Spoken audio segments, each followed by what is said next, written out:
La Divina Comedia de Dante Alighieri. Infierno. Canto primero. La mitad del viaje de nuestra vida me encontré en una selva oscura, por haberme apartado del camino recto. Ah. Cuán penoso me sería decir lo salvaje, áspera y espesa que era esta selva, cuyo recuerdo renueva mi pavor, pavor tan amargo, que la muerte no lo es tanto. Pero antes de hablar del bien que allí encontré, revelaré las demás cosas que he visto. No sé decir fijamente cómo entré allí, tan adormecido estaba cuando abandoné el verdadero camino. Pero al llegar al pie de una cuesta, donde terminaba el valle que me había llenado de miedo el corazón, miré hacia arriba, y vi su cima revestida ya de los rayos del planeta que nos guía con seguridad por todos los senderos. Entonces se calmó algún tanto el miedo que había permanecido en el lago de mi corazón durante la noche que pasé con tanta angustia, y del mismo modo que aquel que, saliendo anhelante fuera del piélagos, al llegar a la playa, se vuelve hacia las ondas peligrosas y las contempla, así mi espíritu, fugitivo aún, se volvió hacia atrás para mirar el lugar de que no salió nunca nadie vivo. Después de haber dado algún reposo a mi fatigado cuerpo, continué subiendo por la solitaria playa, procurando afirmar siempre aquel de mis pies que estuviera más bajo.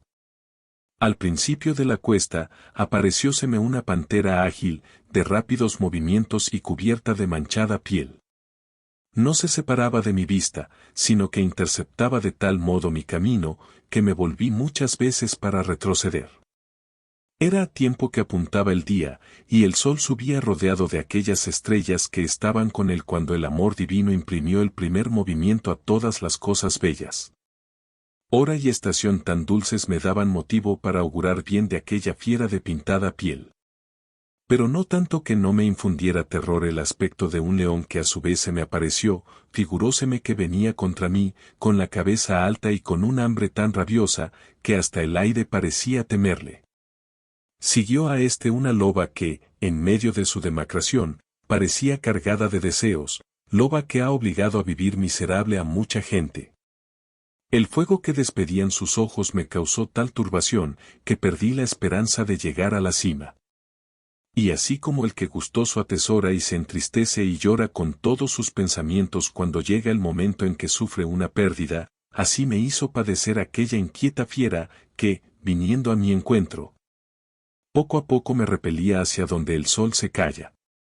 Mientras yo retrocedía hacia el valle, se presentó a mi vista uno, que por su prolongado silencio parecía mudo. Cuando le vi en aquel gran desierto, piedad de mí, le grité, quienquiera que seas, sombra u hombre verdadero. Respondióme, no soy ya hombre, pero lo he sido, mis padres fueron lombardos y ambos tuvieron a Mantua por patria. Nací sub Julio, aunque algo tarde, y vi a Roma bajo el mando del buen Augusto en tiempo de los dioses falsos y engañosos. Poeta fui, y canté a aquel justo hijo de Anquises, que volvió de Troya después del incendio de la soberbia Ilión. Pero, ¿por qué te entregas de nuevo a tu aflicción? ¿Por qué no asciendes al delicioso monte, que es causa y principio de todo goce? Oh. ¿Eres tú aquel Virgilio, aquella fuente que derrama tan ancho raudal de elocuencia? Le respondí ruboroso. Ah, honor y antorcha de los demás poetas. Válganme para contigo el prolongado estudio y el grande amor con que he leído y meditado tu obra. Tú eres mi maestro y mi autor predilecto, tú solo eres aquel de quien he imitado el bello estilo que me ha dado tanto honor. Mira esa fiera debido a la cual retrocedía, líbrame de ella, famoso sabio, porque a su aspecto se estremecen mis venas y late con precipitación mi pulso. Te conviene seguir otra ruta, respondió al verme llorar, si quieres huir de este sitio salvaje, porque esa fiera que te hace prorrumpir en tales lamentaciones no deja pasar a nadie por su camino, sino que se opone a ello matando al que a tanto se atreve. Su instinto es tan malvado y cruel, que nunca ve satisfechos sus ambiciosos deseos, y después de comer tiene más hambre que antes. Muchos son los animales a quienes se une, y serán aún muchos más hasta que venga el lebrel y la haga morir entre dolores. Este no se alimentará de tierra ni de peltre, sino de sabiduría, de amor y de virtud, y su patria estará entre feltro y feltro.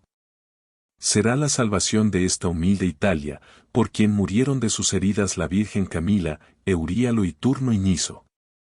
Perseguirá a la loba de ciudad en ciudad hasta que la haya arrojado en el infierno, de donde en otro tiempo la hizo salir la envidia. Ahora, por tu bien, pienso y veo claramente que debes seguirme, yo seré tu guía, y te sacaré de aquí para llevarte a un lugar eterno, donde oirás aullidos desesperados. Verás los espíritus dolientes de los antiguos condenados, que llaman a gritos a la segunda muerte, verás también a los que están contentos entre las llamas, porque esperan, cuando llegue la ocasión, tener un puesto entre los bienaventurados.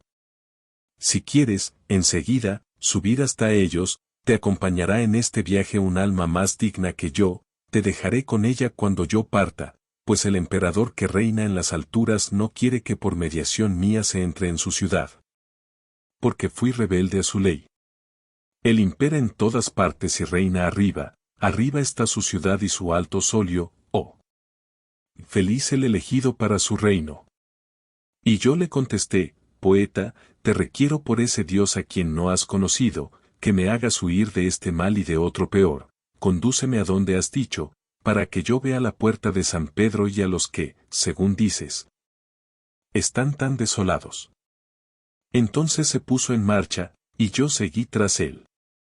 Canto segundo. El día terminaba, la atmósfera oscura de la noche invitaba a descansar de sus fatigas a los seres animados que existen sobre la tierra. Y yo solo me preparaba a sostener los combates del camino y de las cosas dignas de compasión, que mi memoria trazará sin equivocarse. Oh musas, oh alto ingenio, venid en mi ayuda, oh mente, que escribiste lo que vi, ahora aparecerá tu nobleza. Yo comencé, poeta, que me guías, mira si mi virtud es bastante fuerte antes de aventurarme en tan profundo viaje. Tú dices que el padre de Silvio, aún corruptible, pasó al siglo inmortal y pasó sensiblemente. Si el adversario de todo mal le fue favorable, debióse a los grandes efectos que de él debían sobrevenir, y el por qué no parece injusto a un hombre de talento. Pues en el Empirio fue elegido para ser el padre de la fecunda Roma y de su imperio, el uno y la otra, a decir verdad, fueron establecidos en favor del sitio santo en donde reside el sucesor del gran Pedro. Durante este viaje, por el que le elogias, oyó cosas que presagiaron su victoria y el manto papal. Después el vaso de elección fue transportado hasta el cielo para dar más firmeza a la fe, que es el principio del camino de la salvación. Pero yo, ¿por qué he de ir? ¿Quién me lo permite? Yo no soy Eneas, ni San Pablo, ante nadie, ni ante mí mismo, me creo digno de tal honor. Porque si me lanzo a tal empresa, temo por mi loco empeño. Puesto que eres sabio, comprenderás las razones que me callo. Y como aquel que no quiere ya lo que quería, y asaltado de una nueva idea, cambia de parecer, de suerte que abandona todo lo que había comenzado, así me sucedía en aquella obscura cuesta, porque, a fuerza de pensar, abandoné la empresa que había empezado con tanto ardor. Si he comprendido bien tus palabras, respondió aquella sombra magnánima, tu alma está traspasada de espanto, el cual se apodera frecuentemente del hombre, y tanto, que le retrae de una empresa honrosa. Como una vana sombra hace a veces retroceder a una fiera, cuando se introduce en la obscuridad. Para librarte de ese temor, te diré por qué he venido, y lo que vi en el primer momento en que me moviste a compasión. Yo estaba entre los que se hallan en suspenso, y me llamó una dama tan bienaventurada y tan bella, que le rogué me diera sus órdenes. Brillaban sus ojos más que la estrella, y empezó a decirme con voz angelical, en su lengua, oh alma cortés mantuana, cuya fama dura aún en el mundo y durará mientras su movimiento se prolongue. Mi amigo, que no lo es de la aventura, se ve tan embarazado en la playa desierta, que en medio del camino el miedo le ha hecho retroceder, y temo, por lo que he oído de él en el cielo, que se haya extraviado ya. Y que yo haya acudido tarde en su socorro. Ve, pues, y con tus elocuentes palabras, y con lo que se necesita para sacarle de su apuro, auxíliale tan bien, que yo quede consolada. Yo soy Beatriz, la que te hace marchar, vengo de un sitio a donde deseo volver, amor me impele, y es el que me hace hablar. Cuando vuelva a estar delante de mi Señor, le hablaré de ti bien y con frecuencia. Cayó entonces, y yo repuse, oh mujer de virtud única, por quien la especie humana excede en dignidad a todos los seres contenidos bajo aquel cielo que tiene los círculos más pequeños. Tanto me place tu orden, que si ya te hubiera obedecido, creería haber tardado, no tienes necesidad de expresarme más tus deseos. Mas dime, ¿por qué causa no temes descender al fondo de este centro desde lo alto de esos inmensos lugares, a donde ardes en deseos de volver? Puesto que tanto quieres saber, te diré brevemente, respondióme, ¿por qué no temo venir a este abismo? Solo deben temerse las cosas que pueden redundar en perjuicio de otros, pero no aquellas que no inspiran este temor. Por la merced de Dios, estoy hecha de tal suerte, que no me alcanzan vuestras miserias, ni puede prender en mí la llama de este incendio. Hay en el cielo una dama gentil, que se conduele del obstáculo opuesto al que te envío, y que mitiga el duro juicio de la justicia divina. Ella se ha dirigido a Lucía con sus ruegos, y le ha dicho, tu fiel amigo tiene necesidad de ti, y te lo recomiendo. Lucía, enemiga de todo corazón cruel, se ha conmovido e ido al lugar donde yo me encontraba, sentada al lado de la antigua Raquel. Y me ha dicho, Beatriz, verdadera alabanza de Dios, no socorres a aquel que te amó tanto, y que por ti salió de la vulgar esfera. ¿No oyes su queja conmovedora? ¿No ves la muerte contra quien combate sobre ese río, más formidable que el mismo mar? En el mundo no ha habido jamás una persona más pronta en correr hacia un beneficio ni en huir de un peligro, que yo, en cuanto oí tales palabras. Descendí desde mi dichoso puesto, fiándome en esa elocuente palabra que te honra, y que honra a cuantos la han oído. Después de haberme hablado de este modo, volvió llorando hacia mí sus ojos brillantes, con lo que me hizo partir más presuroso. Y me he dirigido a ti tal como ha sido su voluntad, y te he preservado de aquella fiera que te cerraba el camino más corto de la hermosa montaña. ¿Pero qué tienes? ¿Por qué te suspendes? ¿Por qué abrigas tanta cobardía en tu corazón? ¿Por qué no tienes atrevimiento ni valor, cuando 3 mujeres benditas cuidan de ti en la corte celestial? ¿Y mis palabras te prometen tanto bien? Y así como las florecillas, inclinadas y cerradas por la escarcha, se abren erguidas en cuanto el sol las ilumina, así creció mi abatido ánimo, e inundó tal aliento mi corazón, que exclamé como un hombre decidido, «Oh! ¡Cuán piadosa es la que me ha socorrido!» Y tú, alma bienhechora, que has obedecido con tal prontitud las palabras de verdad que ella te ha dicho. Con las tuyas has preparado mi corazón de tal suerte, y le has comunicado tanto deseo de emprender el gran viaje, que vuelvo a abrigar mi primer propósito. Ve, pues, que una sola voluntad nos dirija, tú eres mi guía, mi Señor, mi Maestro. Así le dije, y en cuanto echó a andar, entré por el camino profundo y salvaje. Canto tercero.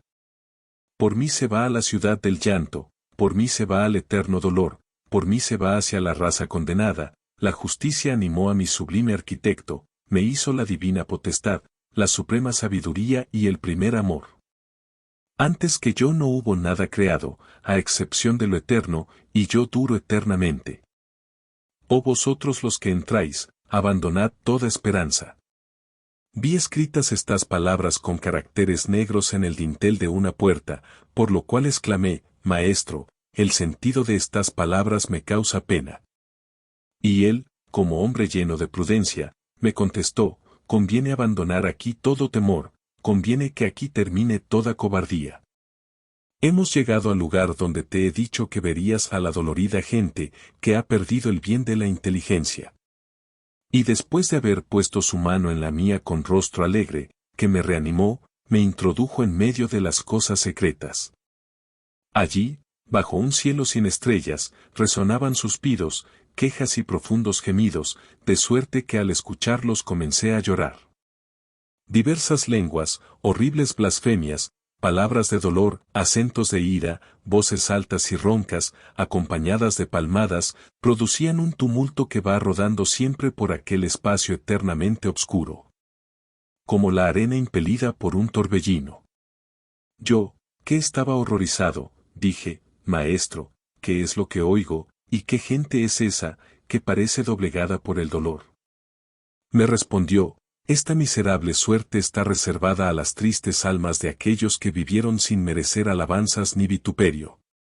Están confundidas entre el perverso coro de los ángeles que no fueron rebeldes ni fieles a Dios, sino que solo vivieron para sí. El cielo los lanzó de su seno por no ser menos hermoso, pero el profundo infierno no quiere recibirlos por la gloria que con ello podrían reportar los demás culpables. Y yo repuse, Maestro, qué cruel dolor les hace lamentarse tanto. A lo que me contestó, te lo diré brevemente. Estos no esperan morir, y su ceguedad es tanta, que se muestran envidiosos de cualquier otra suerte. El mundo no conserva ningún recuerdo suyo, la misericordia y la justicia los desdeñan, no hablemos más de ellos, míralos y pasa adelante. Y yo, fijándome más, vi una bandera que iba ondeando tan deprisa, que parecía desdeñosa del menor reposo, tras ella venía tanta muchedumbre, que no hubiera creído que la muerte destruyera tan gran número. Después de haber reconocido a algunos, miré más fijamente, y vi la sombra de aquel que por cobardía hizo la gran renuncia. 4. Comprendí inmediatamente y adquirí la certeza de que aquella turba era la de los ruines que se hicieron desagradables a los ojos de Dios y a los de sus enemigos.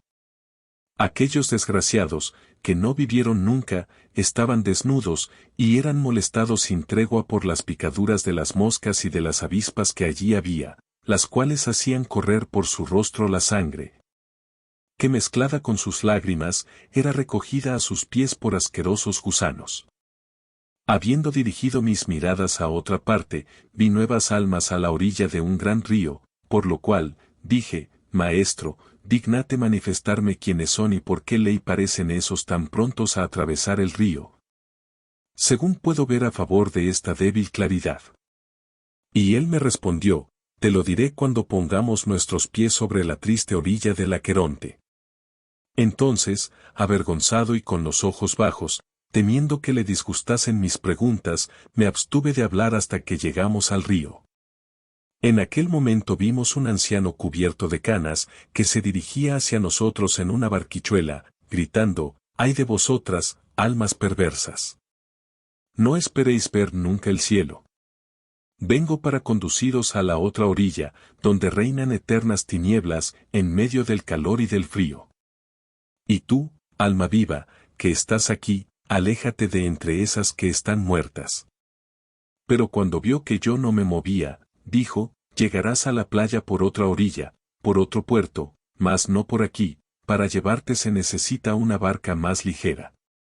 Y mi guía le dijo, Carón, no te irrites.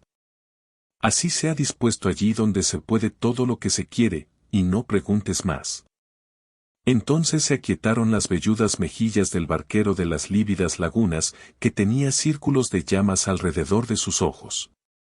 Pero aquellas almas, que estaban desnudas y fatigadas, no bien oyeron tan terribles palabras, cambiaron de color, rechinando los dientes, blasfemando de Dios, de sus padres, de la especie humana, del sitio y del día de su nacimiento, de la prole de su prole y de su descendencia. Después se retiraron todas juntas, llorando fuertemente, hacia la orilla maldita en donde se espera a todo aquel que no teme a Dios.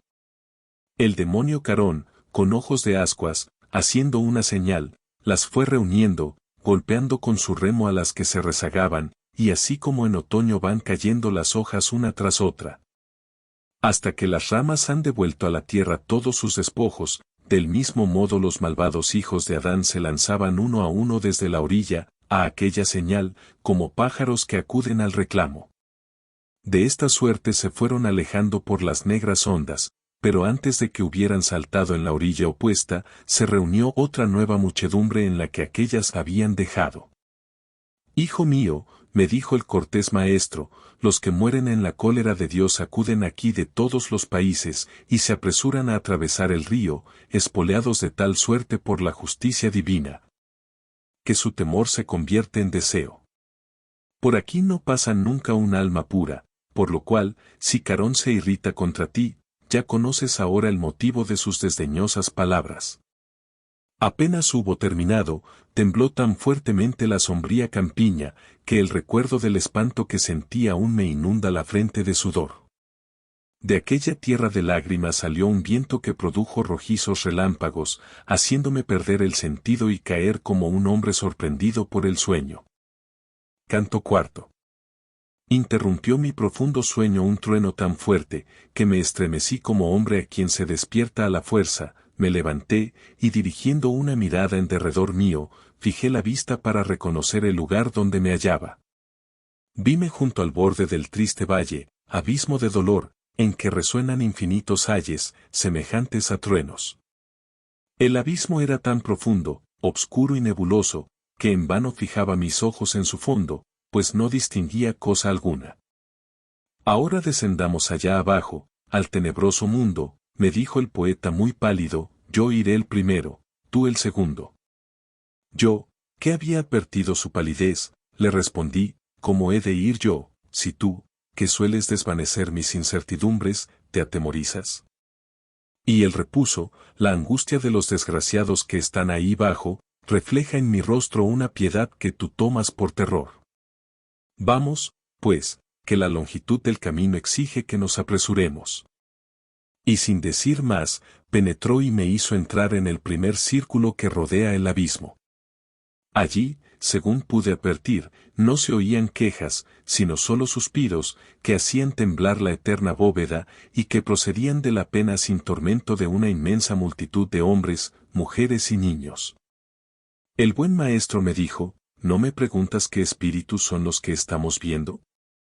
Quiero, pues, que sepas, antes de seguir adelante, que éstos no pecaron, y si contrajeron en su vida algunos méritos, no es bastante, pues no recibieron el agua del bautismo, que es la puerta de la fe que forma tu creencia. Y si vivieron antes del cristianismo, no adoraron a Dios como debían, yo también soy uno de ellos. Por tal falta, y no por otra culpa, estamos condenados, consistiendo nuestra pena en vivir con el deseo sin esperanza. Un gran dolor afligió mi corazón cuando oí esto, porque conocí personas de mucho valor que estaban suspensas en el limbo. Dime, Maestro y Señor mío, le pregunté para afirmarme más en esta fe que triunfa de todo error, ¿alguna de esas almas ha podido, bien por sus méritos o por los de otros, salir del limbo y alcanzar la bienaventuranza? Y él, que comprendió mis palabras encubiertas y obscuras, repuso, yo era recién llegado a este sitio, cuando vi venir a un ser poderoso, coronado con la señal de la victoria.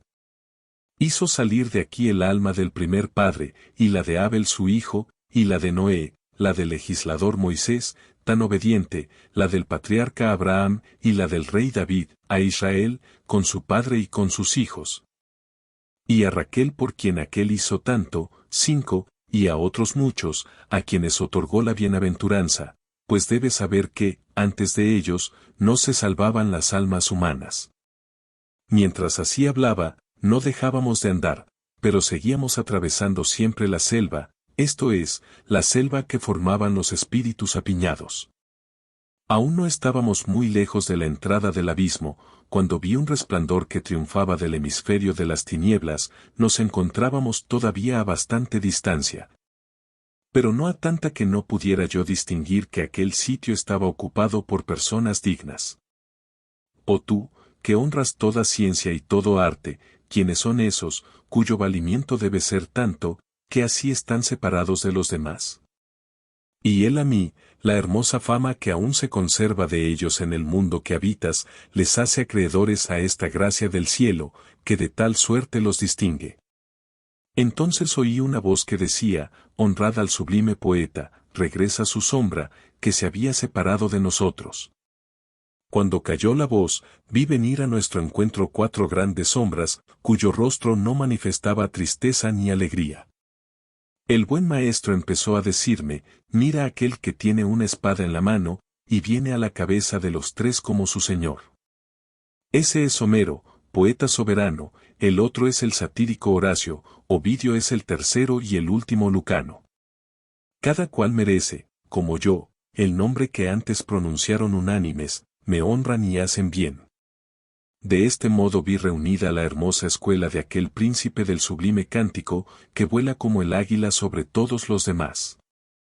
Después de haber estado conversando entre sí un rato, se volvieron hacia mí dirigiéndome un amistoso saludo, que hizo sonreír a mi maestro, y me honraron aún más, puesto que me admitieron en su compañía. De suerte que fui el sexto entre aquellos grandes genios. Así seguimos hasta donde estaba la luz, hablando de cosas que es bueno callar, como bueno era hablar de ellas en el sitio en que nos encontrábamos. Llegamos al pie de un noble castillo, rodeado 7 veces de altas murallas, y defendido alrededor por un bello riachuelo. Pasamos sobre este como sobre tierra firme, y atravesando 7 puertas con aquellos sabios, llegamos a un prado de fresca verdura. Allí había personajes de mirada tranquila y grave, cuyo semblante revelaba una grande autoridad, hablaban poco y con voz suave. Nos retiramos luego hacia un extremo de la pradera, a un sitio despejado, alto y luminoso, desde donde podían verse todas aquellas almas. Allí, en pie sobre el verde esmalte, me fueron señalados los grandes espíritus, cuya contemplación me hizo estremecer de alegría. Allí vi a Electra con muchos de sus compañeros, entre los que conocí a Héctor y a Eneas, después a César, armado, con sus ojos de ave de rapiña. Vi en otra parte a Camila y a Pentesilea, y vi al rey latino, que estaba sentado al lado de su hija Lavinia, vi a aquel Bruto, que arrojó a Tarquino de Roma, a Lucrecia también, a Julia, a Marcia y a Cornelia. Y a Saladino, que estaba solo y separado de los demás. Habiendo levantado después la vista, vi al maestro de los que saben, sentado entre su filosófica familia. Todos le admiran, todos le honran, vi además a Sócrates y Platón, que estaban más próximos a aquel que los demás, a Demócrito, que pretende que el mundo ha tenido por origen la casualidad, a Diógenes, a Anaxágoras y a Tales, a Empédocles, a Heráclito y a Zenón, vi al buen observador de la cualidad, es decir, a Dioscórides, y vi a Orfeo, a Tulio y a Lino, y al moralista Séneca, al geómetra Euclides, a Ptolomeo, Hipócrates, a Avicena y Galeno, y a Averroes, que hizo el gran comentario. No me es posible mencionarlos a todos, porque me arrastra el largo tema que he de seguir y muchas veces las palabras son breves para el asunto. Bien pronto la compañía de 6 queda reducida a 2, mi sabio guía me conduce por otro camino fuera de aquella inmovilidad hacia una aura temblorosa, y llego a un punto privado totalmente de luz. Canto quinto.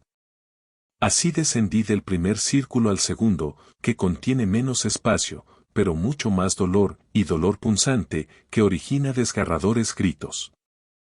Allí estaba el horrible Minos que, rechinando los dientes, examina las culpas de los que entran, juzga y da a comprender sus órdenes por medio de las vueltas de su cola. Es decir, que cuando se presenta ante él un alma pecadora, y le confiesa todas sus culpas, aquel gran conocedor de los pecados ve qué lugar del infierno debe ocupar y se lo designa, ciñéndose al cuerpo la cola tantas veces cuantas sea el número del círculo a que debe ser enviada. Ante él están siempre muchas almas, acudiendo por turno para ser juzgadas, hablan y escuchan, y después son arrojadas al abismo. Oh, tú, que vienes a la mansión del dolor, me gritó Minos cuando me vio, suspendiendo sus terribles funciones, mira cómo entras y de quién te fías, no te alucine lo anchuroso de la entrada. Entonces mi guía le preguntó, ¿por qué gritas? No te opongas a su viaje ordenado por el destino, así lo han dispuesto allí donde se puede lo que se quiere, y no preguntes más. Empezaron a dejarse oír voces plañideras, y llegué a un sitio donde hirieron mis oídos grandes lamentos. Entrábamos en un lugar que carecía de luz, y que rugía como el mar tempestuoso cuando está combatido por vientos contrarios. La tromba infernal, que no se detiene nunca, envuelve en su torbellino a los espíritus, les hace dar vueltas continuamente, y les agita y les molesta, cuando se encuentran ante la ruinosa valla que los encierra. Allí son los gritos, los llantos y los lamentos, y las blasfemias contra la virtud divina. Supe que estaban condenados a semejante tormento los pecadores carnales que sometieron la razón a sus lascivos apetitos, y así como los estorninos vuelan en grandes y compactas bandadas en la estación de los fríos. Así aquel torbellino arrastra a los espíritus malvados llevándolos de acá para allá, de arriba abajo, sin que abriguen nunca la esperanza de tener un momento de reposo, ni de que su pena se aminore. Y del mismo modo que las grullas van lanzando sus tristes acentos, formando todas una prolongada hilera en el aire, así también vi venir, exhalando gemidos, a las sombras arrastradas por aquella tromba.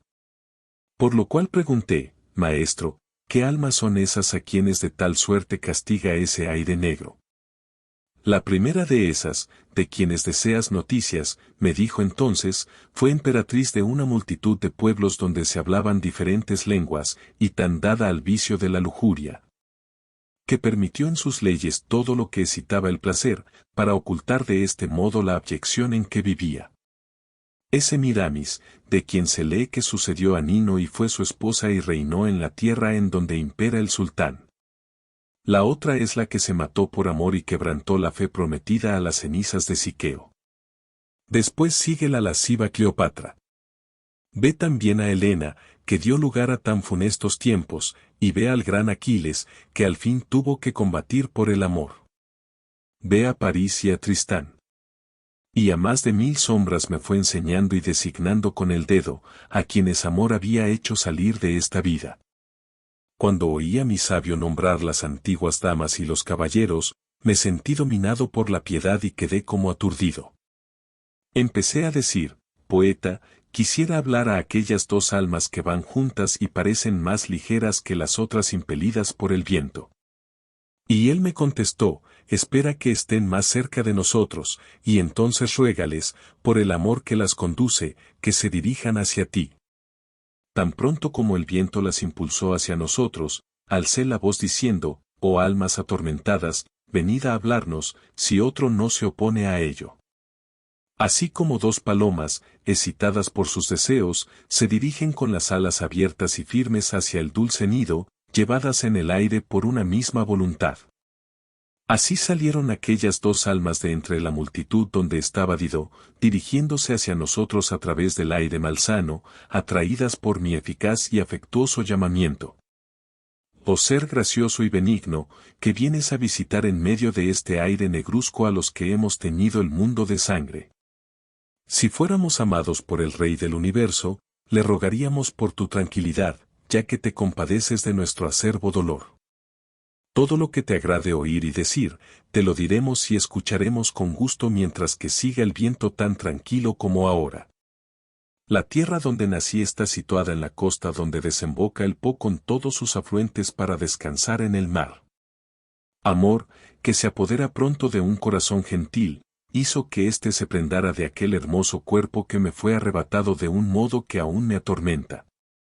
Amor, que no dispensa de amar al que es amado, hizo que me entregara vivamente al placer de que se embriagaba éste, que, como ves, no me abandona nunca. Amor nos condujo a la misma muerte. Caín espera al que nos arrancó la vida. Tales fueron las palabras de las dos sombras. Al oír a aquellas almas atormentadas, bajé la cabeza y la tuve inclinada tanto tiempo, que el poeta me dijo, ¿en qué piensas? Ah, exclamé al contestarle, cuán dulces pensamientos, cuántos deseos les han conducido a doloroso tránsito.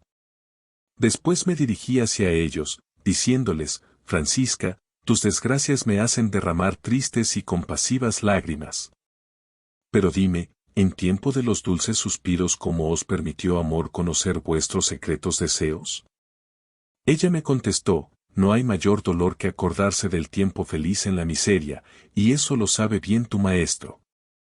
Pero si tienes tanto deseo de conocer cuál fue el principal origen de nuestro amor, haré como el que habla y llora a la vez. Leíamos un día por pasatiempo las aventuras de Lancelote, y de qué modo cayó en las redes del amor. Estábamos solos y sin abrigar sospecha alguna. Aquella lectura hizo que nuestros ojos se buscaran muchas veces y que palideciera nuestro semblante, mas un solo pasaje fue el que decidió de nosotros.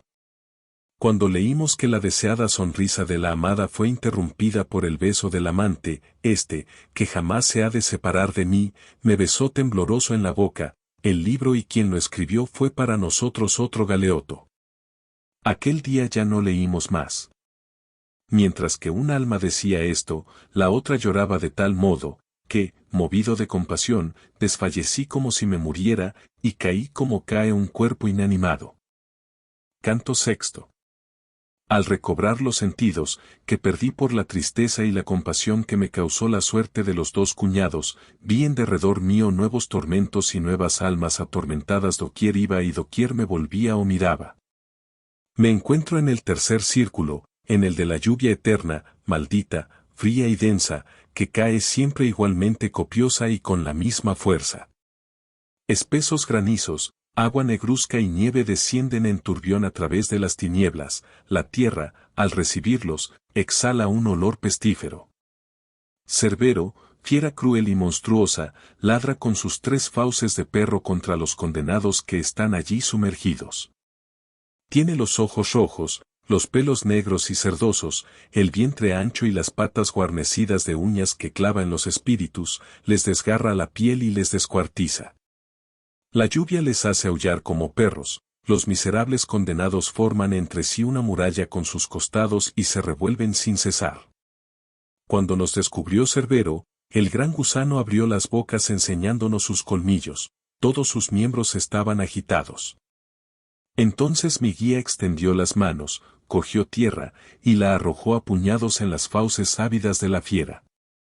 Y del mismo modo que un perro se deshace ladrando al tener hambre, y se apacigua cuando muerde su presa, ocupado tan solo en devorarla, así también el demonio Cerbero cerró sus impuras bocas, cuyos ladridos causaban tal aturdimiento a las almas que quisieran quedarse sordas. Pasamos por encima de las sombras derribadas por la incesante lluvia, poniendo nuestros pies sobre sus fantasmas, que parecían cuerpos humanos. Todas yacían por el suelo, excepto una que se levantó con presteza para sentarse, cuando nos vio pasar ante ella. «Oh, tú, que has venido a este infierno», me dijo, «reconóceme si puedes. Tú fuiste hecho, antes que yo deshecho». Yo le contesté, «La angustia que te atormenta es quizá causa de que no me acuerde de ti, me parece que no te he visto nunca. Pero dime, ¿quién eres tú, que a tan triste lugar has sido conducido, y condenado a un suplicio, que si hay otro mayor, ¿no será por cierto tan desagradable?» Contestóme, «Tu ciudad, tan llena hoy de envidia, que ya colma la medida, me vio en su seno en vida más serena. Vosotros, los habitantes de esa ciudad, me llamasteis Siaco. Por el reprensible pecado de la gula, me veo, como ves, sufriendo esta lluvia. Yo no soy aquí la única alma triste, todas las demás están condenadas a igual pena por la misma causa». Y no pronunció una palabra más. Yo le respondí, «Siaco, tu martirio me conmueve tanto, que me hace verter lágrimas, pero dime, si es que lo sabes, ¿en qué pararán los habitantes de esa ciudad tan dividida en facciones? ¿Hay algún justo entre ellos? Dime por qué razón se ha introducido en ella la discordia». Me contestó, «Después de grandes debates, llegarán a verter su sangre, y el partido salvaje arrojará al otro partido causándole grandes pérdidas. Luego será preciso que el partido vencedor sucumba al cabo de 3 años, y que el vencido se eleve, merced a la ayuda de aquel que ahora es neutral. Esta facción llevará la frente erguida por mucho tiempo, teniendo bajo su férreo yugo a la otra, por más que ésta se lamente y avergüence. Aún hay 2 justos, pero nadie les escucha, la soberbia, la envidia y la avaricia son las 3 chispas que han inflamado los corazones». Aquí dio Siaco fin a su lamentable discurso, y yo le dije, «Todavía quiero que me informes, y me concedas algunas palabras. Dime dónde están, y dame a conocer a Farinata y al Tequiayo, que fueron tan dignos, a Jacobo Rusticuxi, Arigo y Mosca, y a otros que a hacer bien consagraron su ingenio. Pues siento un gran deseo de saber si están entre las dulzuras del cielo o entre las amarguras del infierno. A lo que me contestó, están entre almas más perversas, otros pecados los han arrojado a un círculo más profundo, si bajas hasta allí, podrás verlos. Pero cuando vuelvas al dulce mundo, te ruego que hagas porque en él se renueve mi recuerdo, y no te digo ni te respondo más. Entonces torció los ojos que había tenido fijos, miróme un momento, y luego inclinó la cabeza, y volvió a caer entre los demás ciegos. Mi guía me dijo, ya no volverá a levantarse hasta que se oiga el sonido de la angélica trompeta, cuando venga la potestad enemiga del pecado. Cada cual encontrará entonces su triste tumba, recobrará sus carnes y su figura, y oirá el juicio que debe resonar por toda una eternidad. Así fuimos atravesando aquella impura mezcla de sombras y de lluvia, con paso lento, razonando un poco sobre la vida futura. Por lo cual dije, Maestro, estos tormentos serán mayores después de la gran sentencia, o bien menores, o seguirán siendo tan dolorosos. Y él a mí, acuérdate de tu ciencia, que pretende que cuanto más perfecta es una cosa, tanto mayor bien o dolor experimenta. Aunque esta raza maldita no debe jamás llegar a la verdadera perfección, espera ser después del juicio más perfecta que ahora. Caminando por la vía que gira alrededor del círculo, continuamos hablando de otras cosas que no refiero, y llegamos al sitio donde se desciende, allí encontramos a Plutón, el gran enemigo. Canto séptimo. Pape Satán, Alepe comenzó a gritar Plutón con ronca voz. Y aquel sabio gentil, que lo supo todo, para animarme, dijo, no te inquiete el temor, pues a pesar de su poder, no te impedirá que desciendas a este círculo. Después, volviéndose hacia aquel rostro hinchado de ira, le dijo, calla, lobo maldito, consúmete interiormente con tu propia rabia. No sin razón venimos al profundo infierno, pues así lo han dispuesto allá arriba, donde Miguel castigó la soberbia rebelión. Como las velas, hinchadas por el viento, caen derribadas cuando el mástil se rompe, del mismo modo cayó al suelo aquella fiera cruel. Así bajamos a la cuarta cavidad, aproximándonos más a la dolorosa orilla que encierra en sí todo el mal del universo. Ah, justicia de Dios, ¿quién, sino tú, puede amontonar tantas penas y trabajos como allí vi? ¿Por qué nos desgarran así nuestras propias faltas? Como una ola se estrella contra otra ola en el escollo de Caribdis, así chocan uno contra otro los condenados. Allí vi más condenados que en ninguna otra parte, los cuales formados en dos filas, se lanzaban de la una a la otra enormes pesos con todo el esfuerzo de su pecho, gritando fuertemente, dábanse grandes golpes. Y después se volvían cada cual hacia atrás, exclamando, ¿por qué guardas? ¿Por qué derrochas? De esta suerte iban girando por aquel tétrico círculo, yendo desde un extremo a su opuesto, y repitiendo a gritos su injurioso estribillo.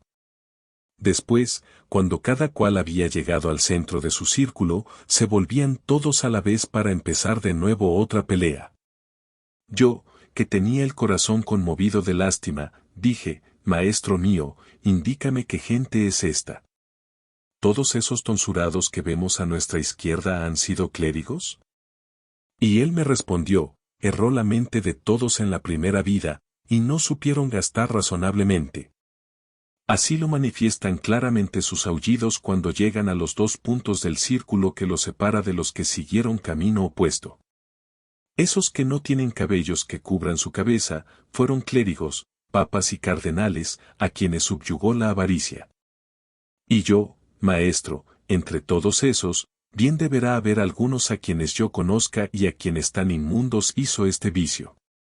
Y él a mí, en vano esforzarás tu imaginación, la vida sórdida que los hizo deformes, hace que hoy sean obscuros y desconocidos. Continuarán chocando entre sí eternamente, y saldrán estos del sepulcro con los puños cerrados, y aquellos con el cabello rapado.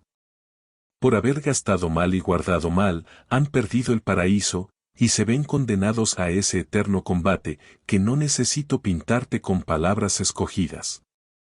Ahí podrás ver, hijo mío, cuán rápidamente pasa el soplo de los bienes de la fortuna, por los que la raza humana se enorgullece y querella. Todo el oro que existe bajo la luna, y todo lo que ha existido, no puede dar un momento de reposo a una sola de esas almas fatigadas. Maestro, le dije entonces, enséñame cuál es esa fortuna de que me hablas, y que así tiene entre sus manos los bienes del mundo.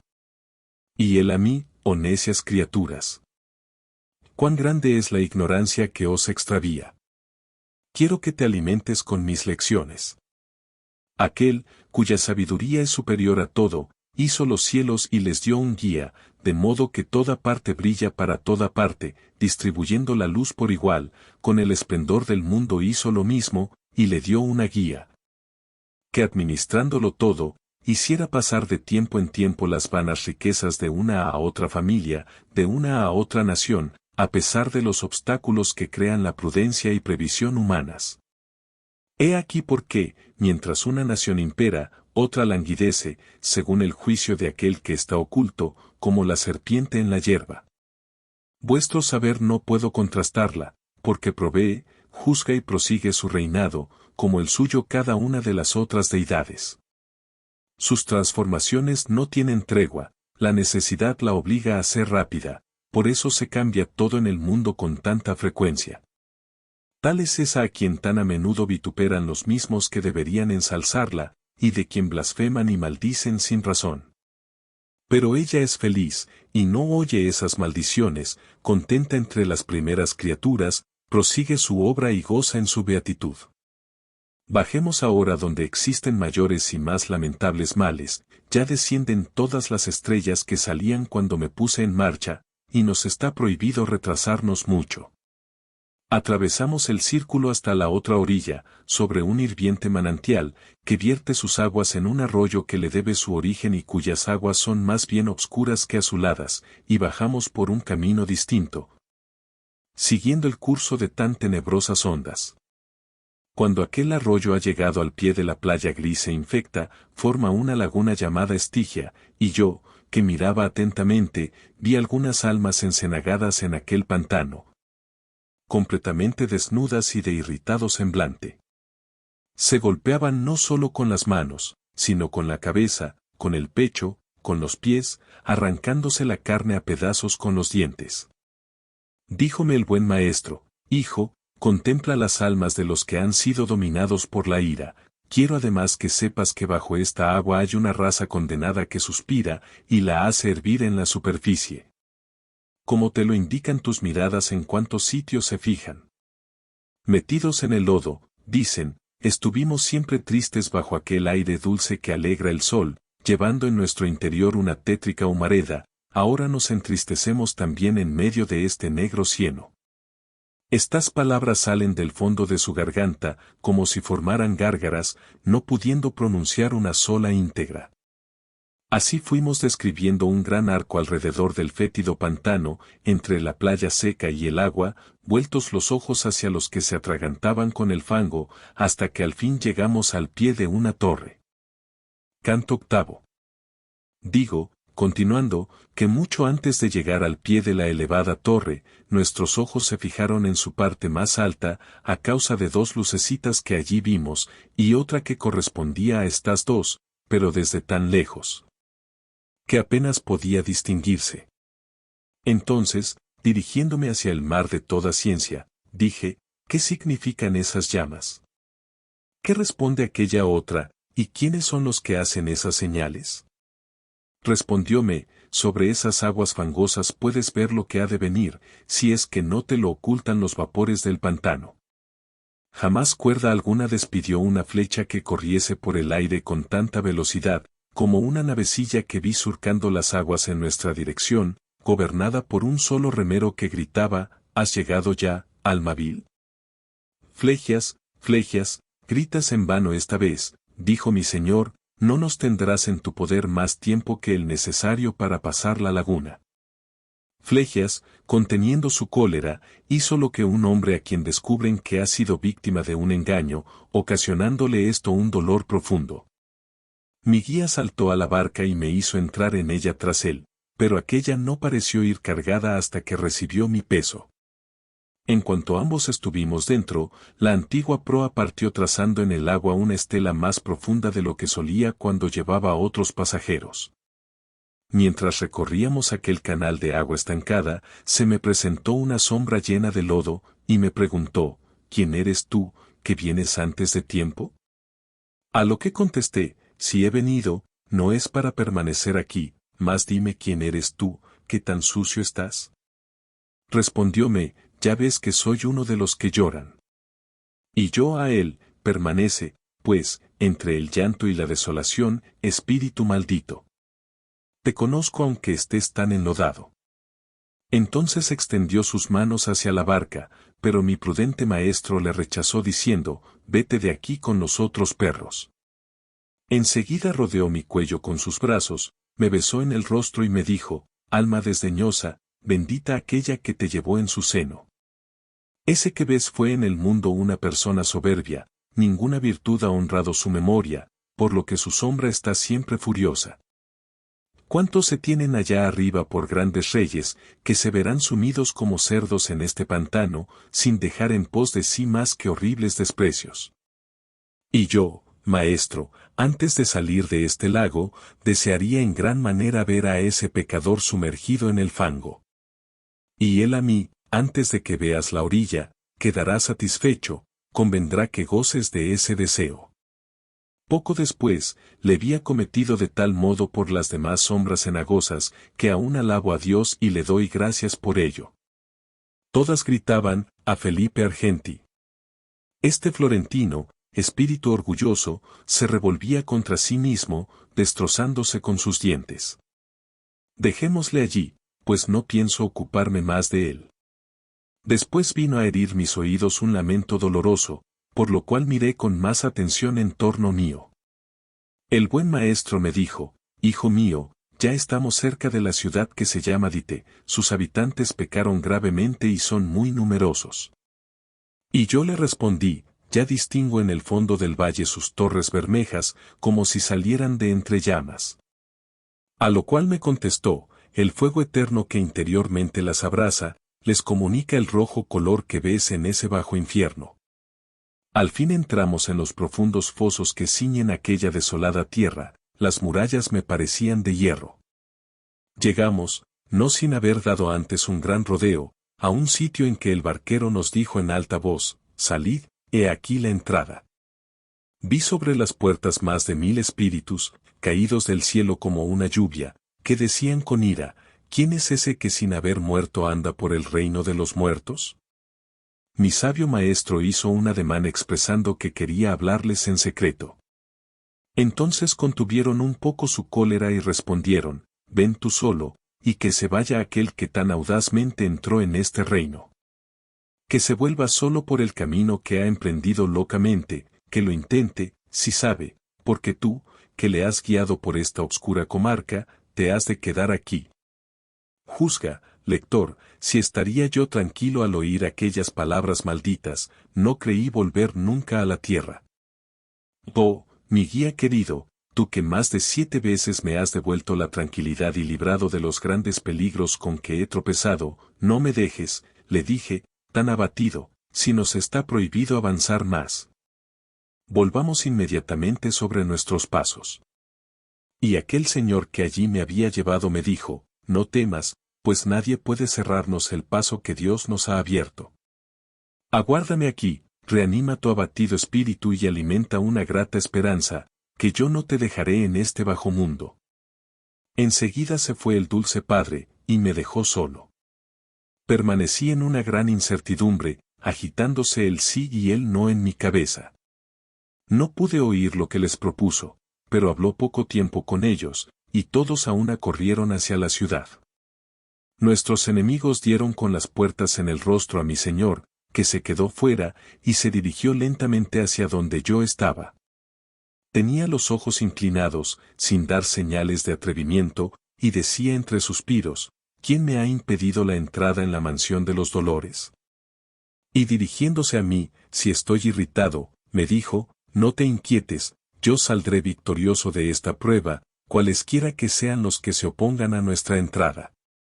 Su temeridad no es nueva, ya la demostraron ante una puerta menos secreta, que se encuentra todavía sin cerradura. Ya has visto sobre ella la inscripción de muerte. Pero más acá de esa puerta, descendiendo la montaña y pasando por los círculos sin necesidad de guía, viene uno que nos abrirá la ciudad. Canto IX. Aquel color que el miedo pintó en mi rostro cuando vi a mi guía retroceder, hizo que en el suyo se desvaneciera más pronto la palidez insólita, púsose atento, como un hombre que escucha. Porque las miradas no podían penetrar a través del denso aire y de la espesa niebla. Sin embargo, debemos vencer en esta lucha, empezó a decir, si no. Pero se nos ha prometido. ¿Cuánto tarda el otro en llegar? Yo vi bien que ocultaba lo que había comenzado a decir bajo otra idea que le asaltó después, y que estas últimas palabras eran diferentes de las primeras. Sin embargo, su discurso me causó espanto, porque me parecía descubrir en sus entrecortadas frases un sentido peor del que en realidad tenían. ¿Ha bajado alguna vez al fondo de este triste abismo algún espíritu del primer círculo, cuya sola pena es la de perder la esperanza?, le pregunté. A lo que me respondió, rara vez sucede que alguno recorra el camino por donde yo voy. Es cierto que tuve que bajar aquí otra vez a causa de los conjuros de la cruel Erictón, que llamaba las almas a sus cuerpos, hacía poco tiempo que mi carne estaba despojada de su alma, cuando me hizo traspasar esas murallas para sacar un espíritu del círculo de Judas. Este círculo es el más profundo, el más oscuro y el más lejano del cielo que lo mueve todo. Conozco bien el camino, por lo cual debes estar tranquilo. Esta laguna, que exhala tan gran fetidez, ciñe en torno a la ciudad del dolor, donde ya no podremos entrar sin justa indignación. Dijo además otras cosas, que no he podido retener en mi memoria, porque me hallaba absorto, mirando la alta torre de ardiente cúspide, donde vi de improviso aparecer rápidamente tres furias infernales, tintas en sangre, las cuales tenían movimientos y miembros femeniles. Estaban ceñidas de hidras verdosas, y tenían por cabellos pequeñas serpientes y cerastas, que ceñían sus horribles sienes. Y aquel que conocía muy bien a las siervas de la reina del dolor eterno, mira, me dijo, las feroces erinias. La de la izquierda es Megera, la que llora a la derecha es Alectón, y la del centro es Tisífona. Después cayó. Las furias se desgarraban el pecho con sus uñas, se golpeaban con las manos, y daban tan fuertes gritos, que por temor me acerqué más al poeta. Venga Medusa, y le convertiremos en piedra, decían todas mirando hacia abajo, mal hemos vengado la entrada del audaz Teseo. Vuélvete y cúbrete los ojos con las manos, porque si apareciese la gorgona, y la vieses, no podrías jamás volver arriba. Así me dijo el maestro, volviéndome él mismo, y no fiándose de mis manos, me tapó los ojos con las suyas. Oh vosotros, que gozáis de sano entendimiento, descubrid la doctrina que se oculta bajo el velo de tan extraños versos. Oíase a través de las turbias ondas un gran ruido, lleno de horror, que hacía retemblar las dos orillas, asemejándose a un viento impetuoso, impelido por contrarios ardores, que se ensaña en las selvas, y sin tregua las ramas rompe y desgaja, y las arroja fuera, y marchando polvoroso y soberbio, hace huir a las fieras y a los pastores. Me descubrió los ojos, y me dijo, ahora dirige el nervio de tu vista sobre esa antigua espuma, hacia el sitio en que el humo es más maligno.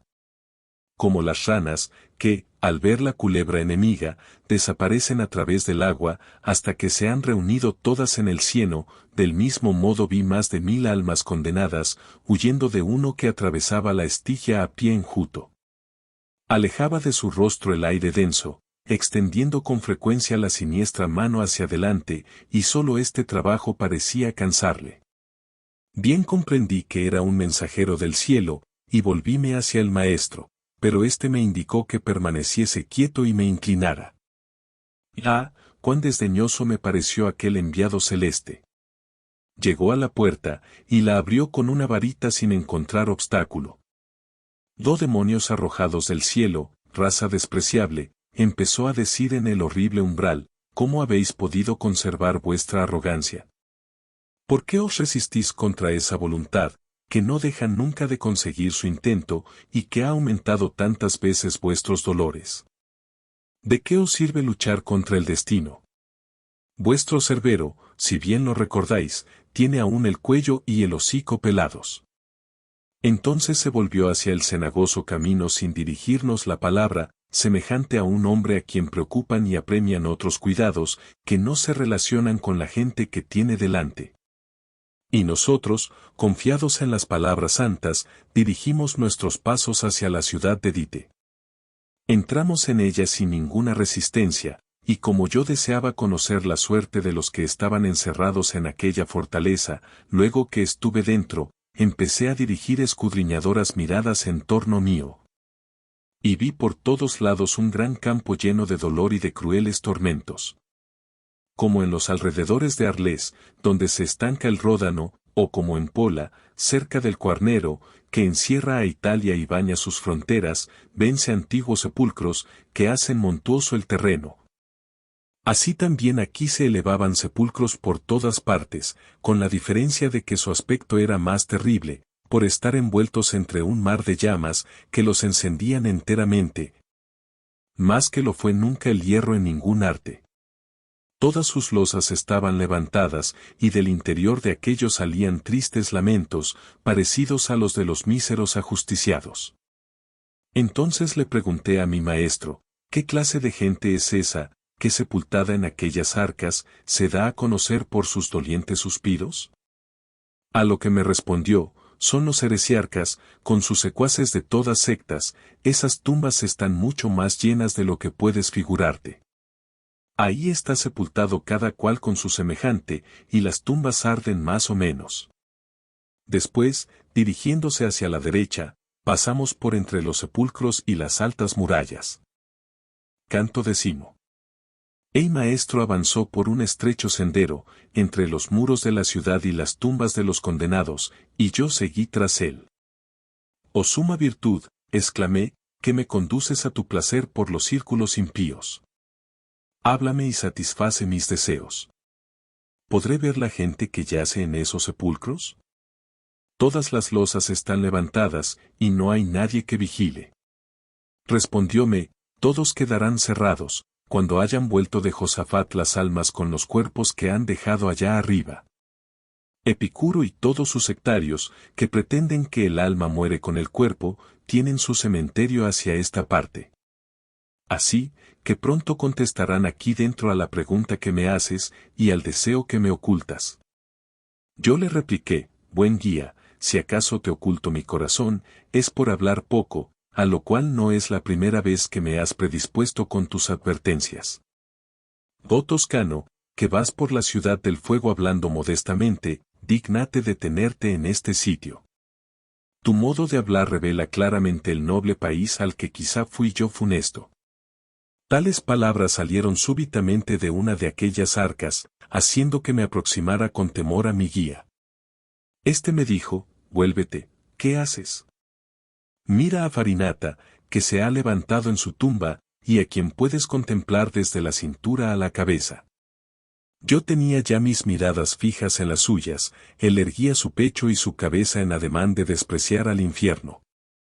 Entonces mi guía, con mano animosa y pronta, me impelió hacia él a través de los sepulcros, diciéndome, háblale con claridad. En cuanto estuve al pie de su tumba, examinóme un momento, y después, con acento un tanto desdeñoso, me preguntó, ¿quiénes fueron tus antepasados? Yo, que deseaba obedecer, no le oculté nada, sino que se lo descubrí todo, por lo cual arqueó un poco las cejas, y dijo, fueron terribles contrarios míos, de mis parientes y de mi partido, por eso los desterré 2 veces. Si estuvieron desterrados, le contesté, volvieron de todas partes una y otra vez, arte que los vuestros no han aprendido. Entonces, al lado de aquel, apareció a mi vista una sombra, que solo descubría hasta la barba, lo que me hace creer que estaba de rodillas.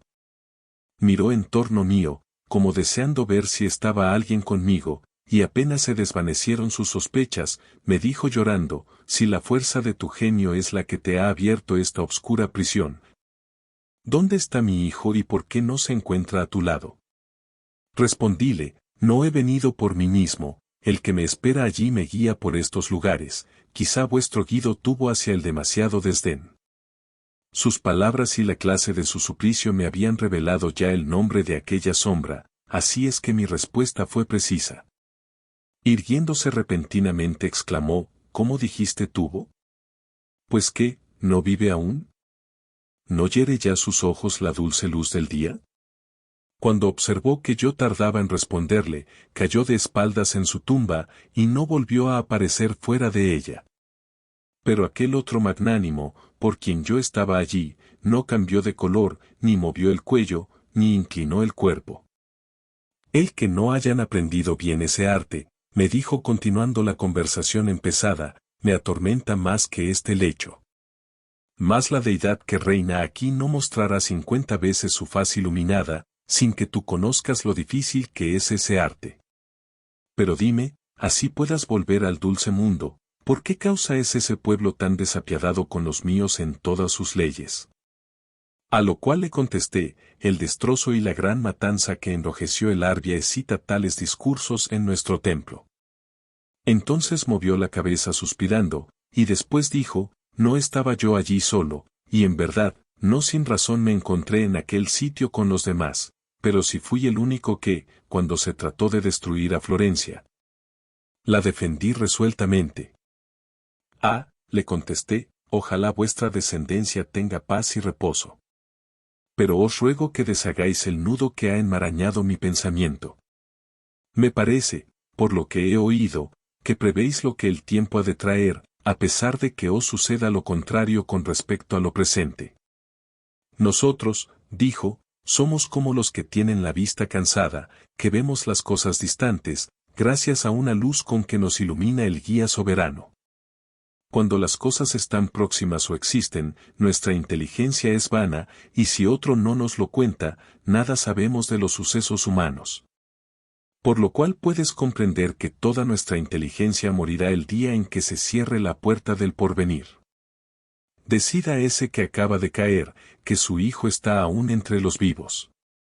Si antes no le respondí, hacedle saber que lo hice porque estaba distraído con la duda que habéis aclarado.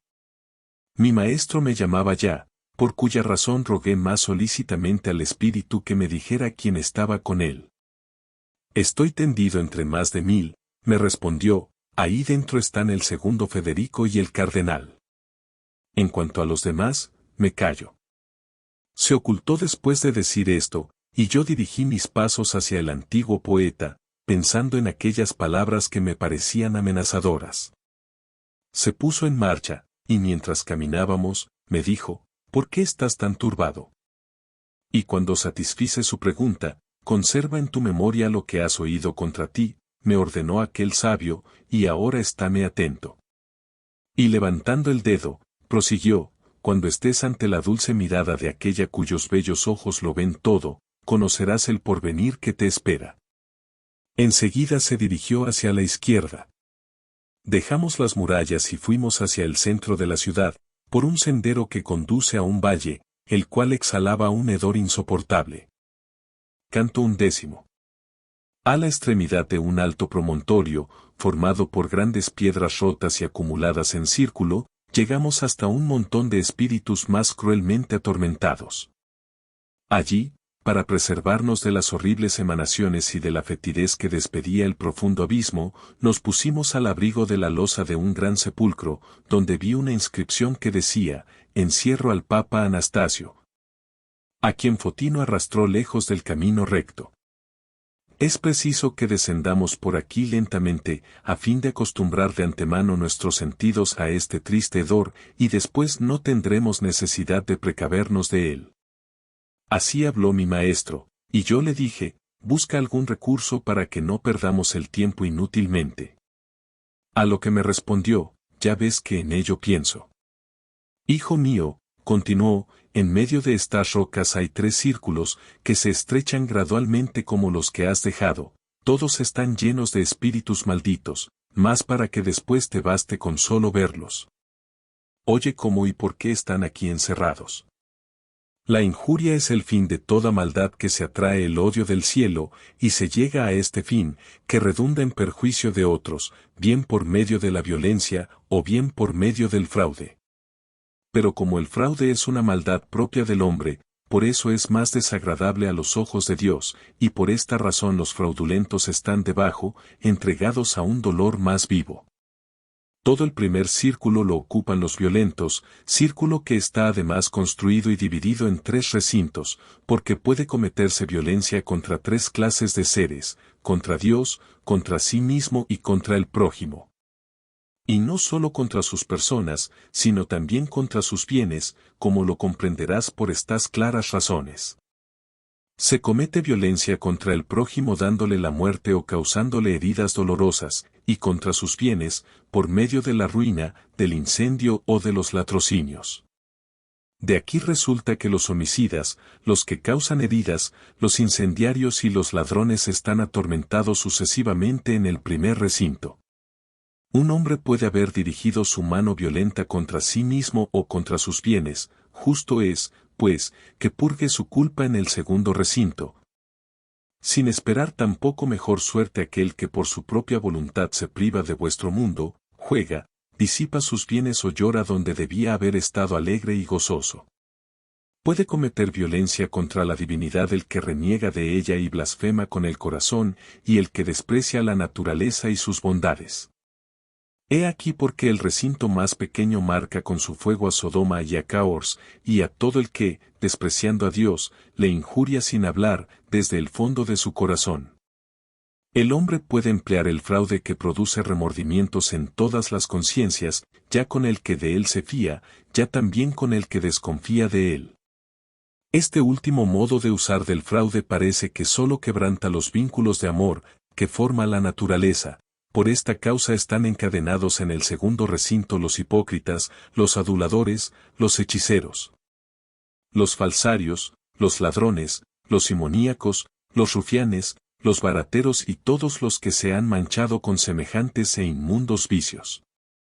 Por el primer fraude no solo se olvida el amor que establece la naturaleza, sino también el sentimiento que le sigue, y de donde nace la confianza. He aquí por qué, en el círculo menor, donde está el centro de la tierra y donde se halla el asiento de Dite, yace eternamente atormentado todo aquel que ha cometido traición.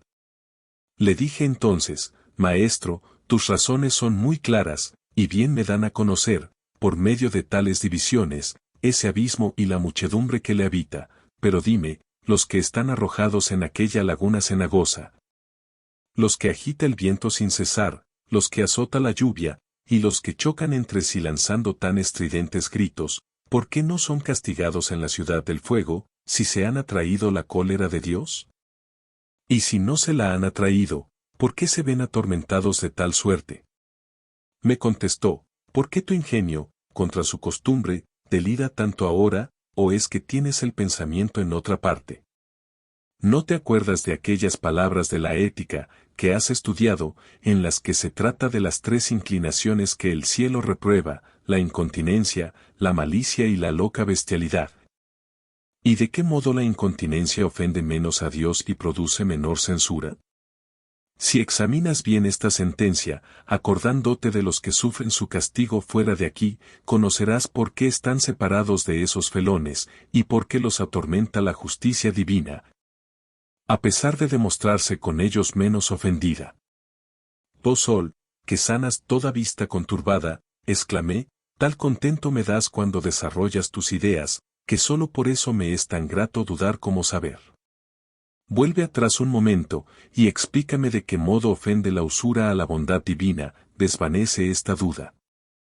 La filosofía, me contestó, enseña en más de un punto al que la estudia, que la naturaleza tiene su origen en la inteligencia divina y en su arte, y si consultas bien tu física, encontrarás, sin necesidad de hojear muchas páginas, que el arte humano sigue cuanto puede a la naturaleza, como el discípulo a su maestro, de modo que aquel es casi nieto de Dios.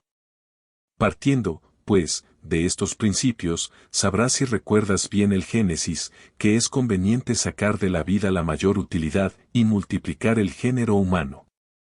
El usurero sigue otra vía, desprecia a la naturaleza y a su secuaz, y coloca su esperanza en otra parte. Ahora sígueme, que me place avanzar. Los peces suben ya por el horizonte, el carro se ve hacia aquel punto donde expira Coro, y lejos de aquí el alto promontorio parece que desciende. Canto 12. El sitio por donde empezamos a bajar era un paraje alpestre y, a causa del que allí se hallaba, todas las miradas se apartarían de él con horror. Como aquellas ruinas, cuyo flanco azota el río Adigio, más acá de Trento, producidas por un terremoto o por falta de base, que desde la cima del monte de donde cayeron hasta la llanura, presentan la roca tan hendida, que ningún paso hallaría el que estuviese sobre ellas. Así era la bajada de aquel precipicio, y en el borde de la entreabierta cima estaba tendido el monstruo, oprobio de Creta, que fue concebido por una falsa vaca. Cuando nos vio, se mordió a sí mismo, como aquel a quien abraza la ira. Gritóle entonces mi sabio: ¿por ventura crees que esté aquí el rey de Atenas, que allá arriba, en el mundo, te dio la muerte? Aléjate, monstruo, que éste no viene amaestrado por tu hermana, sino con el objeto de contemplar vuestras penas. Como el toro que rompe las ligaduras en el momento de recibir el golpe mortal, que huir no puede, pero salta de un lado a otro, lo mismo hizo el Minotauro, y mi prudente maestro me gritó: corre hacia el borde. Mientras esté furioso, bueno es que desciendas. Nos encaminamos por aquel derrumbamiento de piedras que oscilaban por primera vez bajo el peso de mi cuerpo. Iba yo pensativo, por lo cual me dijo: ¿acaso piensas en estas ruinas, defendidas por aquella ira bestial, que he disipado? Quiero, pues, que sepas que la otra vez que bajé al profundo infierno aún no se habían desprendido estas piedras, pero un poco antes, si no estoy equivocado, de que viniese aquel que arrebató a Dite la gran presa del primer círculo. Retembló el impuro valle tan profundamente por todos sus ámbitos, que creí ver al universo sintiendo aquel amor, por el cual otros creyeron que el mundo ha vuelto más de una vez a sumirse en el caos. Y entonces fue cuando esa antigua roca se destrozó por tan diversas partes. Pero fija tus miradas en el valle, pues ya estamos cerca del río de sangre, en el cual hierve todo el que por medio de la violencia ha hecho daño a los demás. Oh ciegos deseos. Oh ira desatentada, que nos aguijonea de tal modo en nuestra corta vida, y así nos sumerge en sangre hirviente por toda una eternidad. Vi un ancho foso en forma circular, como la montaña que rodea toda la llanura, según me había dicho mi guía, y entre el pie de la roca y este foso corrían en fila muchos centauros armados de saetas, del mismo modo que solían ir a cazar por el mundo. Al vernos descender, se detuvieron, y 3 de ellos se separaron de la banda, preparando sus arcos y escogiendo antes sus flechas. Uno de ellos gritó desde lejos: ¿qué tormento os está reservado a vosotros los que bajáis por esa cuesta? Decidlo desde donde estáis, porque si no, disparo mi arco. Mi maestro respondió: contestaremos a Quirón, cuando estemos cerca. Tus deseos fueron siempre por desgracia muy impetuosos. Después me tocó y me dijo: ese es Neso, el que murió por la hermosa Deyanira, y vengó por sí mismo su muerte. El de en medio, que inclina la cabeza sobre el pecho, es el gran Quirón, que educó a Aquiles. El otro es el irascible Foló. Alrededor del foso van a millares, atravesando con sus flechas a toda alma que sale de la sangre más de lo que le permiten sus culpas. Nos fuimos aproximando a aquellos ágiles monstruos. Quirón cogió una flecha, y con el regatón apartó las barbas hacia detrás de sus quijadas. Cuando se descubrió la enorme boca, dijo a sus compañeros: ¿habéis observado que el de detrás mueve cuanto toca? Los pies de los muertos no suelen hacer eso. Y mi buen maestro, que estaba ya junto a él, y le llegaba al pecho, donde las dos naturalezas se unen, repuso: está en efecto vivo, y yo solo debo enseñarle el sombrío valle, viene a él por necesidad. Y no por distracción. La que me ha encomendado este nuevo oficio, ha cesado por un momento de cantar aleluya. No es él un ladrón, ni yo un alma criminal. Pero por aquella virtud que dirige mis pasos en un camino tan salvaje, cédeme uno de los tuyos para que nos acompañe, que nos indique un punto vadeable y lleve a éste sobre sus ancas, pues no es espíritu que vaya por el aire. Quirón se volvió hacia la derecha, y dijo a Neso, ve, guíales, y si tropiezan con algún grupo de los nuestros, haz que les abran paso.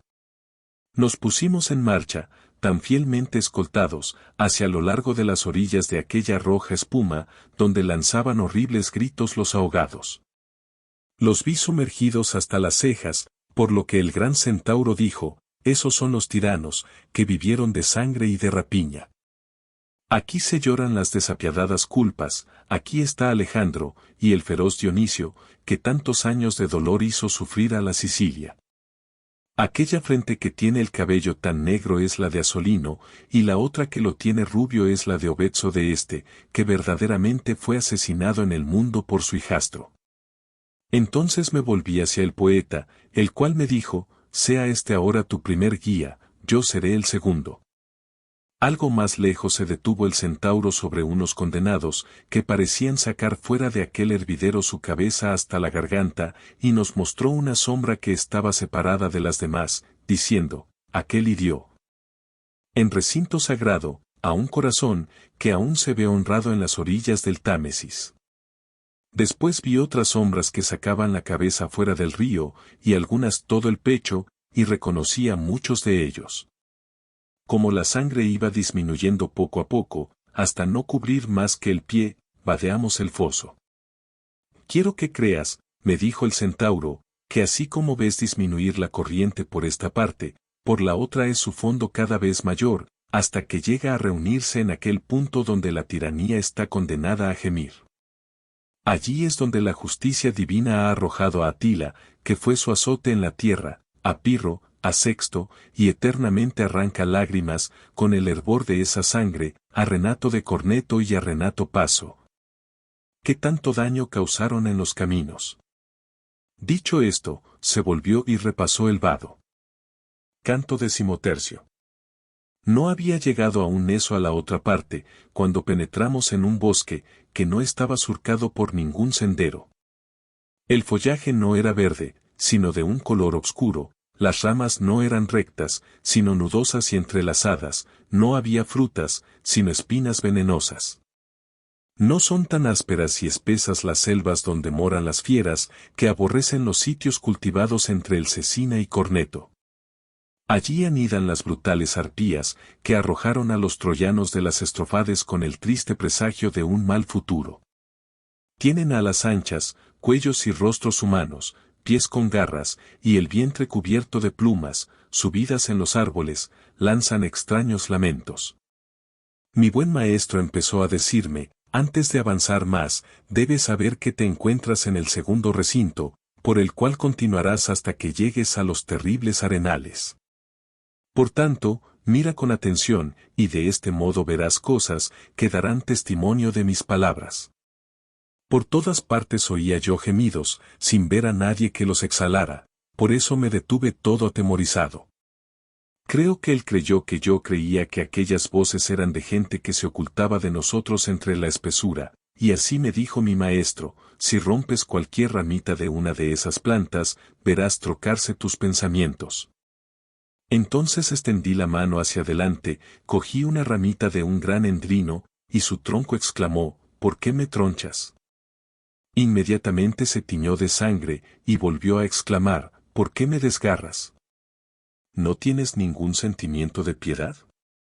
Hombres fuimos, y ahora estamos convertidos en troncos, tu mano debería haber sido más piadosa, aunque fuéramos almas de serpientes. ¿Cuál de verde tizón que, encendido por uno de sus extremos, gotea y chilla por el otro, a causa del aire que le atraviesa, así salían de aquel tronco palabras y sangre juntamente, lo que me hizo dejar caer la rama y detenerme como hombre acobardado. Alma herida, respondió mi sabio, si él hubiera podido creer, desde luego, que era verdad lo que ha leído en mis versos, no habría extendido su mano hacia ti. El ser una cosa tan increíble me ha obligado a aconsejarle que hiciese lo que ahora me está pesando. Pero dile quién fuiste, a fin de que, en compensación, renueve tu fama en el mundo, donde le es lícito volver. El tronco respondió, me halagas tanto con tus dulces palabras, que no puedo callar, no llevéis a mal que me entretenga un poco hablando con vosotros. Yo soy aquel que tuvo las dos llaves del corazón de Federico, manejándolas tan suavemente para cerrar y abrir, que a casi todos aparté de su confianza, habiéndome dedicado con tanta fe a aquel glorioso cargo, que perdí el sueño y la vida. La cortesana que no ha separado nunca del palacio de César sus impúdicos ojos, peste común y vicio de las cortes, inflamó contra mí todos los ánimos, y los inflamados inflamaron a su vez y de tal modo a Augusto, que mis dichosos honores se trocaron en triste duelo. Mi alma, en un arranque de indignación, creyendo librarse del oprobio por medio de la muerte, me hizo injusto contra mí mismo, siendo justo. Os juro, por las tiernas raíces de este leño, que jamás fui desleal a mi Señor, tan digno de ser honrado. Y si uno de vosotros vuelve al mundo, restaure en él mi memoria, que yace aún bajo el golpe que le asestó la envidia. El poeta esperó un momento, y después me dijo, pues que calla, no pierdas el tiempo, habla y pregúntale, si quieres saber más. Yo le contesté, interrógale tú mismo lo que creas que me interese, pues yo no podría, tanto es lo que me aflige la compasión. Por lo cual volvió él a empezar de este modo, a fin de que este hombre haga generosamente lo que tu súplica reclama, espíritu encarcelado, dígnate aún decirnos cómo se encierra el alma en esos nudosos troncos. Y dime además, si puedes, si hay alguna que se desprenda de tales miembros. Entonces el tronco suspiró, y aquel resoplido se convirtió en esta voz, os contestaré brevemente, cuando el alma feroz sale del cuerpo de donde se ha arrancado ella misma, Minos la envía al séptimo círculo. Cae en la selva, sin que tenga designado sitio fijo, y allí donde la lanza la fortuna, germina cual grano de espelta. Brota primero como un retoño, y luego se convierte en planta silvestre, las arpías, al devorar sus hojas, le causan dolor, y abren paso por donde ese dolor se exhale. Como las demás almas, iremos a recoger nuestros despojos, pero sin que ninguna de nosotras pueda revestirse con ellos, porque no sería justo volver a tener lo que uno se ha quitado voluntariamente.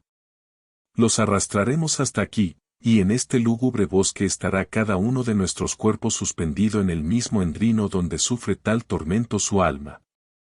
Prestábamos aún atención a aquel tronco, creyendo que añadiría algo más, cuando fuimos sorprendidos por un rumor, a la manera del que siente venir el jabalí y los perros hacia el sitio donde está apostado, que juntamente oye el ruido de las fieras y el fragor del ramaje. Y he aquí que aparecen a nuestra izquierda dos infelices, desnudos y lacerados, huyendo tan precipitadamente, que rompían todas las ramas de la selva. El de delante, acude, acude, muerte, decía, y el otro, que no corría tanto, Laño, tus piernas no eran tan ágiles en el combate del topo. Y sin duda, faltándole el aliento, hizo un grupo de sí y de un arbusto. Detrás de ellos estaba la selva llena de perras negras, ávidas y corriendo cual lebreles a quienes quitan su cadena. Empezaron a dar terribles dentelladas a aquel que se ocultó, y después de despedazarle, se llevaron sus miembros palpitantes. Mi guía me tomó entonces de la mano, y llevóme hacia el arbusto, que en vano se quejaba por sus sangrientas heridas. Oh, Jacobo de San Andrés, decía. ¿De qué te ha servido tomarme por refugio? ¿Tengo yo la culpa de tu vida criminal? Cuando mi maestro se detuvo delante de aquel arbusto, dijo, ¿quién fuiste tú que por tantas ramas rotas exhalas con tu sangre tan quejumbrosas palabras? A lo que contestó, oh, almas, que habéis venido a contemplar el lamentable estrago que me ha separado así de mis hojas, recogedlas al pie del triste arbusto. Yo fui de la ciudad que cambió su primer patrón por San Juan Bautista, por cuya razón aquel la contristará siempre con su terrible arte, y a no ser porque en el puente del Arno se conserva todavía alguna imagen suya. Fuera en vano todo el trabajo de aquellos ciudadanos que la reedificaron sobre las cenizas que de ella dejó Atila. Yo de mi casa hice mi propia horca. Canto 14. Enternecido por el amor patrio, reuní las hojas dispersas y las devolví a aquel que ya se había callado. Desde allí nos dirigimos al punto en que se divide el segundo recinto del tercero y donde se ve el terrible poder de la justicia divina. Para explicar mejor las cosas nuevas que allí vi, diré que llegamos a un arenal que rechaza toda planta de su superficie. La dolorosa selva lo rodeaba cual guirnalda, así como el sangriento foso circundaba a aquella. Nuestros pies quedaron fijos en el mismo lindero de la selva y la llanura. El espacio estaba cubierto de una arena tan árida y espesa, como la que oprimieron los pies de Catón en otro tiempo. ¡Oh venganza de Dios! ¿Cuánto debe temerte todo aquel que lea lo que se presentó a mis ojos? Vi numerosos grupos de almas desnudas que lloraban miserablemente y parecían cumplir sentencias diversas. Unas yacían de espaldas sobre el suelo, otras estaban sentadas en confuso montón, otras andaban continuamente. Las que daban la vuelta al círculo eran más numerosas, y en menor número las que yacían para sufrir algún tormento, pero éstas tenían la lengua más suelta para quejarse. Llovían lentamente en el arenal grandes copos de fuego, semejantes a los de nieve que en los Alpes caen cuando no sopla el viento. Así como Alejandro vio en las ardientes comarcas de la India caer sobre sus soldados llamas que quedaban en el suelo sin extinguirse, lo que le obligó a ordenar a las tropas que las pisaran. Porque el incendio se apagaba mejor cuanto más aislado estaba, así descendía el fuego eterno, abrasando la arena, como abrasa a la yesca el pedernal, para redoblar el dolor de las almas. Sus míseras manos se agitaban sin reposo, apartando a uno y otro lado las brasas continuamente renovadas. Yo empecé a decir, Maestro, tú que has vencido todos los obstáculos, a excepción del que nos opusieron los demonios inflexibles a la puerta de la ciudad, dime, ¿quién es aquella gran sombra, que no parece cuidarse del incendio? ¿Y yace tan feroz y altanera, como si no la martirizara esa lluvia? Y la sombra, observando que yo hablaba de ella a mi guía, gritó, tal cual fui en vida, soy después de muerto. Aun cuando Júpiter cansara a su herrero, de quien tomó en su cólera el agudo rayo que me hirió el último día de mi vida, aun cuando fatigara uno tras otro a todos los negros obreros del Mongibelo, gritando, ayúdame. Ayúdame, buen Vulcano, según hizo en el combate de Flegra, y me asaeteara con todas sus fuerzas, no lograría vengarse de mí cumplidamente. Entonces mi guía habló con tanta vehemencia, que nunca yo lo había oído expresarse de aquel modo, oh Capaneo, si no se modera tu orgullo, él será tu mayor castigo. No hay martirio comparable al dolor que te hace sufrir tu rabia.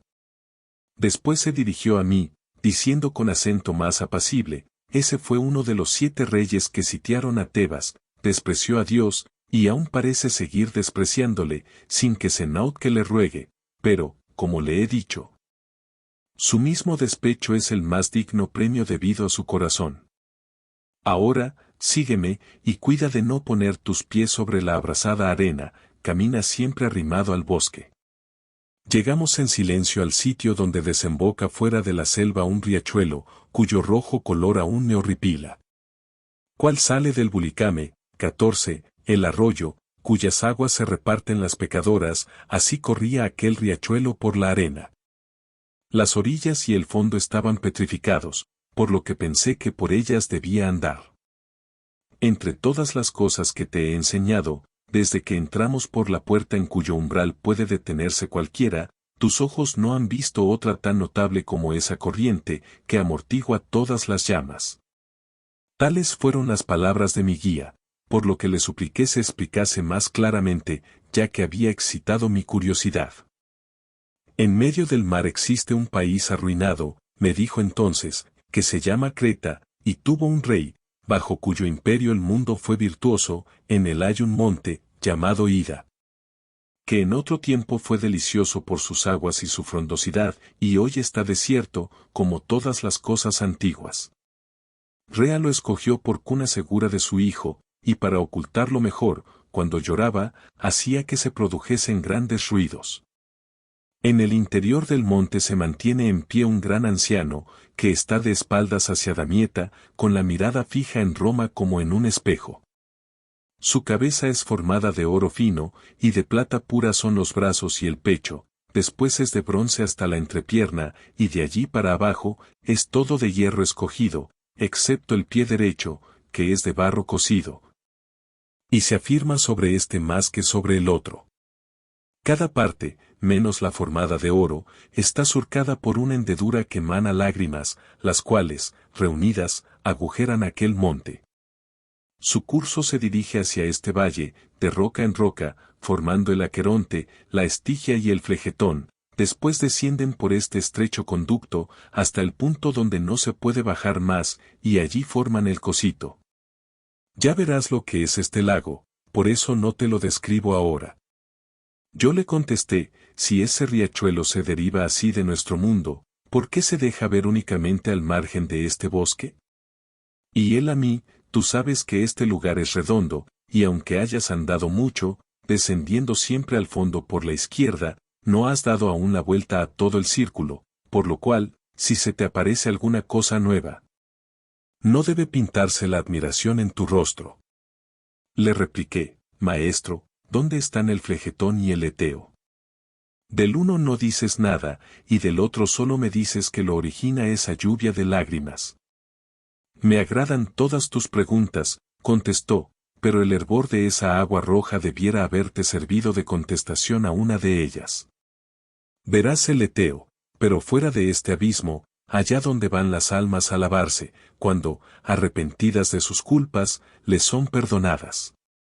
Después añadió, ya es tiempo de que nos apartemos de este bosque, procura venir detrás de mí, sus márgenes nos ofrecen un camino, pues no son ardientes, y sobre ellas se extinguen todas las brasas. Canto XV. Nos pusimos en marcha siguiendo una de aquellas orillas petrificadas, el vapor del arroyuelo formaba sobre él una niebla, que preservaba del fuego las ondas y los ribazos.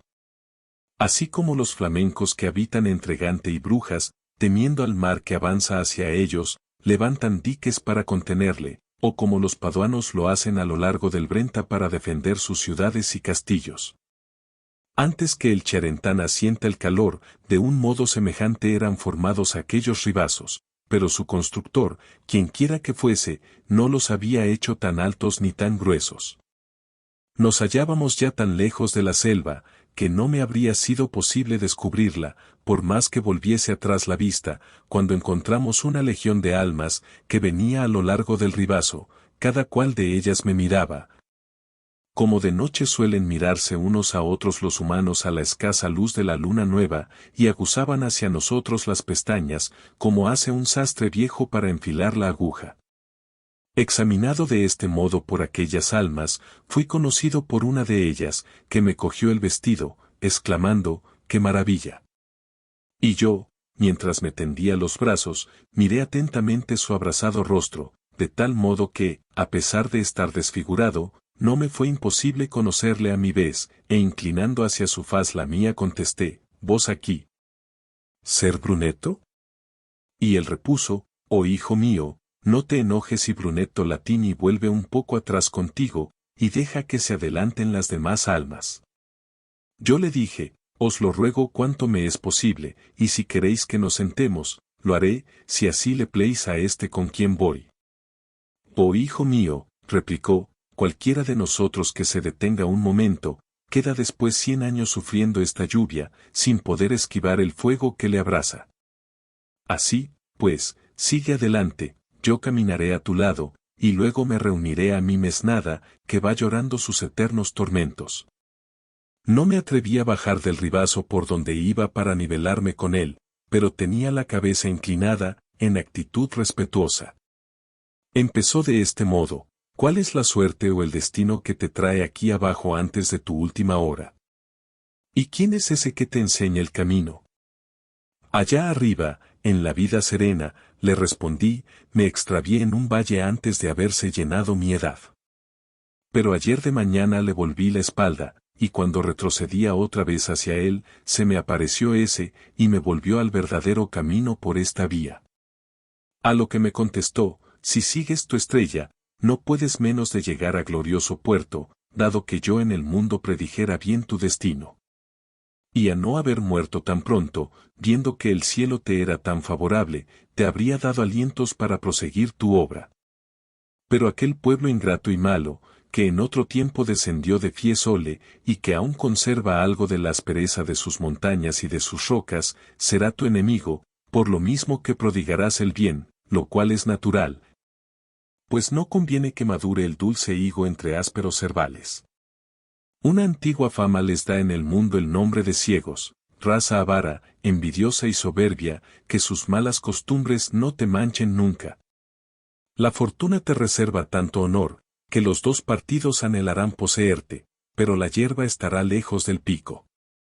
Hagan las bestias fiesolanas forraje de sus mismos cuerpos, y no puedan tocar a la planta, si es que todavía sale alguna de entre su estiércol, en la que reviva la santa semilla de aquellos romanos que quedaron después de construido aquel nido de perversidad. Si todos mis deseos se hubiesen realizado, le respondí, no estaríais vos fuera de la humana naturaleza, porque tengo siempre fija en mi mente, y ahora me contrista verla así, vuestra querida, buena y paternal imagen. Cuando me enseñabais en el mundo cómo el hombre se inmortaliza, me creo, pues, en el deber, mientras viva, de patentizar con mis palabras el agradecimiento que os profeso. Conservo grabado en la memoria cuanto me referís acerca de mi destino, para hacerlo explicar con otro texto por una dama que lo sabrá hacer, si consigo llegar hasta ella. Solamente deseo manifestaros que estoy dispuesto a correr todos los azares de la fortuna con tal que mi conciencia no me remuerda nada. No es la vez primera que he oído semejante predicción, y así, mueva su rueda la fortuna como le plazca, y el campesino su azada. Entonces mi maestro se volvió hacia la derecha, me miró, y después me dijo, bien escucha quien bien retiene. No por eso dejé de seguir hablando con Ser Brunetto, y preguntándole quiénes eran sus más notables y eminentes compañeros, me contestó, bueno es que conozcan los nombres de algunos de ellos, con respecto a los otros. Vale más callar, que para tanta conversación el tiempo es corto. Sabe, pues, que todos ellos fueron clérigos y literatos de gran fama, y el mismo pecado los contaminó a todos en el mundo. Con aquella turba desolada va Prisciano, como también Francisco de Accorso, y si desearas conocer a tan inmunda caterva, podrías ver a aquel que por el siervo de los siervos de Dios fue trasladado del Arno al Bacchiglione, donde dejó sus mal extendidos miembros. Más te diría, pero no puedo avanzar ni hablar más, porque ya veo salir nuevo humo de la arena. Vienen almas con las cuales no debo estar. Te recomiendo mi tesoro, en el que aún vive mi memoria, y no pido nada más. Después se volvió con los otros, del mismo modo que los que, en la campiña de Verona, disputan a la carrera el palio verde, pareciéndose en el correr a los que vencen y no a los vencidos. Canto XVI. Encontrábame ya en un sitio donde se oía el rimbombar del agua que caía en el otro recinto, rumor semejante al zumbido que producen las abejas en sus colmenas. Cuando a un tiempo y corriendo se separaron tres sombras de entre una multitud que pasaba sobre la lluvia del áspero martirio. Vinieron hacia nosotros, gritando cada cual, detente, tú, que, a juzgar por tus vestidos, eres hijo de nuestra depravada tierra, que de llagas antiguas y recientes vi en sus miembros, producidas por las llamas. Su recuerdo me contrista todavía.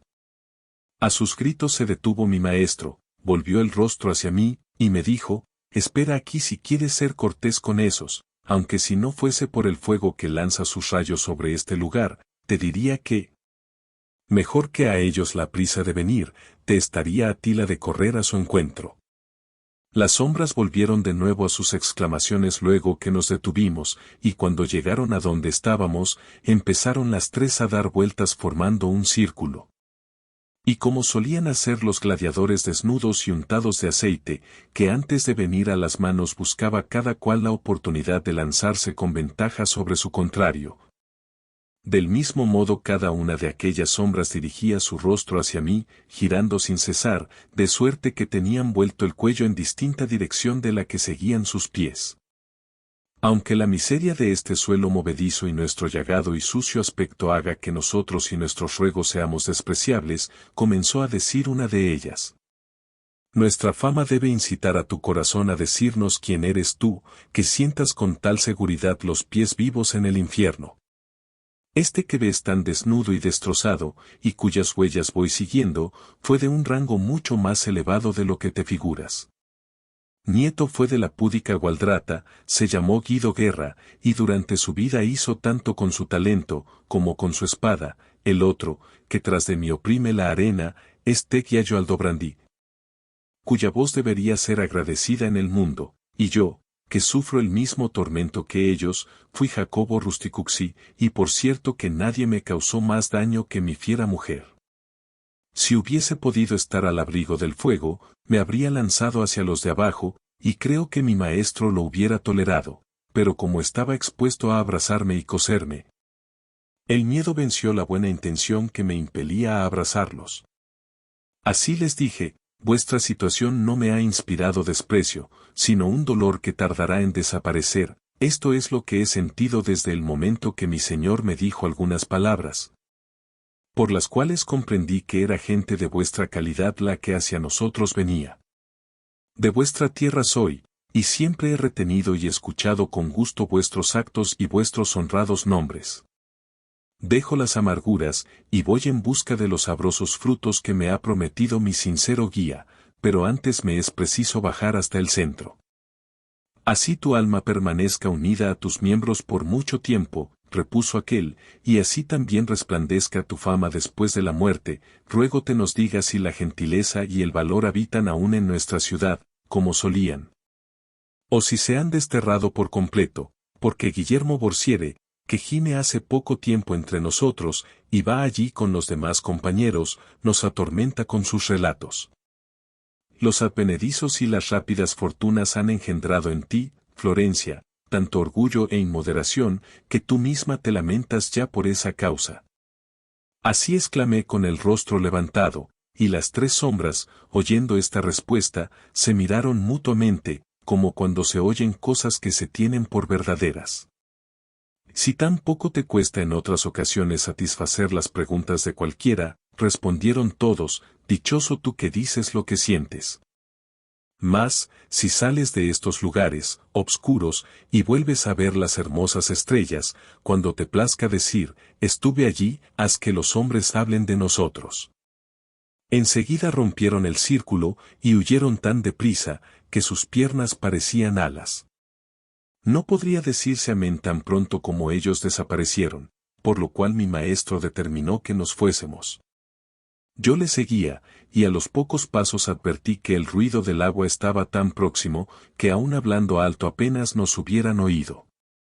Como aquel río que sigue su propio curso desde el monte Beso hacia levante por la izquierda del Apenino, el cual se llama Aquacheta antes de precipitarse en un lecho más bajo, y perdiendo este nombre en Forlì, y formando después una cascada, ruge sobre San Benedetto en los Alpes, donde 1 millar de hombres debiera hallar su retiro, así en la parte inferior de una roca escarpada. Oímos resonar tan fuertemente aquella agua teñida de sangre, que me habría hecho ensordecer en poco tiempo. Tenía yo una cuerda ceñida al cuerpo, con la cual había esperado apoderarme de la pantera de pintada piel. Cuando me la desaté, según me lo había ordenado mi guía, se la presenté arrollada y replegada. Entonces se volvió hacia la derecha, y desde una distancia considerable de la orilla, la arrojó en aquel abismo profundo. Preciso es, decía yo entre mí, que alguna novedad responda a esa nueva señal, cuyo efecto espera con tanta atención mi maestro, o, qué circunspectos deberían ser los hombres ante los que, no solamente ven sus actos, sino que, con la inteligencia, leen en el fondo de su pensamiento. Mi guía me dijo, pronto vendrá de arriba lo que espero, y pronto también es preciso que descubran tus ojos lo que tu pensamiento no ve con claridad. El hombre debe, siempre que pueda, cerrar sus labios antes de decir una verdad, que tenga visos de mentira, porque se expone a avergonzarse sin tener culpa.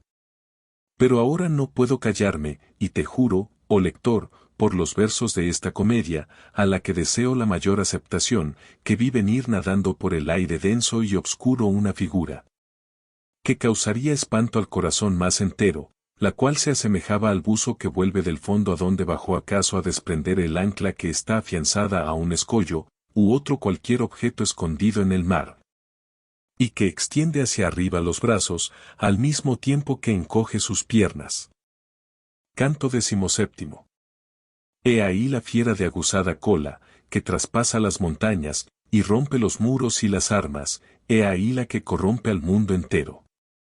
Así empezó a hablarme mi maestro, e hizo a aquella una seña, indicándole que se dirigiera hacia la margen de piedra donde nos encontrábamos.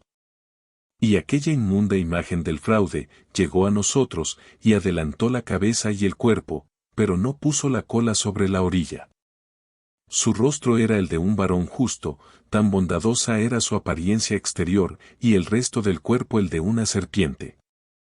Tenía 2 garras llenas de vello hasta los sobacos, y la espalda, el pecho y los costados salpicados de tal modo de lazos y escudos, que no ha habido tela turca ni tártara tan rica en colores, no pudiendo compararse tampoco a aquellos los de las telas de Aracnea. Como se ven muchas veces las barcas en la orilla, mitad en el agua y mitad en tierra, o como en el país de los glotones tudescos el castor se prepara a hacer la guerra a los peces. Así la detestable fiera se mantenía sobre el cerco de piedra que circunda la arenosa llanura, agitando su cola en el vacío, y levantando el venenoso dardo de que tenía armada su extremidad, como la de un escorpión. Mi guía me dijo, ahora conviene que dirijamos nuestros pasos hacia la perversa fiera que allí está tendida. Por lo cual descendimos por la derecha, y dimos 10 pasos sobre la extremidad del margen, procurando evitar la arena abrasada y las llamas, cuando llegamos donde la fiera se encontraba. Vi a corta distancia sobre la arena mucha gente sentada al borde del abismo. Allí me dijo mi maestro, a fin de que adquieras una completa experiencia de lo que es este recinto, anda y examina la condición de aquellas almas, pero que sea corta tu conferencia. Mientras vuelves, hablaré con esta fiera, para que nos preste sus fuertes espaldas. Continué, pues, andando solo hasta el extremo del 7º círculo, donde gemían aquellos desgraciados. El dolor brotaba de sus ojos, mientras acá y allá se defendían con las manos, ya de las pavesas, ya de la candente arena, como los perros, en el estío, rechazan con las patas o con el hocico las pulgas, moscas o tábanos que les molestan. Mirando atentamente el rostro de muchos de aquellos a quienes azota el doloroso fuego, no conocía ninguno, pero observé que del cuello de cada cual pendía una bolsa de cierto color, marcada con un signo, en cuya contemplación parecían deleitarse sus miradas. Aproximándome más para examinar mejor, vi en una bolsa amarilla una figura azul, que tenía toda la apariencia de un león. Después, prosiguiendo el curso de mis observaciones, vi otra, roja como la sangre, que ostentaba una oca más blanca que la leche. Uno de ellos, en cuya bolsa blanca figuraba una puerca preñada, de color azul, me dijo, ¿qué haces en esta fosa? Vete, y puesto que aún vives, sabe que mi vecino Vitaliano debe sentarse aquí a mi izquierda. Yo soy paduano, en medio de estos florentinos, que muchas veces me atruenan los oídos gritando, venga el caballero soberano, que llevará la bolsa con los 3 picos. Después torció la boca, y sacó la lengua como el buey que se lame las narices. Y yo, temiendo que mi tardanza incomodase a aquel que me había encargado que estuviera allí poco tiempo, volví la espalda a tan miserables almas. Encontré a mi guía, que había saltado ya sobre la grupa del feroz animal, y me dijo, ahora sé fuerte y atrevido. Por aquí no se baja sino por escaleras de esta clase, monta delante, quiero quedarme entre ti y la cola, a fin de que ésta no pueda hacerte daño alguno. Al oír estas palabras, me quedé como aquel que, presintiendo el frío de la cuartana, tiene ya las uñas pálidas y tiembla con todo su cuerpo tan solo al mirar la sombra.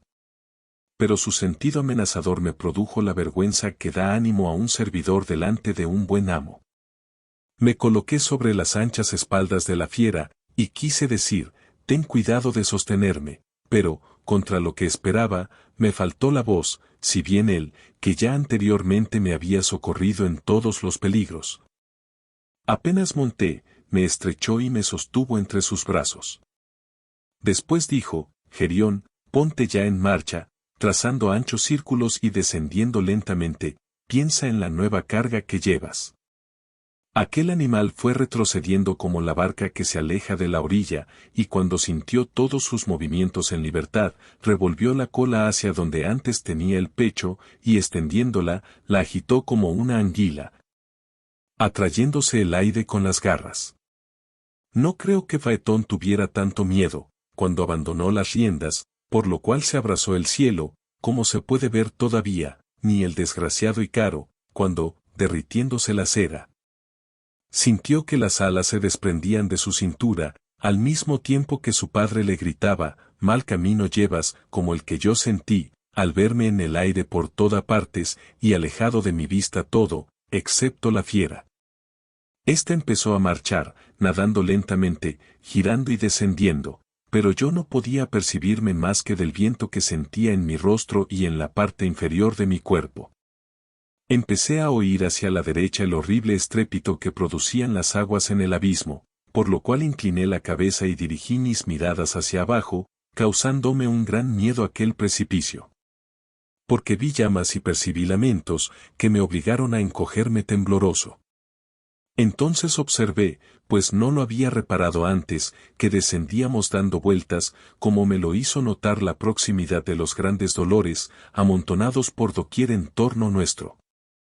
Como el halcón, que ha permanecido volando largo tiempo sin ver reclamo ni pájaro alguno, hace exclamar al halconero, ya bajas, y efectivamente desciende cansado de las alturas donde trazaba 100 rápidos círculos, posándose lejos del que lo amaestró, desdeñoso e iracundo, así nos dejó Gerión en el fondo del abismo, al pie de una desmoronada roca, y libre de nuestras personas, se alejó como la saeta despedida por la cuerda.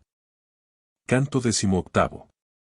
Hay un lugar en el infierno, llamado Malevolge, construido todo de piedra y de color ferruginoso, como la cerca que lo rodea. En el centro mismo de aquella funesta planicie se abre un pozo bastante ancho y profundo, de cuya estructura me ocuparé en su lugar. El espacio que queda entre el pozo y el pie de la dura cerca es redondo, y está dividido en 10 valles, o recintos cerrados, semejantes a los numerosos fosos que rodean a un castillo para defensa de las murallas. Y así como estos fosos tienen puentes que van desde el umbral de la puerta a su otro extremo, del mismo modo aquí avanzaban desde la base de la montaña algunas rocas, que atravesando las márgenes y los fosos, llegaban hasta el pozo central, y allí se reunían quedando truncadas.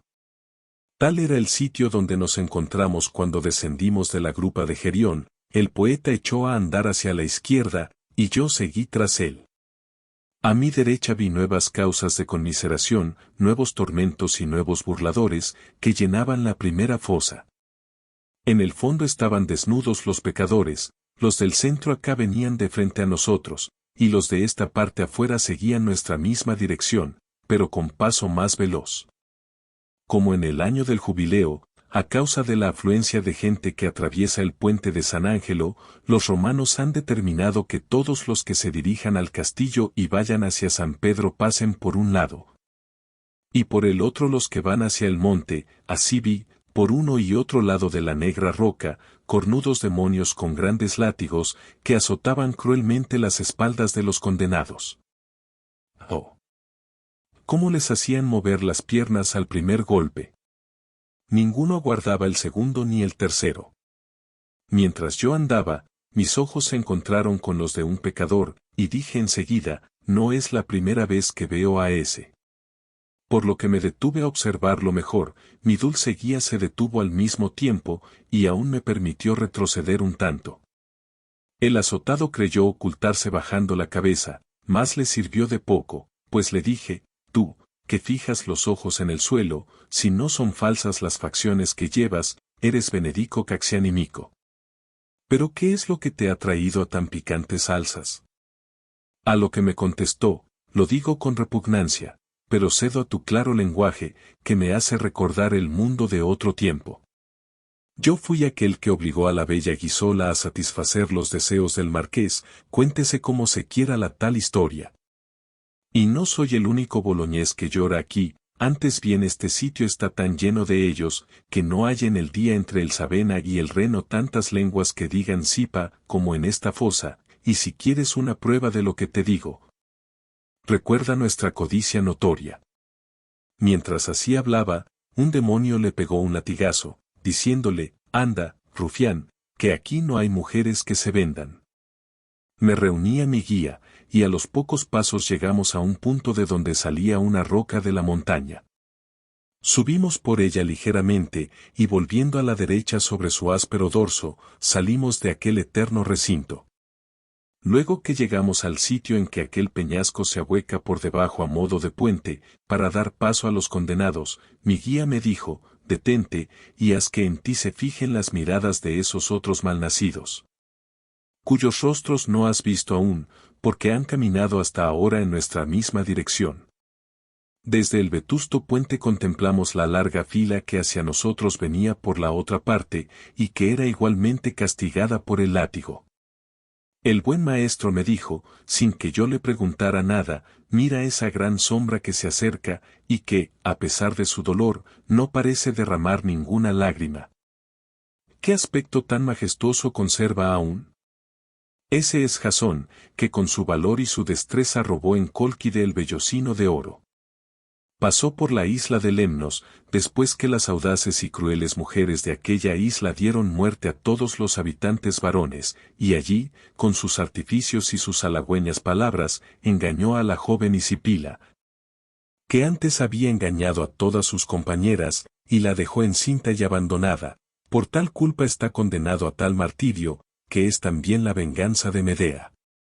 Con él van todos los que han cometido igual clase de engaños. Bástete, pues, saber esto de la primera fosa, y de los que en ella son atormentados.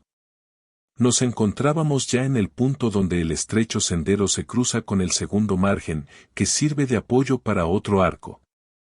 Allí vimos a los que se anidan en una nueva fosa, dando resoplidos con sus narices y golpeándose con sus propias manos.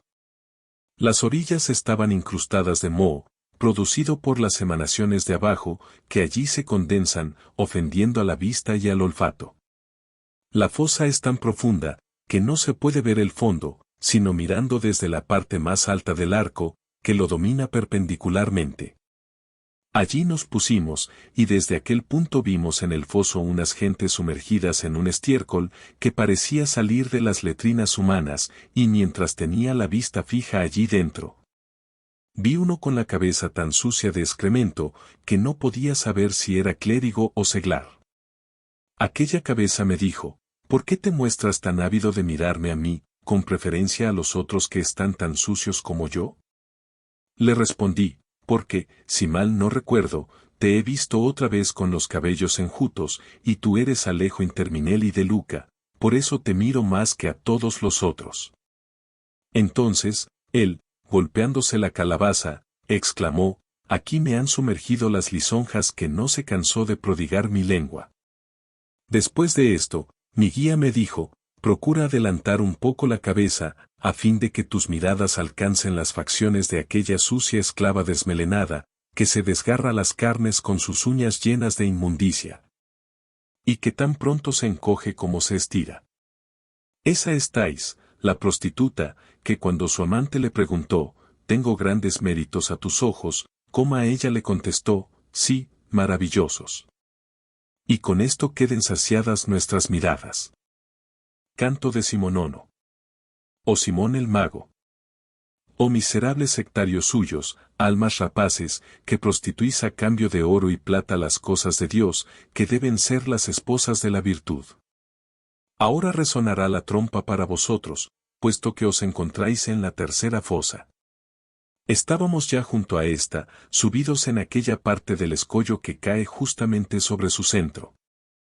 Oh suma sabiduría. Cuán grande es el arte que demuestras en el cielo, en la tierra y en el mundo maldito, y con cuánta equidad se reparte tu virtud. Vi en los lados y en el fondo la piedra lívida llena de pozuelos, todos redondos y de igual tamaño, los cuales me parecieron ni más ni menos anchos que los que hay en mi hermoso San Juan para servir de pilas bautismales. Uno de estos rompí yo no ha muchos años, por salvar a un niño que dentro de él se ahogaba, y baste lo que digo, para desengañar a todos.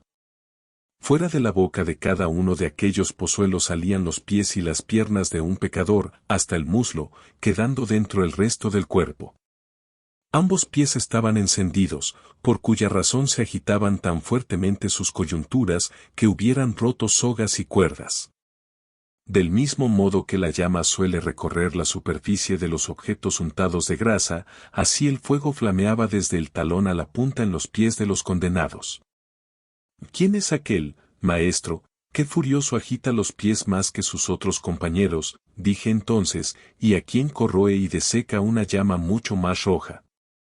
A lo cual me contestó, si quieres que te conduzca por aquella parte de la escarpa que está más cercana al fondo, él mismo te dirá quiénes y cuáles son sus crímenes. Le respondí, me parece bien todo lo que a ti te agrada, tú eres el dueño y sabes que yo no me separo de tu voluntad, así como también conoces lo que me callo.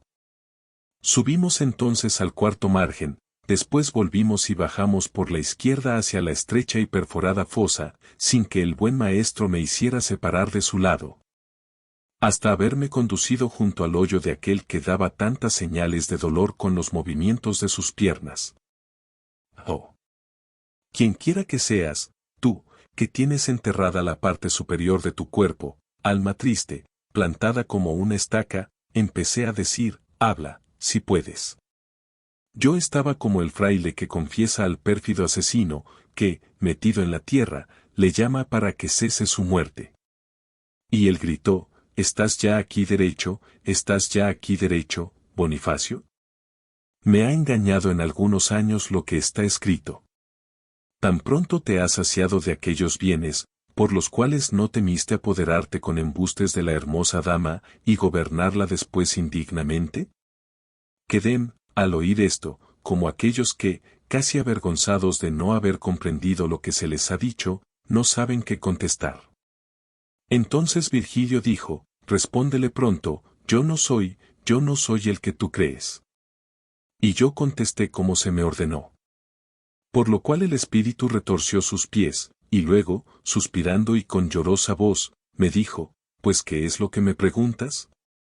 Si te urge conocer quién soy, hasta el punto de haber descendido para ello por todos estos peñascos, sabrás que estuve investido del gran manto, y fui verdadero hijo de la osa, tan codicioso, que, por aumentar la riqueza de los osesnos, embolsé arriba todo el dinero que pude, y aquí mi alma. Bajo mi cabeza están sepultados los demás papas, que antes de mí cometieron simonía, y se hallan comprimidos a lo largo de este angosto agujero. Yo me hundiré también luego que venga aquel que creí fueses tú, cuando te dirigí mi súbita pregunta. Pero desde que mis pies se abrazan y me encuentro colocado al revés, ha transcurrido más tiempo del que él permanecerá en este mismo sitio con los pies quemados, porque en pos de él vendrá de poniente un pastor sin ley. Por causa más repugnante, y ese deberá cubrirnos a entrambos. Será un nuevo Jasón, parecido al de que se habla en el libro de los Macabeos, y así como el rey de este fue débil para con él, así con el otro lo será el que rige la Francia. No sé si en tal momento fue demasiada audacia la mía, pues le respondí en estos términos, dime, ¿cuánto dinero exigió nuestro señor de San Pedro, antes de poner las llaves en su poder? En verdad que no le pidió más sino que le siguiera. Ni Pedro ni los otros pidieron a Matías oro ni plata cuando por suerte fue elegido en reemplazo del que perdió su alma traidora. Permanece, pues, ahí, porque ha sido castigado justamente, y guarda bien la mal adquirida riqueza, que tan atrevido te hizo contra Carlos. Y si no fuese porque aún me contiene el respeto a las llaves soberanas que poseíste en tu alegre vida, emplearía palabras mucho más severas, porque vuestra avaricia contrista al mundo, pisoteando a los buenos y ensalzando a los malos. Pastores, a vosotros se refería el evangelista, cuando vio prostituida ante los reyes a la que se sienta sobre las aguas, a la que nació con 7 cabezas y obtuvo autoridad por sus 10 cuernos. Mientras la virtud agradó a su marido. Os habéis construido dioses de oro y plata, ¿qué diferencia, pues, existe entre vosotros y los idólatras, sino la de que ellos adoran a uno y vosotros adoráis a 100? A. Constantino. ¿A cuántos males dio origen, no tu conversión al cristianismo, sino la donación que de ti recibió el primer papa que fue rico?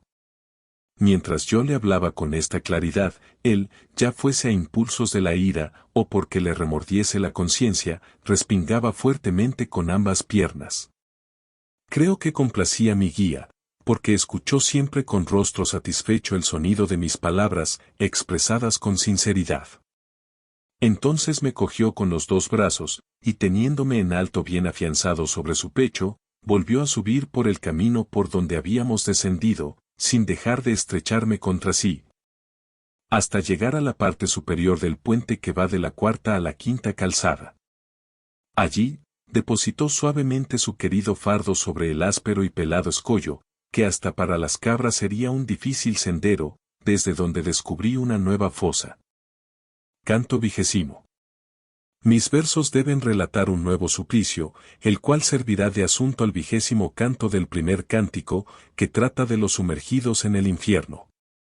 Me hallaba ya dispuesto a contemplar el descubierto fondo, que está bañado de lágrimas de angustia, cuando vi venir por la fosa circular gentes que, llorando en silencio, caminaban con aquel paso lento que llevan las letanías en el mundo. Cuando incliné más hacia ellos mi mirada, me pareció que cada uno de aquellos condenados estaba retorcido de un modo extraño desde la barba al principio del pecho, pues tenían el rostro vuelto hacia las espaldas. Y les era preciso andar hacia atrás, porque habían perdido la facultad de ver por delante. Quizá, por la fuerza de la perlesía, se encuentre un hombre de tal manera contrahecho, pero yo no lo he visto ni creo que pueda suceder. Ahora bien, lector, así Dios te permita sacar fruto de esta lectura. Considera por ti mismo si mis ojos podrían permanecer secos, cuando vi de cerca nuestra humana figura tan torcida, que las lágrimas le caían por la espina dorsal. Yo lloraba en verdad, apoyado contra una de las rocas de la dura montaña, de suerte que mi guía me dijo, ¿tú también eres de los insensatos? Aquí vive la piedad cuando está bien muerta. ¿Quién es más criminal que el que se apasiona contemplando la justicia divina? Levanta la cabeza, levántala y mira a aquel por quien se abrió la tierra en presencia de los tebanos, que exclamaban, ¿a dónde caes, Anfiarao? ¿Por qué abandonas la guerra? Y no cesó de caer en el infierno hasta llegar a Minos, que se apodera de cada culpable. Mira cómo ha convertido sus espaldas en pecho, por haber querido ver demasiado hacia adelante, ahora mira hacia atrás, y sigue un camino retrógrado.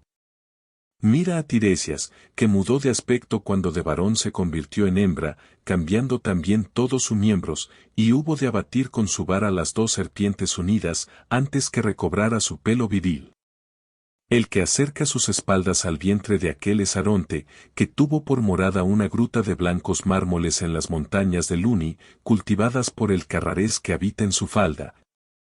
Y desde allí no había nada que limitara su vista, cuando contemplaba el mar o las estrellas. Aquella que, con los destrenzados cabellos, cubre sus pechos, por lo cual se ocultan a tus miradas, y tiene en ese lado de su cuerpo todas las partes velludas, fue Manto, que recorrió muchas comarcas. Hasta que se detuvo en el sitio donde yo nací, por lo cual deseo que me prestes un poco de atención. Luego que su padre salió de la vida, y fue esclavizada la ciudad de Bacó, Manto anduvo errante por el mundo durante mucho tiempo. Allá arriba, en la bella Italia, existe un lago al pie de los Alpes que ciñen la Alemania por la parte superior del Tirol, el cual se llama Benaco. 1000 corrientes, y aún más, según creo, vienen a aumentar, entre Garda, Val Camonica y el Apenino, el agua que se estanca en dicho lago. En medio de este hay un sitio, donde el pastor de Trento, y los de Verona y Brescia, podrían dar su bendición si siguiesen aquel camino.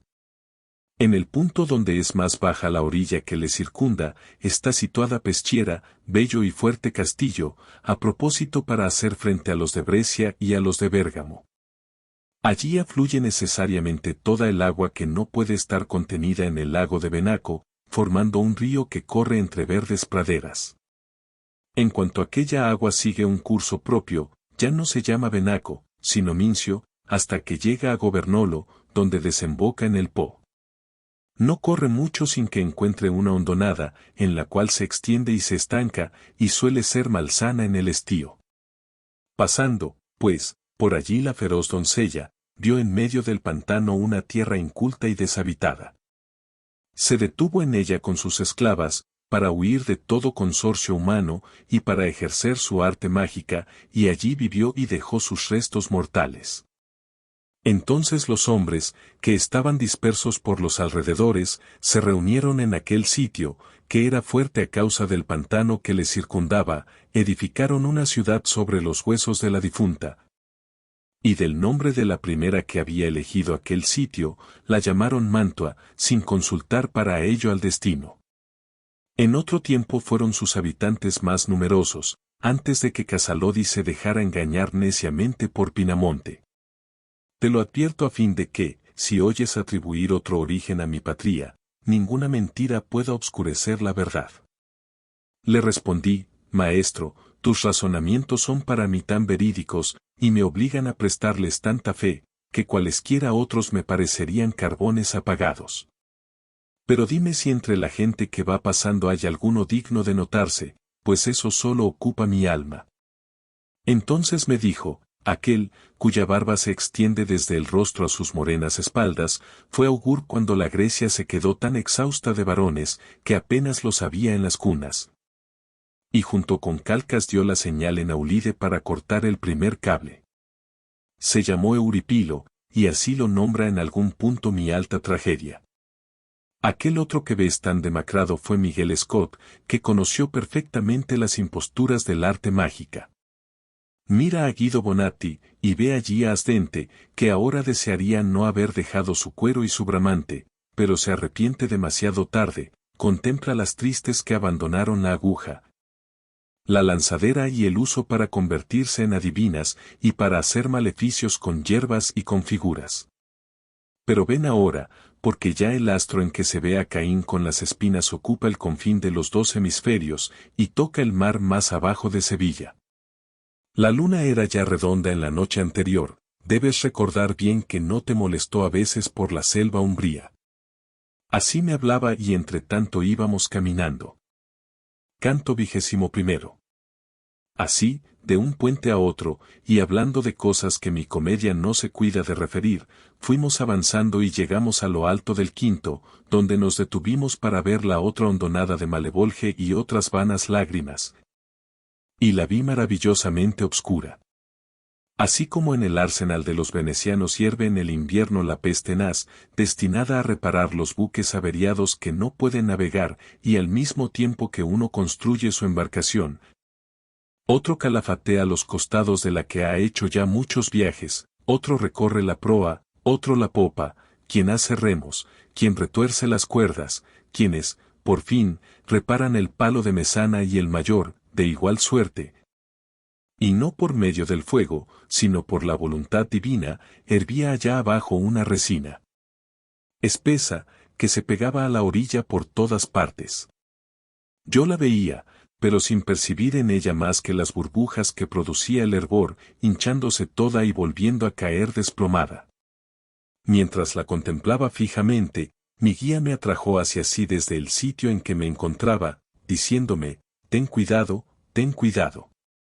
Entonces me volví como el hombre que ansía ver aquello de que le conviene huir, y a quien asalta un temor tan grande y repentino, que ni para mirar detiene su fuga, y vi detrás de nosotros un negro diablo, que venía corriendo por el puente. ¡Oh! Cuán feroz era su aspecto, y qué amenazador me parecía con sus alas abiertas y sus ligeros pies. Sobre sus hombros, altos y angulosos, llevaba a cuestas un pecador, a quien tenía agarrado por ambos jarretes. Desde nuestro puente dijo, «Oh Malebranche, ved aquí uno de los ancianos de Santa Cita, ponedle debajo, que yo me vuelvo otra vez a aquella tierra, que está tan bien provista de ellos. Allí todos son bribones, excepto Bonturo, y por dinero, de un no hacen unita». Le arrojó abajo, y se volvió por la dura roca tan deprisa, que jamás ha habido mastín suelto que haya perseguido a un ladrón con tanta ligereza. El pecador se hundió y volvió a subir hecho un arco, pero los demonios, que estaban resguardados por el puente, gritaban, «Aquí no está el santo rostro, aquí se nada de diferente modo que en el Sergio. Si no quieres probar nuestros garfios, no salgas de la pez». Después le pincharon con más de 100 arpones, diciéndole, «Es forzoso que bailes aquí a cubierto, de modo que, si puedes, prevariques ocultamente». No de otra suerte hacen los cocineros que sus marmitones sumerjan en la caldera las viandas por medio de grandes tenedores, para que no sobrenaden. «A fin de que no adviertan que estás aquí», me dijo el buen maestro, «ocúltate detrás de una roca, que te sirva de abrigo, y aunque se me haga alguna ofensa, no temas nada. Pues ya conozco estas cosas por haber estado otra vez entre estas almas venales». Enseguida pasó al otro lado del puente, y cuando llegó a la sexta orilla, tuvo necesidad de mostrar su intrepidez. Con el furor y el ímpetu con que salen los perros tras el pobre que de pronto pide limosna donde se detiene, así salieron los demonios de debajo del puente, volviendo todos contra él sus arpones, pero les gritó: «Que ninguno de vosotros se atreva. Antes que me punce vuestra horquilla, adelántese uno que me oiga, y después medite si debe perdonarme».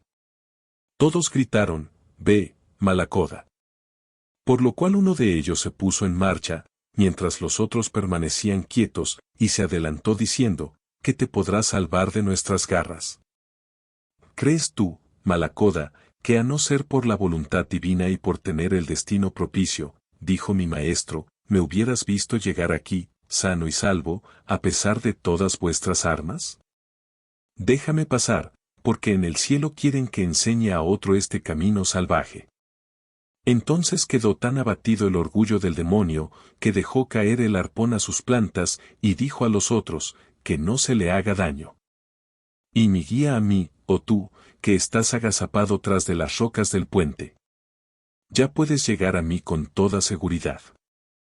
Entonces eché a andar, y me acerqué a él con prontitud, pero los diablos avanzaron, de modo que yo temí que no observaran lo pactado. Así vi temblar en otro tiempo a los que por capitulación salían de Caprona, viéndose entre tantos enemigos. Me acerqué cuanto pude a mi guía, y no separaba mis ojos del rostro de aquellos, que no era nada bueno. Bajaban ellos sus garfios, y, ¿quieres que le pinche en la rabadilla?, como decía uno de ellos a los otros. Y respondían: «Sí, sí, clávale». Pero aquel demonio, que estaba conversando con mi guía, se volvió de repente, y gritó: «Quieto, quieto, Scarmiglione». Después nos dijo: «Por este escollo no podréis ir más lejos, pues el sexto arco yace destrozado en el fondo. Si os pléis ir más adelante, seguid esta costa escarpada, cerca veréis otro escollo por el que podréis pasar». Ayer, 5 horas más tarde que en este momento, se cumplieron 1266 años desde que se rompió aquí el camino.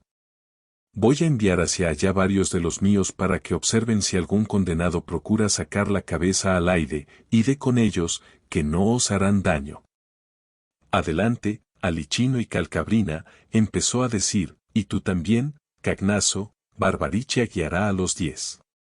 Vengan además Libicocco, y Dragignazo, Siriato, el de los grandes colmillos, y Grafiacane, y Farfarello, y el loco de Rubicantondad en torno de la pez hirviente, estos deben llegar salvos hasta el otro escollo, que atraviesa enteramente sobre la fosa.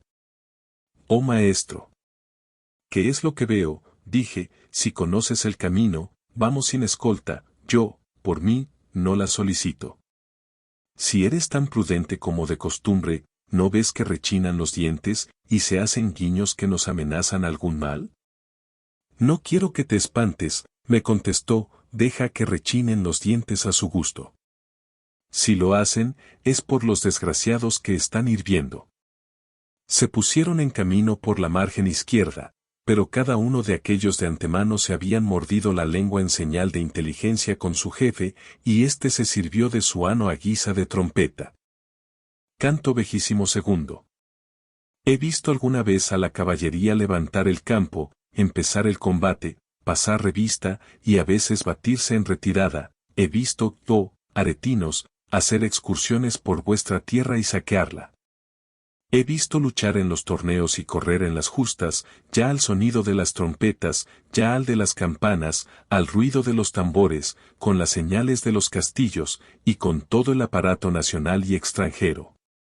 Pero lo que no he visto nunca es que tan extraño instrumento de viento haya indicado la marcha a jinetes ni peones, jamás, ni en la tierra, ni en los cielos, dio semejante faro a ningún buque. Marchábamos juntamente con los 10 demonios, oh terrible compañía, pero en la iglesia con los santos y en la taberna con los borrachos. Sin embargo, mi atención estaba concentrada en la pez para distinguir todo lo que contenía la fosa y los que se abrazaban dentro de ella. Así como saltan los delfines fuera del agua, indicando a los marinos que precavan la nave de la tempestad, así también algunos condenados, para aliviar su tormento, sacaban la espalda y la volvían a esconder más rápidos que el relámpago, y lo mismo que en un charco las ranas sacan la cabeza a flor de agua, aunque teniendo dentro de ella sus patas y el resto del cuerpo. Así estaban por todas partes los pecadores, pero en cuanto Barbarichia se aproximaba, volvían a sumergirse en aquel hervidero. Yo vi, y aún se estremece por ello mi corazón, a uno de aquellos que había tardado más tiempo en hundirse, como sucede con las ranas, que una queda fuera del agua, mientras otra se zambulle, y Grafiacane, que estaba más cerca de él, le enganchó por los cabellos embiscados de pez, y lo sacó fuera como si fuese una nutria. Yo sabía el nombre de todos aquellos demonios, por haberme hecho cargo de ellos cuando los eligió Malacoda. Rubicante, plántale encima tu garfio y desuéllalo, gritaban a un tiempo todos aquellos malditos.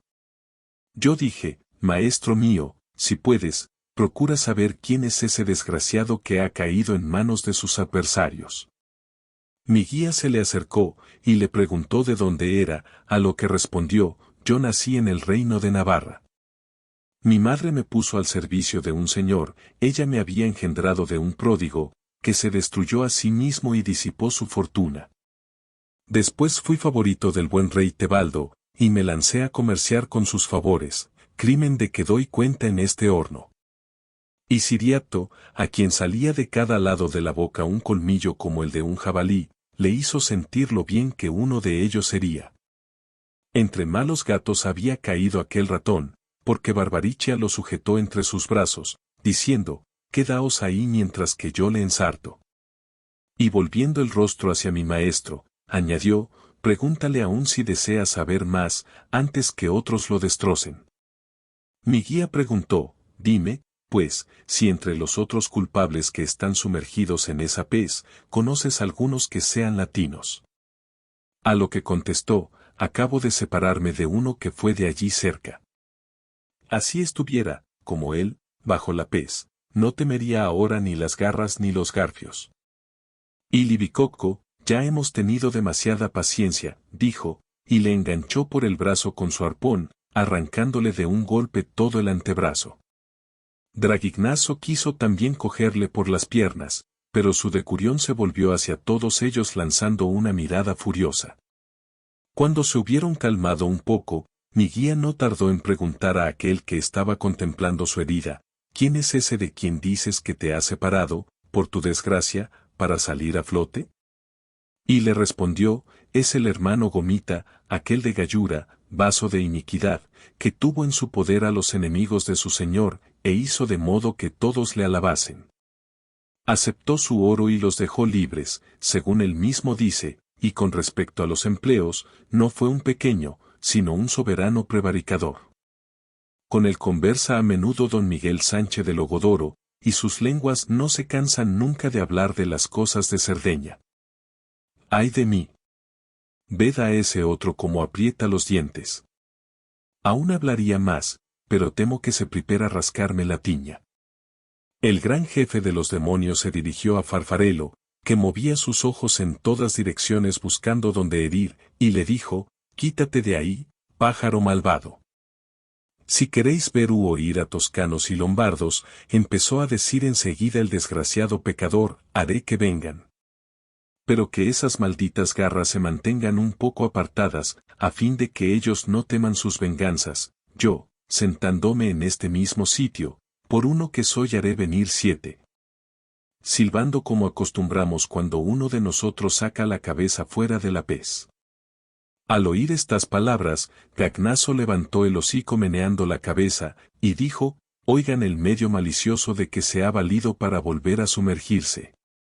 A lo cual contestó aquel, que tenía abundancia de estratagemas, «En verdad que soy muy malicioso, cuando expongo a los míos a mayores tormentos». No pudo contenerse Alichino, y en contra de lo dicho por los otros, respondió, «Si te arrojas en la pez, no correré al galope detrás de ti, sino que emplearé mis alas para ello. Te damos de ventaja la escarpa, y el ribazo por defensa, y veamos si tú solo vales más que todos nosotros, o tú, que lees esto, ahora verás un nuevo juego». Todos los demonios se volvieron hacia la pendiente opuesta, y el primero de ellos, el que se había mostrado más renitente. El navarro aprovechó bien el tiempo, fijó sus pies en el suelo, y precipitándose de un solo salto, se puso al abrigo de los malos propósitos de aquellos. Contristados se quedaron los demonios ante esta treta, pero mucho más el que tuvo la culpa de ella, por lo cual se lanzó tras de él gritando, «Ya te tengo». Pero de poco le valió, porque sus alas no pudieron igualar en velocidad al espanto de Ciampolo. Este se lanzó en la pez, y aquel cambió la dirección de su vuelo, llevando el pecho hacia arriba. No de otro modo se sumerge instantáneamente el pato cuando el halcón se aproxima, y éste se remonta furioso y fatigado. Calcabrina, irritado contra Lichino por aquel engaño, echó a volar tras él, deseoso de que el pecador se escapara para tener un motivo de querella. Y cuando hubo desaparecido el prevaricador, volvió sus garras contra su compañero, y se aferró con él sobre el mismo estanque. Pero este, gavilán adiestrado, hizo uso también de las suyas, y los dos cayeron en medio de la pez hirviente. El calor los separó bien pronto, pero todo su esfuerzo para remontarse era en vano, porque sus alas estaban embiscadas. Barbarichia, descontento como los demás, hizo volar a 4 desde la otra parte con todos sus arpones, y bajando rápidamente hacia el sitio designado, tendieron sus garfios a los 2 demonios, que estaban medio cosidos en la superficie de aquella fosa. Nosotros los dejamos allí enredados de aquella manera. Canto 23. Solos, en silencio y sin escolta, íbamos uno tras otro, como acostumbran ir los frailes menores. La riña que acabábamos de presenciar me trajo a la memoria la fábula de Esopo, en que habló de la rana y del topo, pues las partículas Mo e Isa no son tan semejantes como estos dos hechos, si atentamente se consideran el principio y el fin de entrambos. Y como un pensamiento procede rápidamente de otro, de este nació uno nuevo, que redobló mi primitivo espanto. Yo pensaba así, esos demonios han sido engañados por nuestra causa, y con tanto daño y escarnio, que les creo muy ofendidos. Si a la malevolencia se añade la ira, nos van a perseguir con más crueldad que el perro que sujeta a la liebre por el cuello. Ya sentía que se erizaban mis cabellos a causa del temor, y miraba hacia atrás atentamente, por lo que dije, «Maestro, si no nos ocultas a los dos prontamente, temo a los demonios que vienen detrás de nosotros». Y tan así me lo imagino, que ya me parece que los oigo. A lo que él contestó, «Si yo fuera un espejo, no verías en mí tu imagen tan pronto como veo en tu interior. En este momento se cruzaban tus pensamientos con los míos bajo la misma faz y aspecto, de suerte que he deducido de ambos un solo consejo.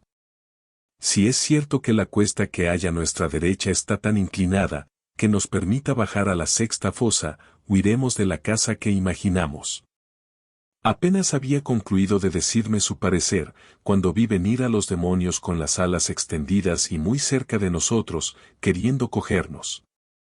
Mi guía me agarró súbitamente, como una madre que, despertada por el ruido y viendo brillar las llamas cerca de ella, coge a su hijo y huye, y teniendo más cuidado de él que de sí misma, no se detiene ni aun a ponerse una camisa.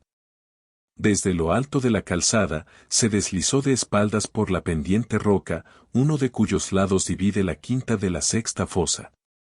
Jamás corrió tan rápida el agua por la canal de un molino, cuando más se acerca a las paletas de la rueda, como descendió por aquel declive mi maestro, llevándome sobre su pecho, cual si fuese hijo suyo y no su compañero. Apenas tocaron sus pies al suelo del profundo abismo, cuando los demonios aparecieron en la roca sobre nuestras cabezas, pero ya no nos inspiraban temor. Porque la alta providencia que los había designado para ministros de la quinta fosa, les quitó la facultad de separarse de allí. Abajo encontramos unas gentes pintadas, que giraban en torno con bastante lentitud, llorosas y con los semblantes fatigados y abatidos. Llevaban capas con capuchas echadas sobre los ojos, por el estilo de las que llevan los monjes de Colonia. Aquellas capas eran doradas por de fuera, de modo que deslumbraban, pero por dentro eran todas de plomo, y tan pesadas, que las de Federico a su lado parecían de paja. Oh manto fatigoso por toda la eternidad. Nos volvimos aún hacia la izquierda, y anduvimos con aquellas almas, escuchando sus tristes lamentos. Pero las sombras, rendidas por el peso, caminaban tan despacio, que a cada paso que dábamos cambiábamos de compañero. Yo dije a mi guía, procura encontrar a alguno que sea conocido por su nombre o por sus hechos, y mira al efecto en derredor tuyo mientras andas. Y uno de ellos, que entendió el idioma toscano, exclamó detrás de nosotros, detened vuestros pasos, vosotros que tanto corréis a través del aire sombrío, quizá podrás obtener de mí lo que solicitas. Enseguida mi guía se volvió y me dijo, espera, y modera tu paso hasta igualar al suyo. Me detuve, y vi dos de aquellos, que en sus miradas demostraban gran deseo de estar conmigo, pero su carga y lo estrecho del camino les hacían tardar.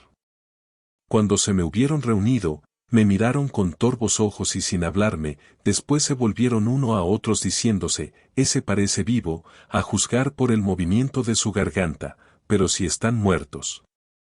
¿Por qué privilegio no llevan nuestra pesada capa? Después me dijeron, oh toscano, que has venido a la mansión de los tristes hipócritas, dígnate decirnos quién eres. Les contesté, nací y crecí junto a la orilla del hermoso Arno, en la gran ciudad, y conservo el cuerpo que he tenido siempre. Pero vosotros, a quienes, según veo, cae tan doloroso llanto gota a gota por las mejillas, ¿quiénes sois, y qué pena padecéis que tanto se hace ver? Uno de ellos me respondió, ay de mí. Estas doradas capas son de plomo, y tan gruesas, que su peso nos hace gemir como cargadas balanzas. Fuimos hermanos gozosos y boloñeses. Yo me llamé Catalano y este Loderingo. Tu ciudad nos nombró magistrados, como suele elegirse a un hombre neutral para conservar la paz, y la conservamos tan bien como puede verse aún cerca del Gardingo. Yo repuse, oh hermanos, vuestros males. Pero no pude continuar, porque vi en el suelo a uno crucificado en 3 palos. En cuanto me vio, se retorció, haciendo agitar su barba con la fuerza de los suspiros, y el hermano Catalano, que lo advirtió, me dijo: ese que estás mirando crucificado aconsejó a los fariseos que era necesario hacer sufrir a un hombre el martirio por el pueblo. Está atravesado y desnudo sobre el camino, como ves, y es preciso que sienta lo que pesa cada uno de los que pasan. Su suegro está condenado a igual suplicio en esta fosa, así como los demás del consejo que fue para los judíos origen de tantas desgracias. Entonces vi a Virgilio que contemplaba con asombro a aquel que estaba tan vilmente crucificado en el eterno destierro. Luego se dirigió al fraile en estos términos: ¿Queríais decirnos si hacia la derecha hay alguna abertura por donde podamos salir los dos, sin obligar a los ángeles negros a que nos saquen de este abismo? Aquel respondió, más cerca de aquí de lo que esperas, se levanta una peña que parte del gran círculo y atraviesa todas las terribles fosas, pero está cortada en esta y no continúa sobre ella. Podréis subir por las ruinas que existen en el declive de su falda y cubren el fondo. Mi guía permaneció un momento con la cabeza inclinada, y después dijo, como nos ha engañado aquel que ensarta con su garfio a los pecadores. Y el fraile repuso, he oído referir en Bolonia los numerosos vicios del demonio, entre los cuales no era el menor el de ser falso y padre de la mentira. Entonces mi guía se alejó precipitadamente con el rostro inmutado por la cólera, y en consecuencia, me alejé también de aquellas almas que soportaban tanto peso, y seguí las huellas de los pies queridos. Canto 24. En la época del año nuevo en que templa el sol su cabellera bajo el acuario, y en que ya las noches van igualándose con los días, cuando la escarcha imita en la tierra, aunque por poco tiempo, el color de su blanca hermana. El campesino que carece de forraje, se levanta, mira, y al ver blanco el campo se golpea el muslo, vuelve a su casa, y se lamenta continuamente como el desgraciado que no sabe qué hacer, pero torna luego a mirar.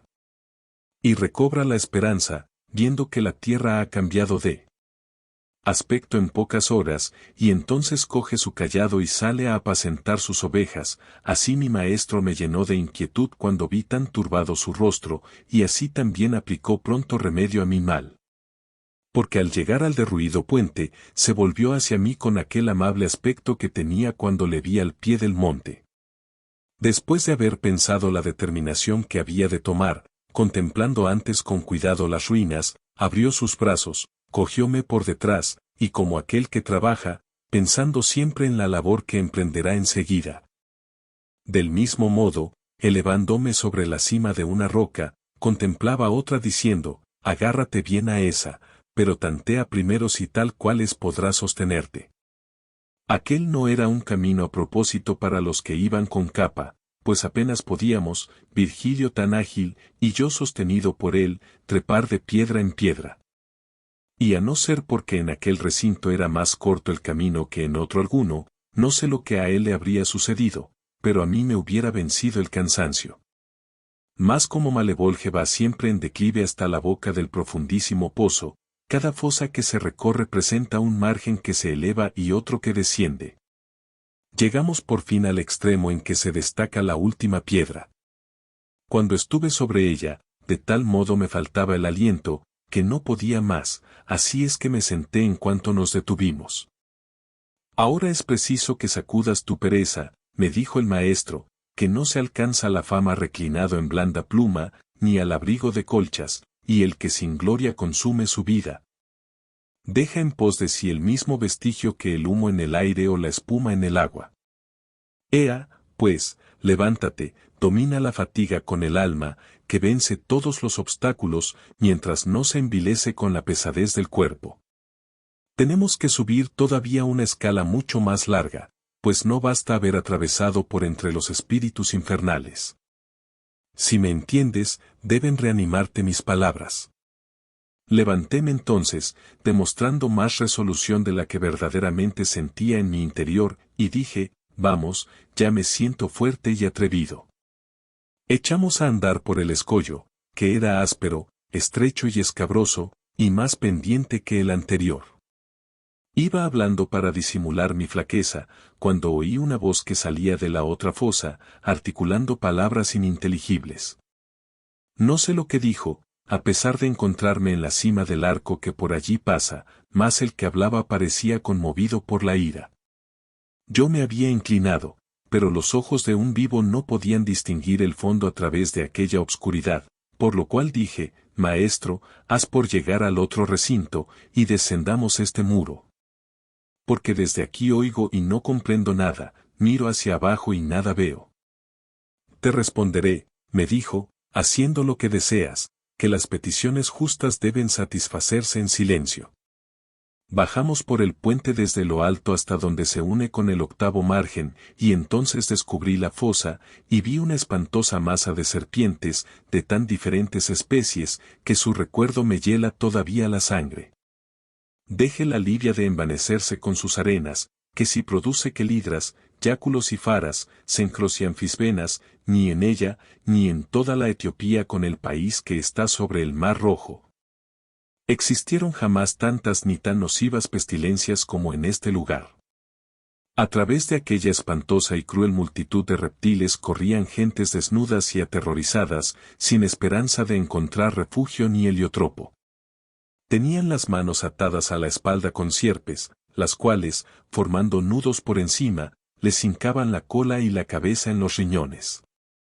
Y he aquí que uno de aquellos desgraciados, que estaba cerca de nosotros, fue mordido por una serpiente en el punto en que el cuello se une a los hombros, y en el breve tiempo que se necesita para escribir una O y una I. Se incendió, ardió y cayó reducido a cenizas.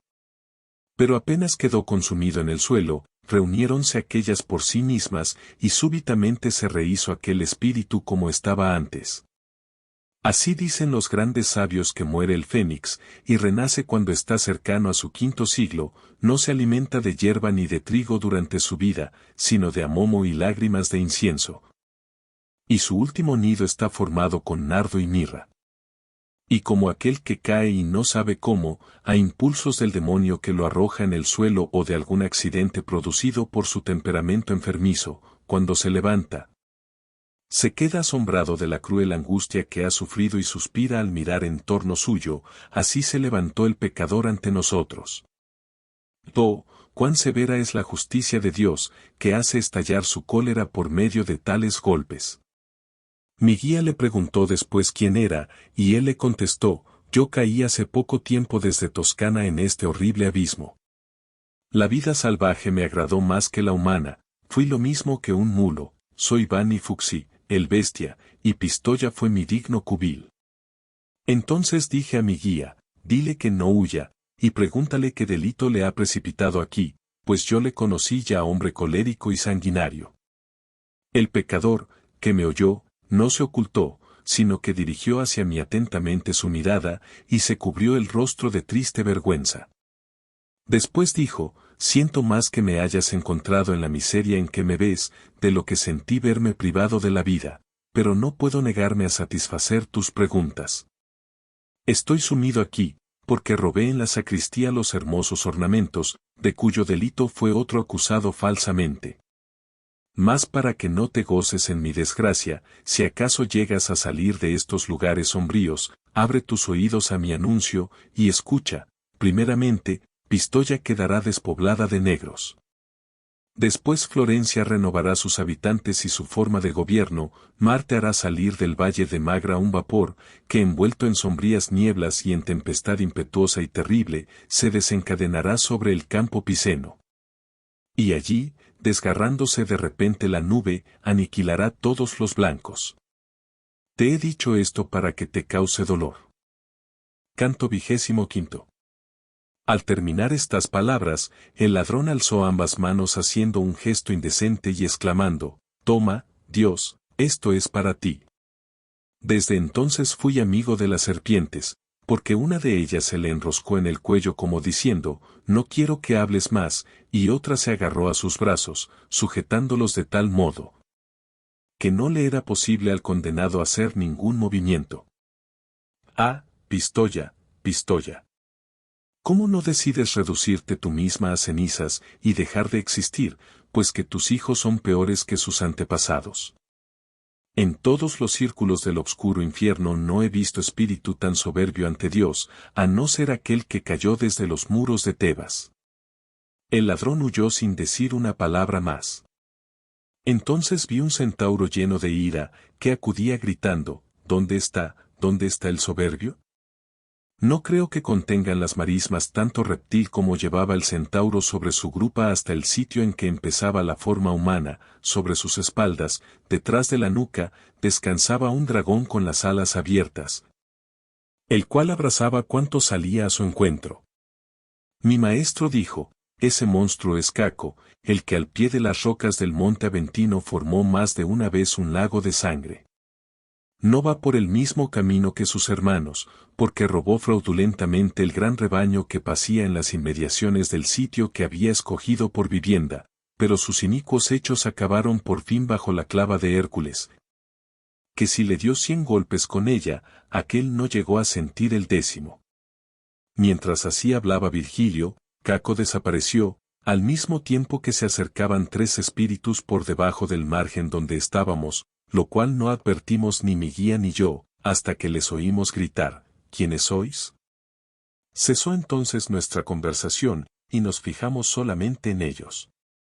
Yo no les conocía, pero sucedió, como suele acontecer algunas veces, que el uno tuvo necesidad de llamar al otro, diciéndole, Cianfa, ¿dónde te has metido?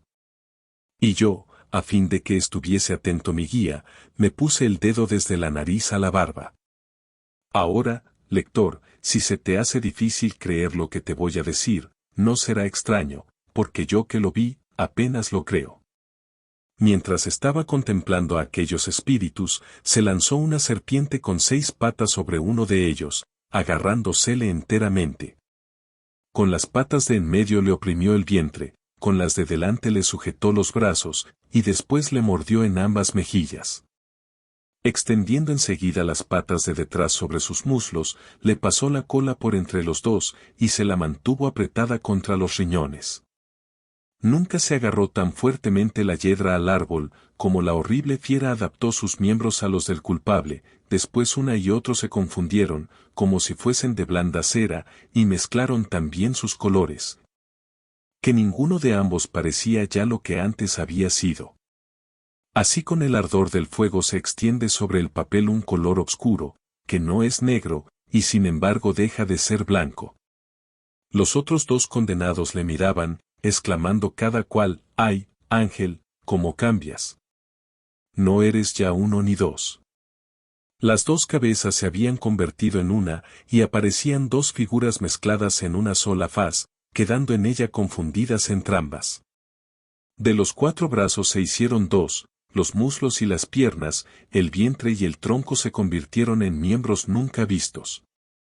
Quedó borrado todo su primitivo aspecto, aquella imagen transformada parecía 2 y ninguna de las anteriores, y en tal estado se alejaba a pasos lentos. Como el lagarto, que bajo el ardor de los días caniculares, cuando cambia de maleza, parece un rayo al atravesar el camino, tal parecía, dirigiéndose hacia el vientre de los otros 2 espíritus. Una pequeña serpiente irritada, lívida y negra como grano de pimienta. Picó a uno de ellos en aquella parte del cuerpo por donde nos alimentamos antes de nacer, y después cayó a sus pies quedando tendida. El herido la miró sin decir nada, y permaneció inmóvil, en pie y bostezando, como si le hubiera sorprendido el sueño o la fiebre. Él y la serpiente se miraban, y el uno por la herida y la otra por la boca, lanzaban un denso humo que llegaba a confundirse. Calle Lucano al referir las miserias de Sabello y de Nasidio, y escuche atentamente lo que describo aquí, calle Ovidio al ocuparse de Cadmo y Aretusa, que sí, en su poema, convirtió a aquel en serpiente y a este en fuente. No le envidio. Ovidio no transformó jamás 2 naturalezas frente a frente, de tal modo que sus formas cambiaran también de materia. El hombre y la serpiente se correspondieron de tal suerte, que cuando ésta abrió su cola en forma de horquilla, el herido juntó sus 2 pies. Las piernas y los muslos de éste se estrecharon tanto, que en poco tiempo no quedaron vestigios de su natural separación. La cola hendida de la serpiente tomaba la figura que desaparecía en el hombre, y su piel se hacía blanda al paso que dura la de aquel. Vi entrar los brazos del condenado en los sobacos, y las 2 patas de la fiera, que eran cortas, se alargaban tanto cuanto aquellos se encogían. Las patas de detrás de aquella, retorciéndose, formaban el miembro que el hombre oculta, y el del miserable dividióse en 2 patas. Mientras que el humo daba el color de la serpiente al hombre y viceversa, y hacía salir en aquella el pelo que quitaba a éste, el uno, es decir, la fiera transformada en hombre, se levantó, y cayó el otro. pero sin dejar de lanzarse miradas feroces, ante las cuales cada uno de ellos cambiaba de rostro. El que estaba en pie lo encogió hacia las sienes, y de la carne excedente se le formaron las orejas en sus lisos carrillos.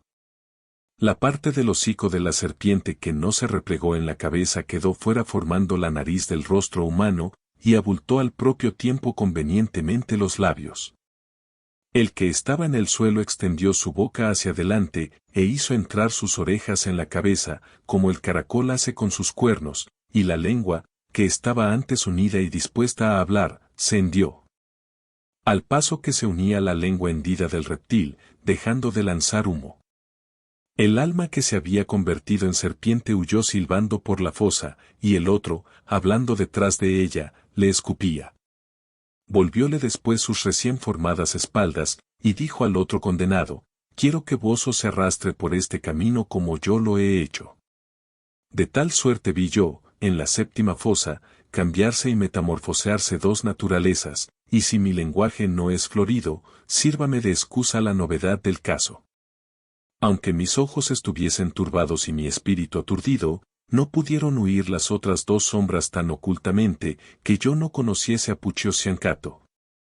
El único de los tres espíritus de los llegados anteriormente que no había cambiado de forma, el otro era aquel que tú lloras, oh Gaville. Canto 26. Alégrate, Florencia, pues eres tan grande, que tu nombre vuela por mar y tierra, y es famoso en todo el infierno. Entre los ladrones he encontrado 5 de tus nobles ciudadanos, lo cual me avergüenza, y a ti no te honra mucho.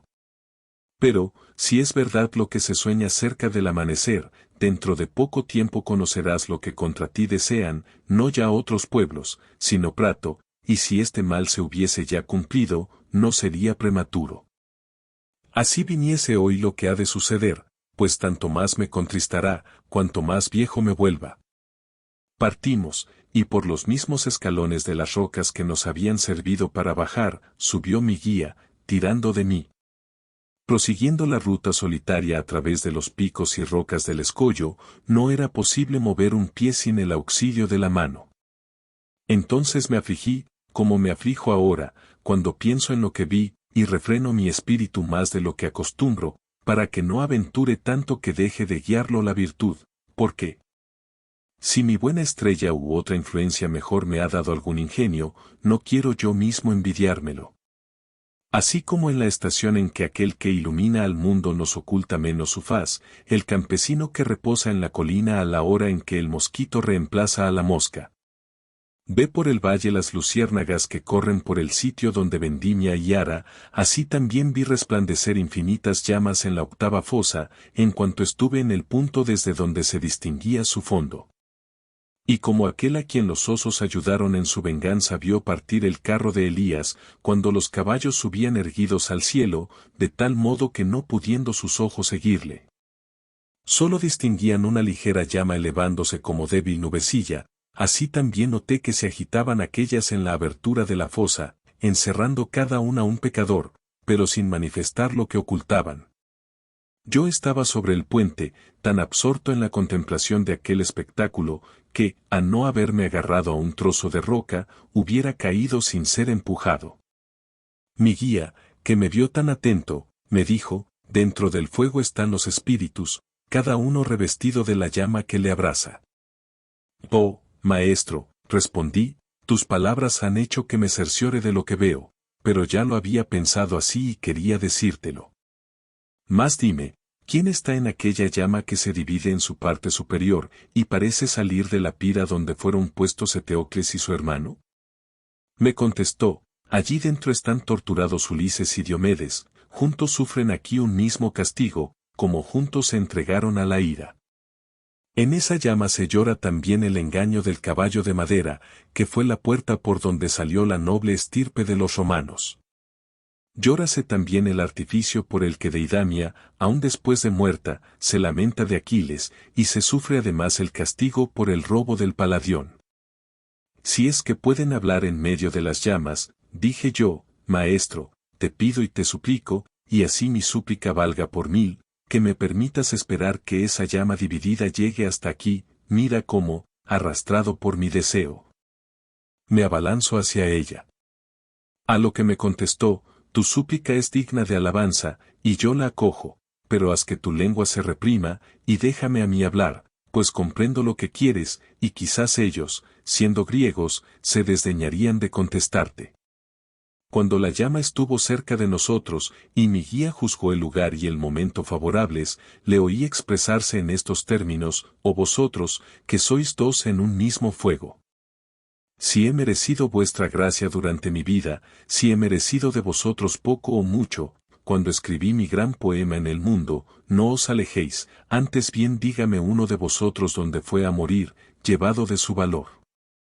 La punta más elevada de la antigua llama empezó a oscilar murmurando como la que agita el viento, después, dirigiendo a uno y otro lado su extremidad, empezó a lanzar algunos sonidos, como si fuera una lengua que hablara.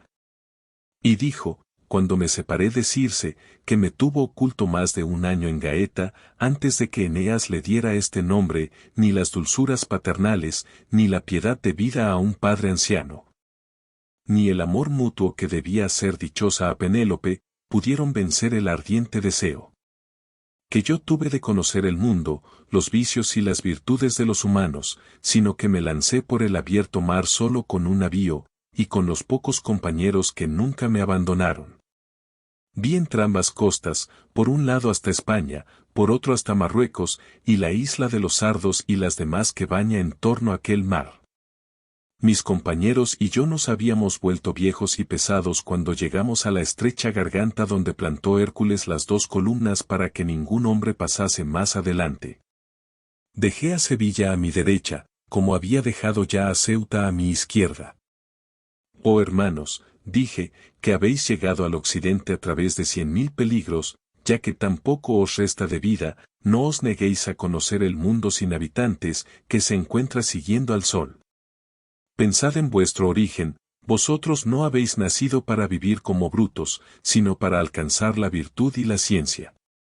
Con esta corta arenga infundí en mis compañeros tal deseo de continuar el viaje, que apenas los hubiera podido detener después. Y volviendo la popa hacia el oriente, de nuestros remos hicimos alas para seguir tan desatentado viaje, inclinándonos siempre hacia la izquierda. La noche veía ya brillar todas las estrellas del otro polo, y estaba el nuestro tan bajo que apenas parecía salir fuera de la superficie de las aguas. 5 veces se había encendido y otras tantas apagado la luz de la luna desde que entramos en aquel gran mar, cuando apareció una montaña obscurecida por la distancia, la cual me pareció la más alta de cuantas había visto hasta entonces. Nos causó alegría, pero nuestro gozo se trocó bien pronto en llanto, pues de aquella tierra se levantó un torbellino que chocó contra la proa de nuestro buque, 3 veces lo hizo girar juntamente con las encrespadas ondas, y a la cuarta levantó la popa y sumergió la proa como plugo al otro, hasta que el mar volvió a unirse sobre nosotros. Canto 27. Habíase quedado derecha e inmóvil la llama para no decir nada más, y ya se iba alejando de nosotros, con permiso del dulce poeta, cuando otra que seguía detrás nos hizo volver la vista hacia su punta, a causa del confuso rumor que salía de ella. Como el toro de Sicilia que, lanzando por primer mugido el llanto del que lo había trabajado con su lima, lo cual fue justo, bramaba con las voces de los torturados en el de tal suerte, que a pesar de estar construido de bronce, parecía realmente traspasado de dolor, así también las palabras lastimeras del espíritu contenido en la llama, no encontrando en toda la extensión de ella ninguna abertura por donde salir.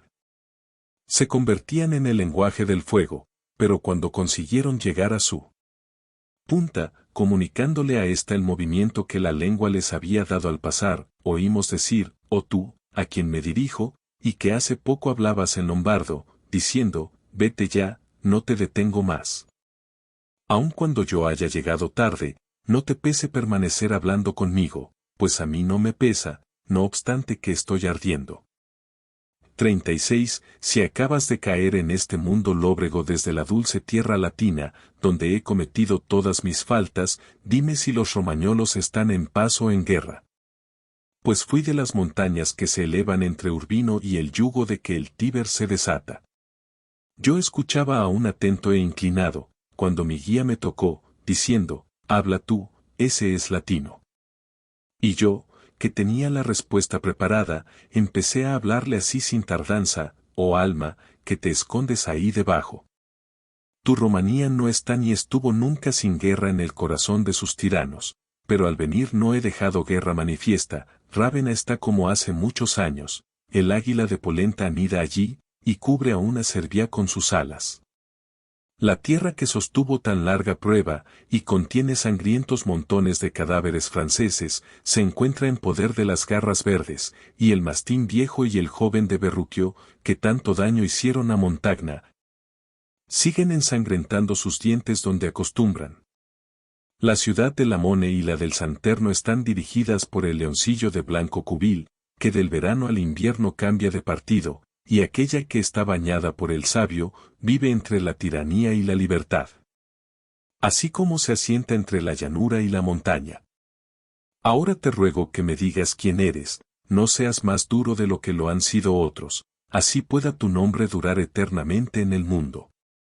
Cuando el fuego hubo producido su acostumbrado rumor, movió de una parte a otra su aguda punta, y después habló así, si yo creyera que dirijo mi respuesta a una persona que debe volver al mundo. Esta llama dejaría de agitarse, pero como ninguno pudo salir jamás de esta profundidad, si es cierto lo que he oído, te responderé sin temor a la infamia. Yo fui hombre de guerra y luego franciscano, creyendo que con este hábito expiaría mis faltas, y mi creencia hubiera tenido ciertamente efecto, si el gran sacerdote, a quien deseo todo mal, no me hubiese hecho incurrir en mis primeras faltas. Quiero que tú sepas cómo y por qué. Mientras conservé la forma de carne y hueso que mi madre me dio, mis acciones no fueron de león, sino de zorra. Yo conocí toda clase de astucias, todas las acechanzas, y las practiqué tan bien, que su fama resonó hasta en el último confín del mundo. Cuando me vi cercano a la edad en que cada cual debería cargar las velas y recoger las cuerdas, lo que antes me agradaba me disgustó entonces, y arrepentido, confesé mis culpas, retirándome al claustro. Entonces, ay, infeliz de mí, pude haberme salvado, pero el príncipe de los nuevos fariseos estaba en guerra cerca de Letrán, y no con los sarracenos ni con los judíos, pues todos sus enemigos eran cristianos. Y ninguno de ellos había ido a conquistar a Acre, ni a comerciar en la tierra del sultán, no tuvo en cuenta su dignidad suprema ni las sagradas órdenes de que estaba investido. Ni vio en mí aquel cordón que solía enflaquecer a los que lo llevaban, sino que, así como Constantino llamó a Silvestre en el monte Soracto, para que le curase la lepra, así también me llamó aquel para que le curara su orgullosa fiebre, pidióme consejo, y yo me callé, porque sus palabras me parecieron las de un hombre ebrio. Después añadió, no abrigue tu corazón temor alguno, te absuelvo de antemano, pero me has de decir cómo podré echar por tierra los muros de Preneste. Yo puedo abrir y cerrar el cielo, como sabes, porque son dos las llaves a que no tuvo mucho apego mi antecesor. Estos graves argumentos me impresionaron, y pensando que sería peor callar que hablar, dije, Padre, puesto que tú me lavas del pecado en que voy a incurrir, para triunfar en tu alto solio, debes prometer mucho y cumplir poco de lo que prometas.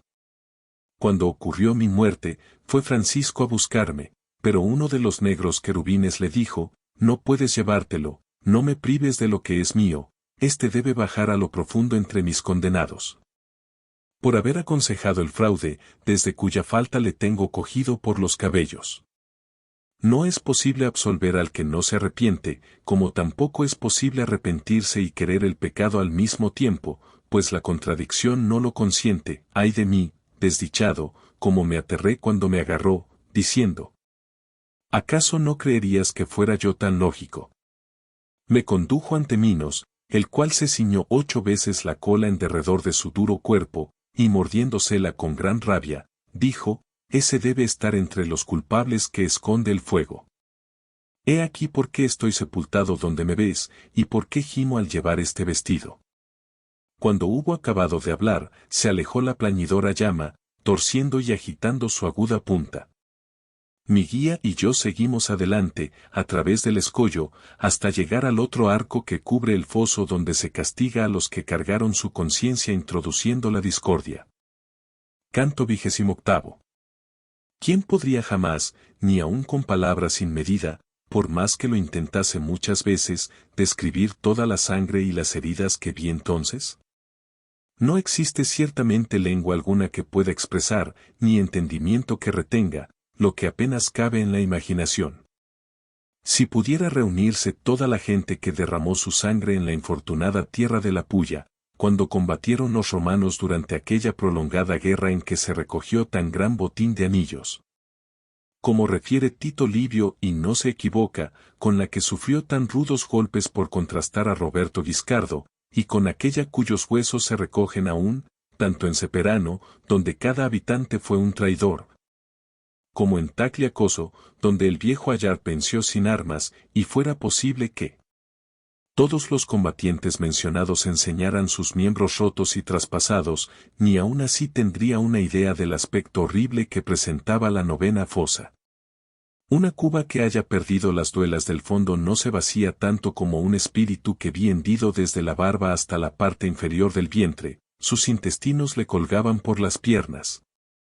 Se veía el corazón en movimiento y el triste saco donde se convierte en excremento todo cuanto se come. Mientras le estaba contemplando atentamente, me miró, y con las manos se abrió el pecho, diciendo, «Mira cómo me desgarro, mira cuán estropeado está Mahoma». Allí va delante de mí llorando, con la cabeza abierta desde el cráneo hasta la barba, y todos los que aquí ves, vivieron, más por haber diseminado el escándalo y el cisma en la tierra, están hendidos del mismo modo. En pos de nosotros viene un diablo que nos hiere cruelmente, dando tajos con su afilada espada a cuantos alcanza entre esta multitud de pecadores, luego que hemos dado una vuelta por esta lamentable fosa. Porque nuestras heridas se cierran antes de volvernos a encontrar con aquel demonio. Pero tú, ¿qué estás husmeando desde lo alto del escollo? Quizá para demorar tu marcha hacia el suplicio que te haya sido impuesto por tus culpas, ¿quién eres?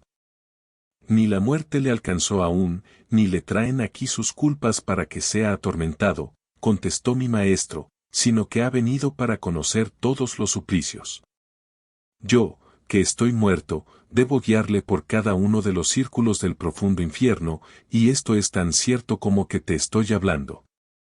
Al oír estas palabras, más de 100 condenados se detuvieron en la fosa para contemplarme, haciéndoles olvidar la sorpresa su martirio.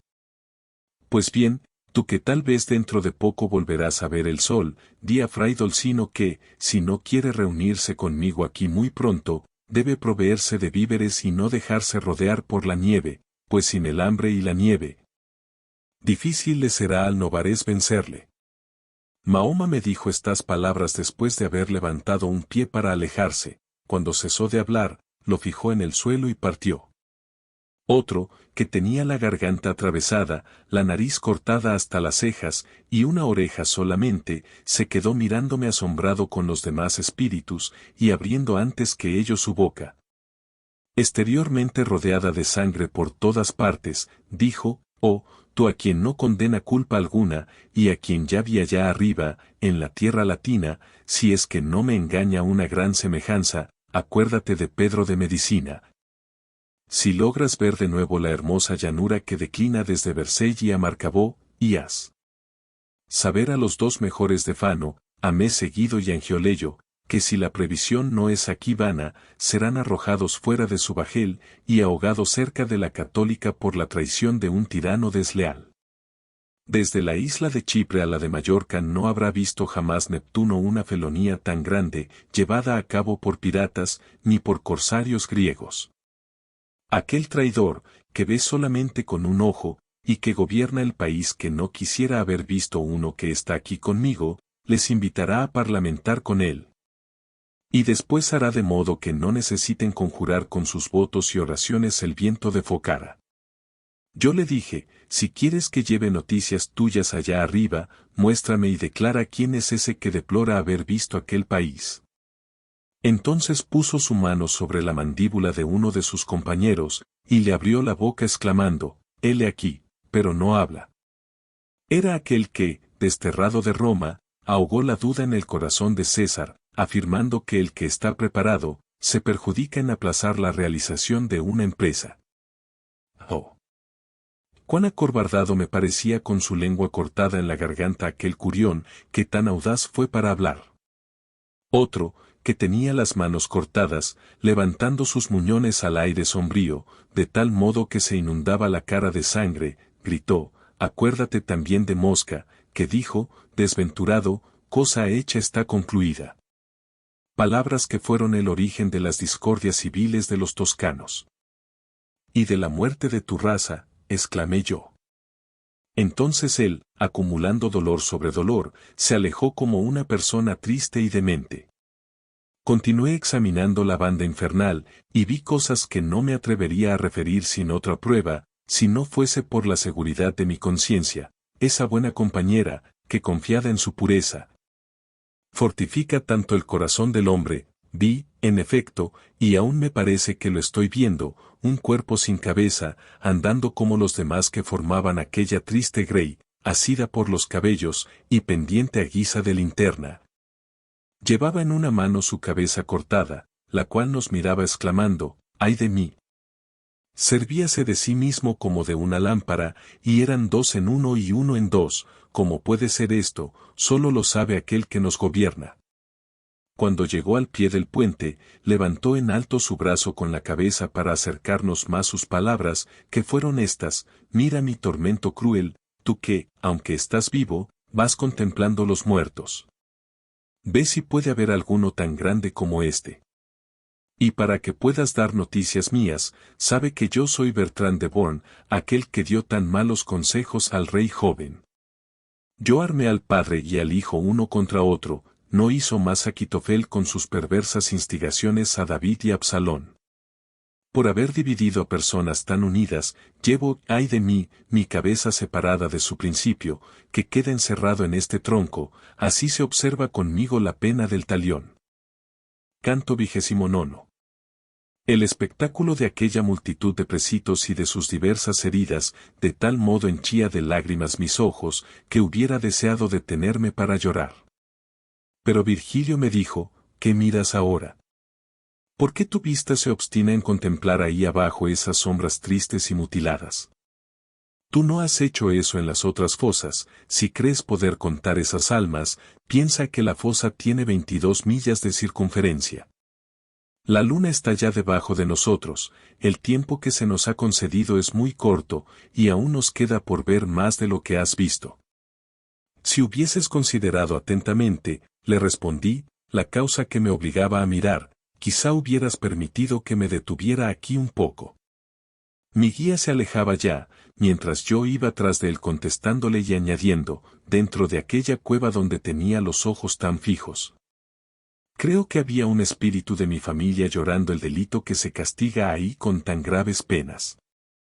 Entonces me contestó el maestro: no se ocupe ya más tu pensamiento en la suerte de ese espíritu, piensa en otra cosa, y quédese él donde está. Le he visto al pie del puente señalarte y amenazarte airadamente con el dedo, y oí que le llamaban Geri del Bello, pero tú estabas tan distraído con el que gobernó a Altaforte, que como no miraste hacia donde él estaba, se marchó. Oh, mi guía, dije yo, su violenta muerte, que no ha sido aún vengada por ninguno de nosotros, partícipes de la ofensa, le ha indignado. He aquí por qué, según presumo, se ha ido sin hablarme. Y esto es causa de que me inspire más compasión. Así continuamos hablando hasta el primer punto del peñasco, desde donde se distinguiría la otra fosa hasta el fondo, si hubiera en ella más claridad. Cuando estuvimos colocados sobre el último recinto de Malevolge, de manera que los transfigurados que contenía pudieran aparecer a nuestra vista, hirieron mis oídos diversos lamentos que cual agudas flechas me traspasaron el corazón, por lo cual tuve que cubrirme las orejas con ambas manos. Si entre los meses de julio y septiembre los hospitales de la Valdichiana y los enfermos de las Marismas y de Cerdeña estuvieran reunidos en una sola fosa, esta acumulación formaría un espectáculo tan doloroso como el que vi en aquella, de la cual se exhalaba la misma pestilencia que la que despiden los miembros gangrenados. Descendimos hacia la izquierda por la última orilla del largo peñasco, y entonces pude distinguir mejor la profundidad de aquel abismo, donde la infalible justicia, ministro del Altísimo, castiga a los falsarios que apunten su registro. No creo que causara mayor tristeza ver enfermo el pueblo entero de Egina, cuando se inficionó tanto el aire, que perecieron todos los animales hasta el miserable gusano. Habiendo salido después los habitantes de aquella isla de la raza de las hormigas, según aseguran los poetas, como causaba el ver a los espíritus languidecer en tristes montones por aquel obscuro valle. Cuál yacía tendido sobre el vientre, cuál sobre las espaldas unos de otros, y alguno andaba a rastras por el triste camino. Íbamos caminando paso a paso sin decir una palabra, mirando y escuchando a los enfermos, que no podían sostener sus cuerpos. Vi dos de ellos sentados y apoyados el uno contra el otro, como se apoyan las tejas para coserlas, y llenos de pústulas desde la cabeza hasta los pies. Nunca he visto criado alguno, a quien espera su amo o que vela a pesar suyo, tan diligente en remover la almohaza, como lo era cada uno de aquellos condenados para rascarse con frecuencia y calmar así la terrible rabia de su comezón, que no tenía otro remedio. Se arrancaban con las uñas las pústulas, como el cuchillo arranca las escamas del escaro o de otro pescado que las tenga más grandes. «Oh tú, que con los dedos te desarmas», dijo mi guía a uno de ellos, «y que los empleas como si fueran tenazas. Dime si hay algún latino entre los que están aquí, y ojalá puedan tus uñas bastarte eternamente para ese trabajo». «Latinos somos los dos a quienes ves tan deformes», respondió uno de ellos llorando, «pero ¿quién eres tú, que preguntas por nosotros?» Y el guía repuso, «Soy un espíritu que he descendido con este ser viviente de grado en grado, y tengo el encargo de enseñarle el infierno». Las dos sombras cesaron entonces de prestarse mutuo apoyo, y cada una de ellas se volvió temblando hacia mí, juntamente con otras que lo oyeron, aunque no se dirigía a ellas la contestación. El buen maestro se me acercó diciendo, «Diles lo que quieras». Y ya que él lo permitía, empecé de este modo, «Así vuestra memoria no se borre de las mentes humanas en el primer mundo, y antes bien dure por muchos años, decime quiénes sois y de qué nación. No tengáis reparo en franquearos conmigo, sin que os lo impida vuestro insoportable y vergonzoso suplicio». «Yo fui de Arezzo», respondió uno, «y Alberto de Siena me condenó a las llamas, pero la causa de mi muerte no es la que me ha traído al infierno. Es cierto que le dije chanceándome, yo sabría elevarme por el aire volando, y él, que era curioso y de cortos alcances, quiso que yo le enseñase aquel arte, y tan solo porque no le convertí en Dédalo, me hizo quemar por mandato de uno que le tenía por hijo, pero Minos, que no puede equivocarse, me condenó a la última de las 10 fosas por haberme dedicado a la alquimia en el mundo». Yo dije al poeta, ¿hubo jamás un pueblo tan vano como el sienés? Seguramente no lo es tanto, ni con mucho, el pueblo francés. Entonces el otro leproso, que me oyó, contestó a mis palabras, exceptúa a Estrica, que supo hacer tan moderados gastos, y a Nicolo, que fue el primero que descubrió la rica usanza del clavo de especia, en la ciudad donde hoy es tan común su uso. Exceptúa también la sociedad en que malgastó Caxia de Asiano sus viñas y sus bosques, y en la que Abagliato demostró hasta dónde llegaba su juicio. Mas para que sepas quién es el que de este modo te secunda contra los sieneses, fija en mí tus ojos a fin de que mi rostro corresponda al deseo que tienes de conocerme, y podrás ver que soy la sombra de Capocchio, el que falsificó los metales por medio de la alquimia, y debes recordar, si eres efectivamente el que pienso, que fui por naturaleza un buen imitador. Canto 30. En aquel tiempo en que Juno, por causa de Sémele, estaba irritada contra la sangre tebana, como lo demostró más de una vez, Atama se volvió tan insensato que, al ver acercarse a su mujer, llevando de la mano a sus 2 hijos, exclamó, «Tendamos las redes de modo que yo coja a su paso la leona con sus cachorros», y extendiendo después las desapiadadas manos, agarró a uno de ellos, que se llamaba Learco. Le hizo dar vueltas en el aire y lo estrelló contra una roca, la madre se ahogó con el hijo restante. Cuando la fortuna abatió la grandeza de los troyanos, que a todos se atrevían, hasta que el reino fue destruido juntamente con el rey, la triste Hécuba, miserable y cautiva, después de haber visto a Polixena muerta, y el cuerpo de su Polidoro tendido en la orilla del mar, quedó con el corazón tan desgarrado, que, fuera de sí, empezó a ladrar como un perro, de tal modo la había trastornado el dolor. Pero ni los tebanos ni los troyanos furiosos demostraron tanta crueldad, no ya en torturar cuerpos humanos, sino ni siquiera animales, como la que vi en dos sombras desnudas y pálidas, que corrían mordiéndose, como el cerdo cuando se escapa de su pocilga. Una de ellas alcanzó a Capocchio, y se le afianzó a la nuca de tal modo, que tirando de él, le hizo arañar con su vientre el duro suelo. El aretino, que quedó temblando, me dijo: ese loco es Gianni Chiqui, que va rabioso maltratando a los demás.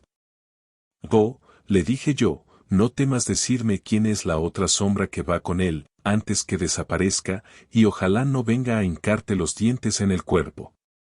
Me contestó: es el alma antigua de la perversa Mirra, que fue amante de su padre contra las leyes del amor honesto, para cometer tal pecado se disfrazó bajo la forma de otra. Como aquel que ya se va tuvo empeño en fingirse Boso Donati, a fin de ganar la dona della Torma, testando en su lugar, y dictando las cláusulas del testamento. 38. Cuando hubieron pasado aquellas dos almas furiosas, sobre las cuales había tenido fija mi vista, me volví para mirar las sombras de los otros mal nacidos. Vi uno, que pareciera un laúd, si hubiese tenido el cuerpo cortado en el sitio donde el hombre se bifurca. La pesada hidropesía, que, a causa de los humores convertidos en maligna sustancia, hace los miembros tan desproporcionados, que el rostro no corresponde al vientre, le obligaba a tener la boca abierta, pareciéndose al ético que, cuando está sediento, dirige uno de sus labios hacia la barba y otro hacia la nariz. Oh vosotros, que no sufrís pena alguna, y no sé por qué, en este mundo miserable, nos dijo: mirad y estad atentos al infortunio de Maese Adam, yo tuve en abundancia, mientras viví, todo cuanto deseé, y ahora, ay de mí, solo deseo una gota de agua. Los arroyuelos que desde las verdes colinas del Casentino descienden hasta el Arno, trazando frescos y apacibles cauces, continuamente están ante mi vista, y no en vano. Pues su imagen me reseca más que el mal que descarna mi rostro. La rígida justicia que me castiga se sirve del mismo lugar donde he pecado para hacerme exhalar más suspiros. Allí está Romena, donde falsifiqué la moneda acuñada con el busto del Bautista, por lo cual dejé en la tierra mi cuerpo quemado. Pero si yo viese aquí el alma criminal de Guido, o la de Alejandro, o la de su hermano, no cambiaría el placer de mirarlos a mi lado ni aun por la fuente branda. Una de ellas está ya aquí dentro, si es cierto lo que dicen las coléricas sombras de los que giran por estos sitios, pero ¿qué me importa, si tengo encadenados mis miembros? Si a lo menos fuese yo tan ágil que en 100 años pudiera andar una pulgada, ya me habría internado por el sendero, buscándola entre esa gente deforme. A pesar de que la fosa tiene 11 millas de circunferencia y no menos de media milla de diámetro. Por su causa me veo entre estos condenados, ellos me indujeron a acuñar los florines, que bien tenían 3 quilates de liga. A mi vez lo dije: ¿quiénes son esos dos espíritus infelices, que despiden vaho, como en el invierno una mano mojada, y que tan unidas yacen a tu derecha? Aquí los encontré, respondióme, cuando bajé a este abismo, y desde entonces, ni se han movido, ni creo que eternamente se muevan.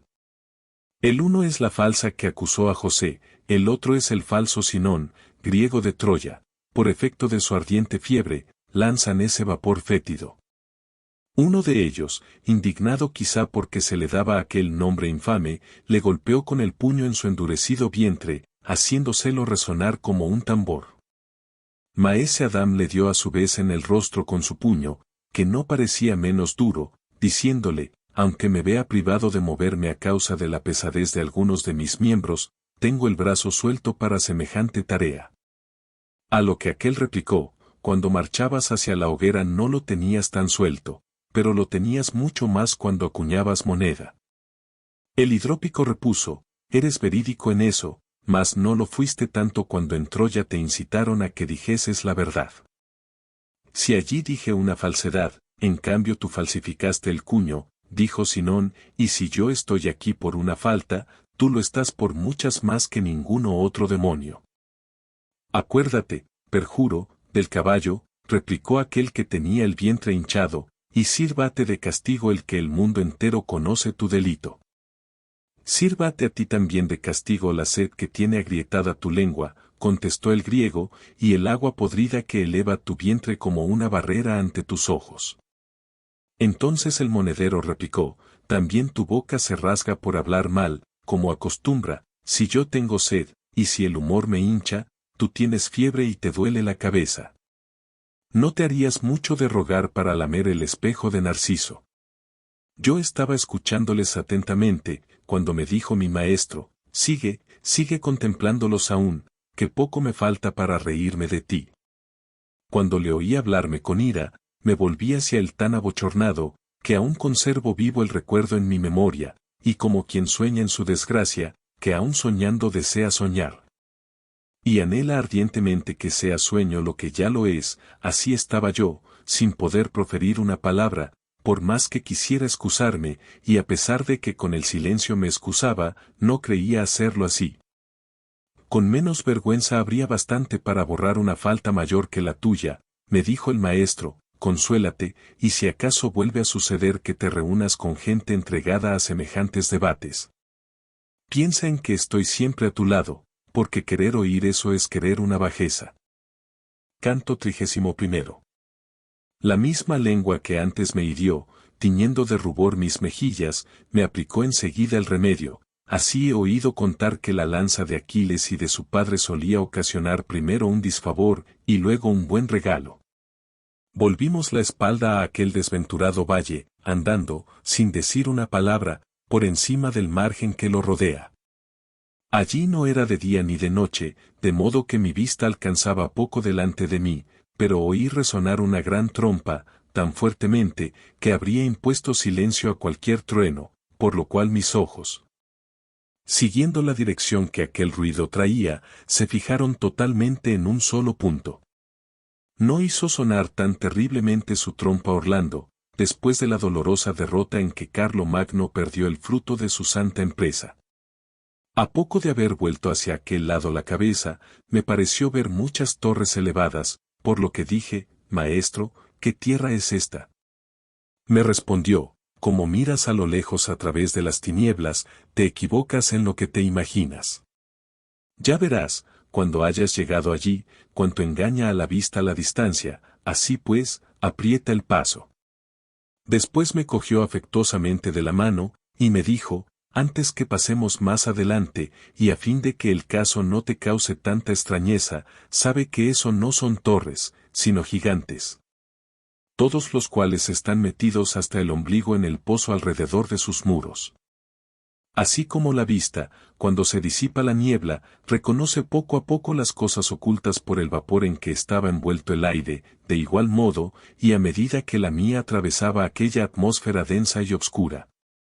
Conforme nos íbamos acercando hacia el borde del pozo, mi error se disipaba y crecía mi miedo.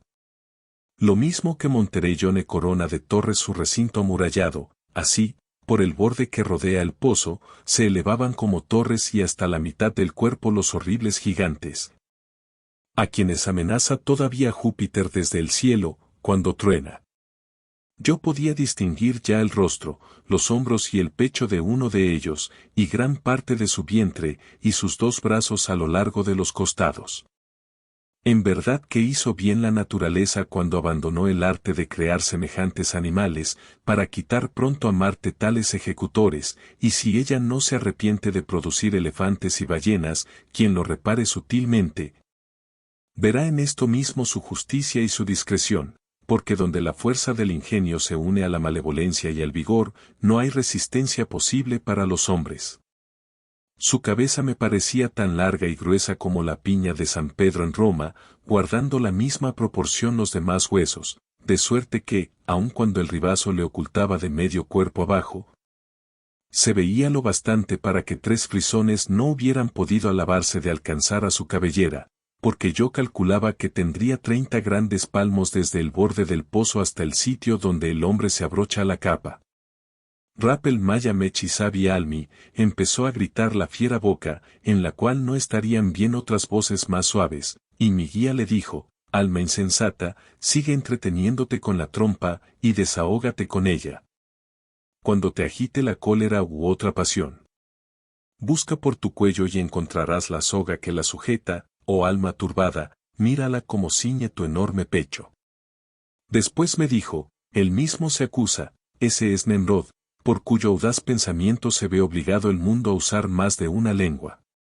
Dejémosle estar, y no lancemos nuestras palabras al viento, pues ni él comprende el lenguaje de los demás, ni nadie conoce el suyo. Continuamos, pues, nuestro viaje, siguiendo hacia la izquierda, y a un tiro de ballesta de aquel punto encontramos otro gigante mucho más grande y fiero. No podré decir quién fue capaz de sujetarle, pero sí que tenía ligado el brazo izquierdo por delante y el otro por detrás con una cadena, la cual le rodeaba del cuello abajo, dándole 5 vueltas en la parte del cuerpo que salía fuera del pozo. Ese soberbio quiso ensayar su poder contra el sumo Júpiter, dijo mi guía, por lo cual tiene la pena que ha merecido. Llámase Efialto, y dio muestras de audacia cuando los gigantes causaron miedo a los dioses, los brazos que tanto movió entonces, no los moverá ya jamás. Y yo le dije, si fuese posible, quisiera que mis ojos tuviesen una idea de lo que es el desmesurado briareo.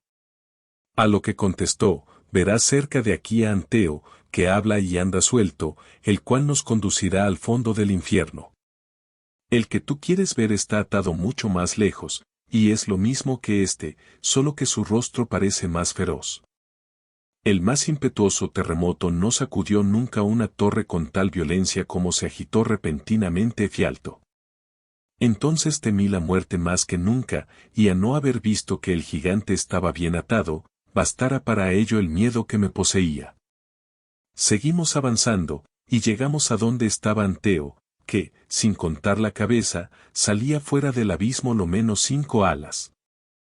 Oh tú, que en el afortunado valle donde Escipión heredó tanta gloria, cuando Aníbal y los suyos volvieron las espaldas, recogiste 1000 leones por presa, y que, si hubieras asistido a la gran guerra de tus hermanos. Aún hay quien crea que habrías asegurado la victoria a los hijos de la tierra. Si no lo llevas a mal, condúcenos al fondo en donde el frío endurece al cosito. No hagas que me dirija a Ticio ni a Tífeo, este que ves puede dar lo que aquí se desea, por tanto, inclínate y no tuerzas la boca. Todavía puede renovar tu fama en el mundo, pues vive y espera gozar aún de larga vida, si la gracia no lo llama así antes de tiempo. Así le dijo el maestro, y el gigante, apresurándose a extender aquellas manos que tan rudamente oprimieron a Hércules, cogió a mi guía.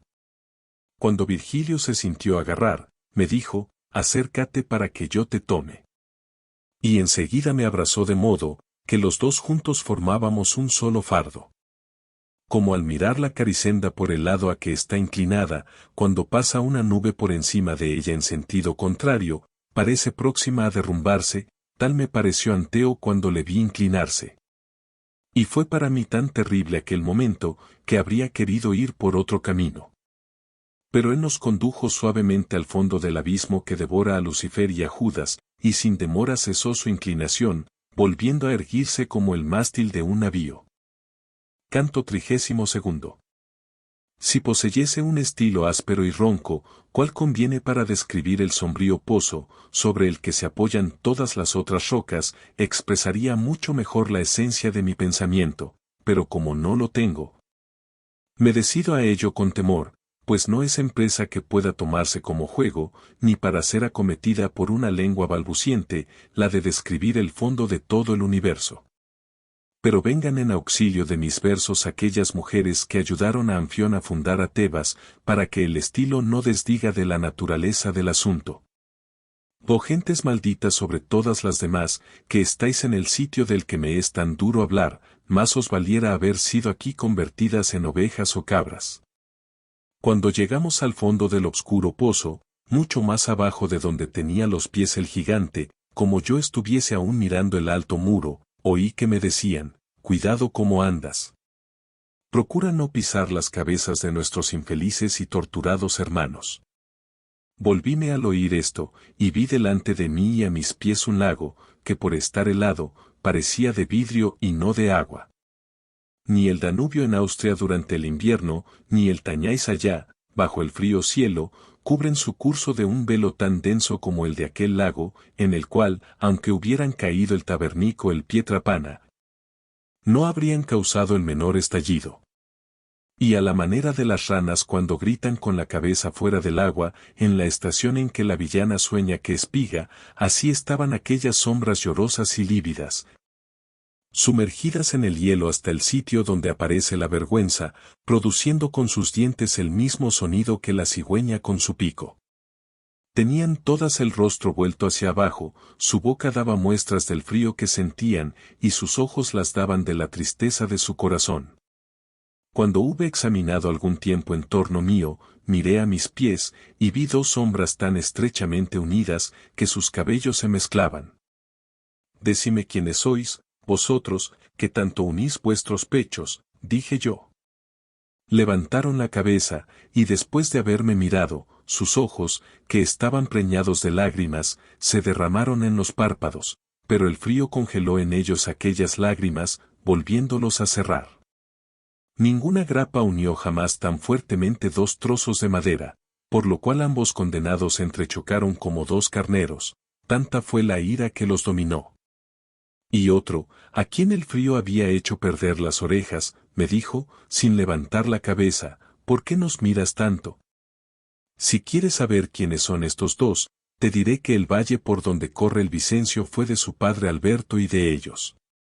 Ambos salieron de un mismo cuerpo, y aunque recorras toda la Caína, no encontrarás una sombra más digna de estar sumergida en el hielo, ni aun la de aquel a quien la mano de Arturo rompió de un golpe el pecho y la sombra, ni la de Focaxia, ni la de este que me impide con su cabeza ver más lejos, y que se llamó Sassolo Mascheroni. Si eres toscano, bien sabrás quién es.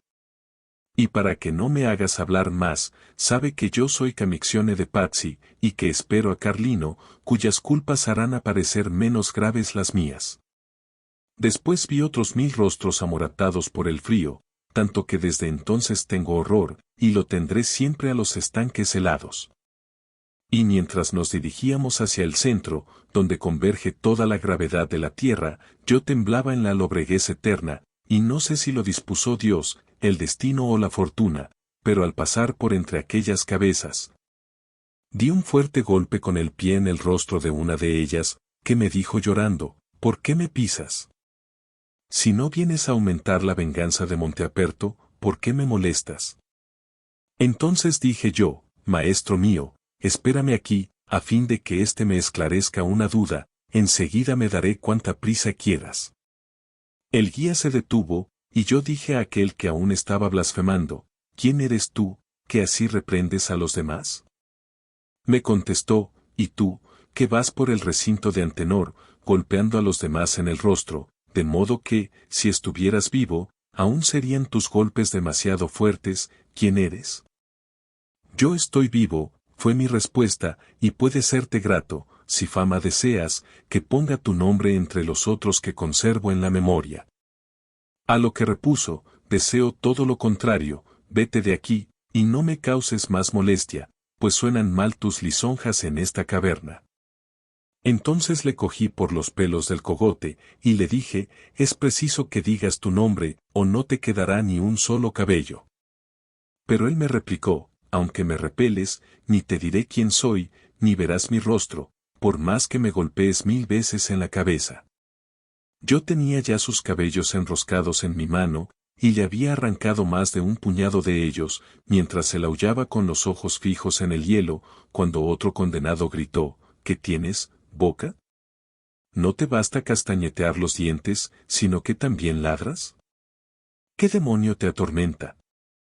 Ahora, dije, ya no quiero que hables, traidor maldito, que para tu eterna vergüenza, llevaré al mundo noticias ciertas de ti. Vete pronto, repuso, y cuenta lo que quieras, pero si sales de aquí, no dejes de hablar de ese que ha tenido la lengua tan suelta, y que está llorando el dinero que recibió de los franceses. Yo vi, podrás decir. A Bozo de Duera, allí donde los pecadores están helados. Si te preguntan por los demás que están aquí, a tu lado tienes al de Becquería, cuya garganta cegó Florencia.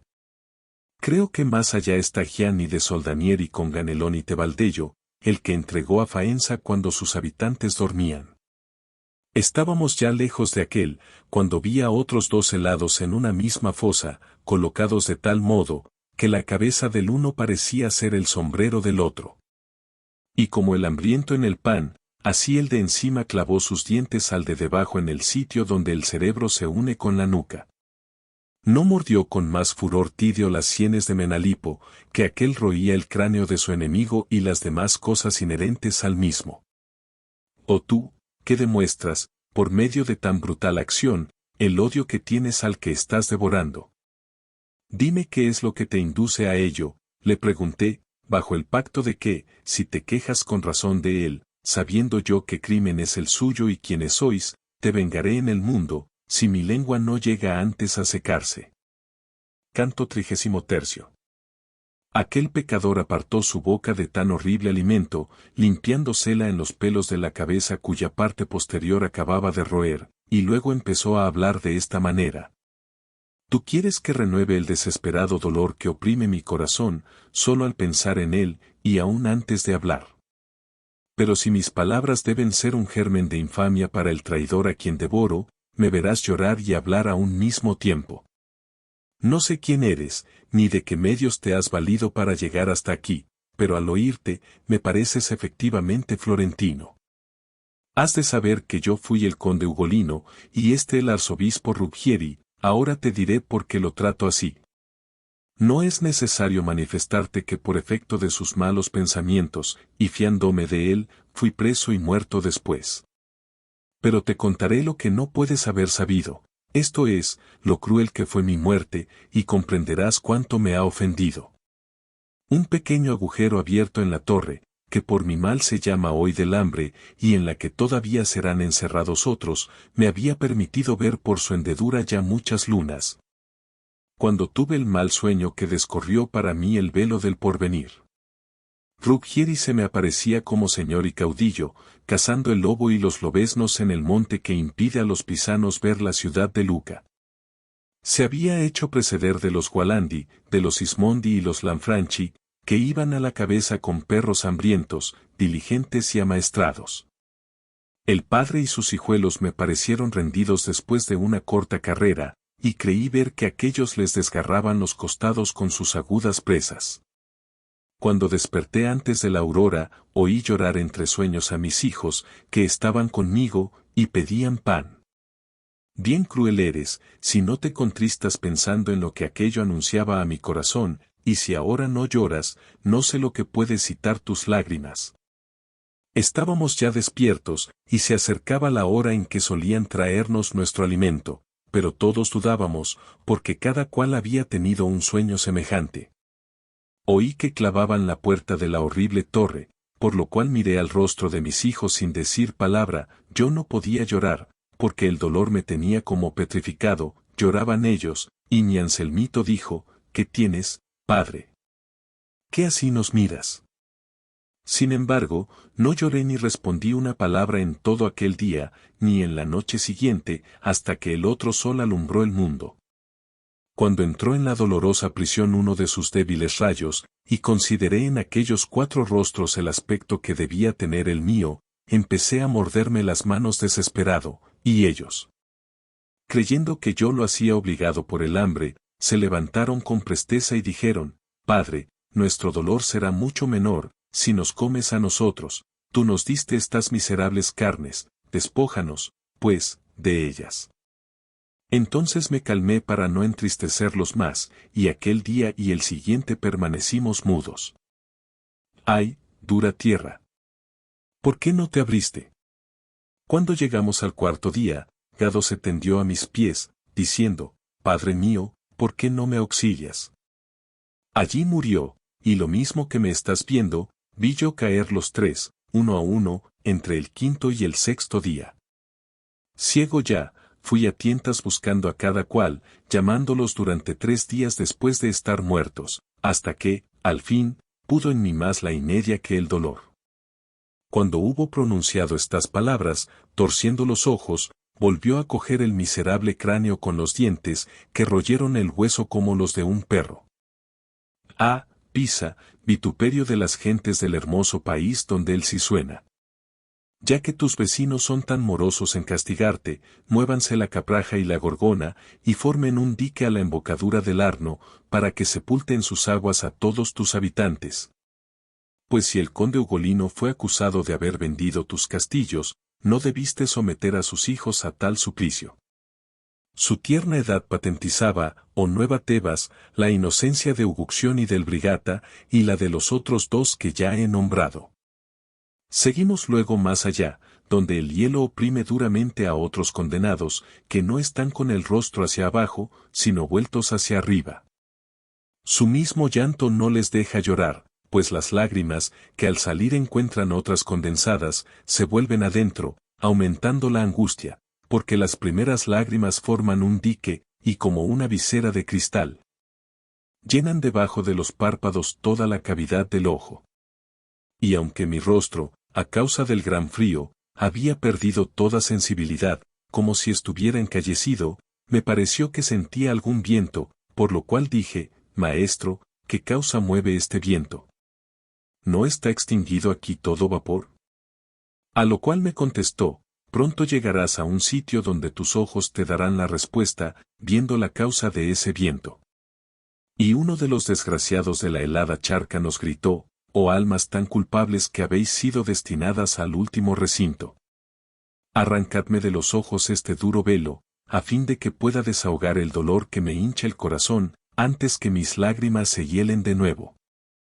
Al oír tales palabras, le dije, si quieres que te alivie, dime quién fuiste, y si no te presto ese consuelo, véame sumergido en el fondo de ese hielo. Entonces me contestó, yo soy Fray Alberigo, soy aquel, cuyo huerto ha producido tan mala fruta, que aquí recibo un dátil por un higo. Oh, le dije, ¿también tú has muerto?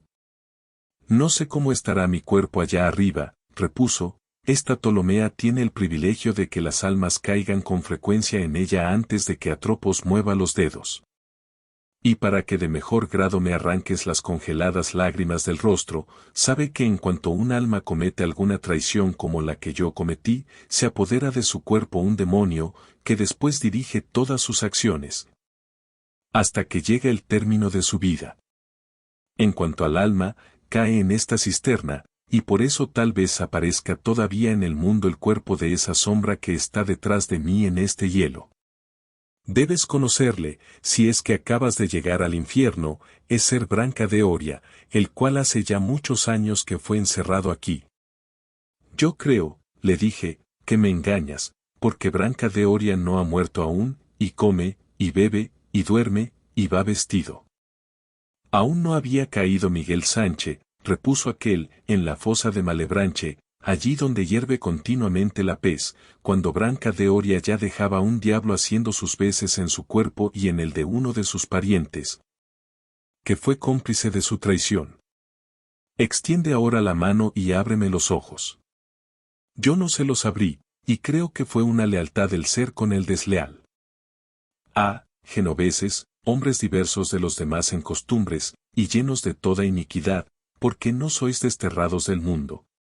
Junto con el peor espíritu de la Romanía he encontrado uno de vosotros, que, por sus acciones, tiene el alma sumergida en el cosito, mientras que su cuerpo aparece aún vivo en el mundo. Canto 34. Vexilla regis prodeunt inferni hacia nosotros. Mira adelante, dijo mi maestro, a ver si lo distingues. Como aparece a lo lejos un molino, cuyas aspas hace girar el viento, cuando éste arrastra una espesa niebla, o cuando anochece en nuestro hemisferio, así me pareció ver a gran distancia un artificio semejante, y luego, para resguardarme del viento, a falta de otro abrigo, me encogí detrás de mi guía. Estaba ya, con pavor lo digo en mis versos, en el sitio donde las sombras se hallaban completamente cubiertas de hielo, y se transparentaban como paja en vidrio. Unas estaban tendidas, otras derechas, aquellas con la cabeza, estas con los pies hacia abajo, y otras por fin con la cabeza tocando a los pies como un arco. Cuando mi guía creyó que habíamos avanzado lo suficiente para enseñarme la criatura que tuvo el más hermoso rostro, me dejó libre el paso, e hizo que me detuviera. He ahí Adite, me dijo, y he aquí el lugar donde es preciso que te armes de fortaleza. No me preguntes, lector, si me quedaría entonces helado y yerto, no quiero escribirlo, porque cuanto dijera sería poco. No quedé muerto ni vivo, piensa por ti, si tienes alguna imaginación, lo que me sucedería viéndome así privado de la vida sin estar muerto. El emperador del doloroso reino salía fuera del hielo desde la mitad del pecho, mi estatura era más proporcionada a la de un gigante, que la de uno de estos a la longitud de los brazos de Lucifer, juzga, pues, ¿cuál deba ser el todo que a semejante parte corresponda? Si fue tan bello como deforme es hoy, y osó levantar sus ojos contra su Creador, de él debe proceder sin duda todo mal. Oh. Cuánto asombro me causó, al ver que su cabeza tenía 3 rostros. Uno por delante, que era de color bermejo, los otros 2 se unían a este sobre el medio de los hombros, y se juntaban por detrás en lo alto de la coronilla, siendo el de la derecha entre blanco y amarillo, según me pareció. El de la izquierda tenía el aspecto de los oriundos del valle del Nilo. Debajo de cada rostro salían 2 grandes alas, proporcionadas a la magnitud de tal pájaro, y no he visto jamás velas de buque comparables a ellas, no tenían plumas, pues eran por el estilo de las del murciélago. Y se agitaban de manera que producían 3 vientos, con los cuales se helaba todo el cosito. Con 6 ojos lloraba Lucifer, y por las 3 barbas corrían sus lágrimas, mezcladas de baba sanguinolenta. Con los dientes de cada boca, a modo de agramadera, trituraba un pecador, de suerte que hacía 3 desgraciados a un tiempo. Los mordiscos que sufría el de adelante no eran nada en comparación de los rasguños que le causaban las garras de Lucifer, dejándole a veces las espaldas enteramente desolladas. El alma que está sufriendo la mayor pena allá arriba, dijo el maestro, es la de Judas Iscariote, que tiene la cabeza dentro de la boca de Lucifer y agita fuera de ella las piernas. De las otras 2, que tienen la cabeza hacia abajo, la que pende de la boca negra es Bruto, mira cómo se retuerce sin decir una palabra, el otro, que tan membrudo parece, es Casio. Pero se acerca la noche, y es hora ya de partir, pues todo lo hemos visto. Según le plugo, me abracé a su cuello, aprovechó el momento y el lugar favorable, y cuando las alas estuvieron bien abiertas, agarróse a las velludas costillas de Lucifer, y de pelo en pelo descendió por entre el hirsuto costado y las heladas costras. Cuando llegamos al sitio en que el muslo se desarrolla justamente sobre el grueso de las caderas, mi guía, con fatiga y con angustia, volvió su cabeza hacia donde aquel tenía las ancas. Y se agarró al pelo como un hombre que sube, de modo que creí que volvíamos al infierno. Sostente bien, me dijo jadeando como un hombre cansado, que por esta escalera es preciso partir de la mansión del dolor. Después salió fuera por la hendedura de una roca, y me sentó sobre el borde de la misma, poniendo junto a mí su pie prudente. Yo levanté mis ojos, creyendo ver a Lucifer como le había dejado, pero vi que tenía las piernas en alto. Si debí quedar asombrado, juzguélo el vulgo, que no sabe qué punto es aquel por donde yo había pasado. Levántate, me dijo el maestro, la ruta es larga, el camino malo, y ya el sol se acerca a la mitad de tercia. El sitio donde nos encontrábamos no era como la galería de un palacio, sino una caverna de mal piso y escasa de luz. Antes que yo salga de este abismo, maestro mío, le dije al ponerme en pie, dime algo que me saque de confusiones. ¿Dónde está el hielo, y cómo es que Lucifer está de ese modo invertido? ¿Cómo es que, en tan pocas horas, ha recorrido el sol su carrera desde la noche a la mañana? Me contestó, te imaginas sin duda que estás aún al otro lado del centro, ¿dónde me cogía el pelo de ese miserable gusano que atraviesa el mundo? Allá te encontrabas mientras descendíamos. Cuando me volví, pasaste el punto hacia el que converge toda la gravedad de la Tierra, y ahora estás bajo el hemisferio opuesto a aquel que cubre el árido desierto, y bajo cuyo más alto punto fue muerto el hombre que nació y vivió sin pecado. Tienes los pies sobre una pequeña esfera, que por el otro lado mira a la Judesca. Aquí amanece, cuando allí anochece, y este de cuyo pelo nos hemos servido como de una escala, permanece aún fijo del mismo modo que antes. Por esta parte cayó del cielo, y la tierra, que antes se mostraba en este lado, aterrorizada al verle, se hizo del mar un velo, y se retiró hacia nuestro hemisferio, y quizá también huyendo de él. Dejó aquí este vacío la que aparece por acá formando un elevado monte.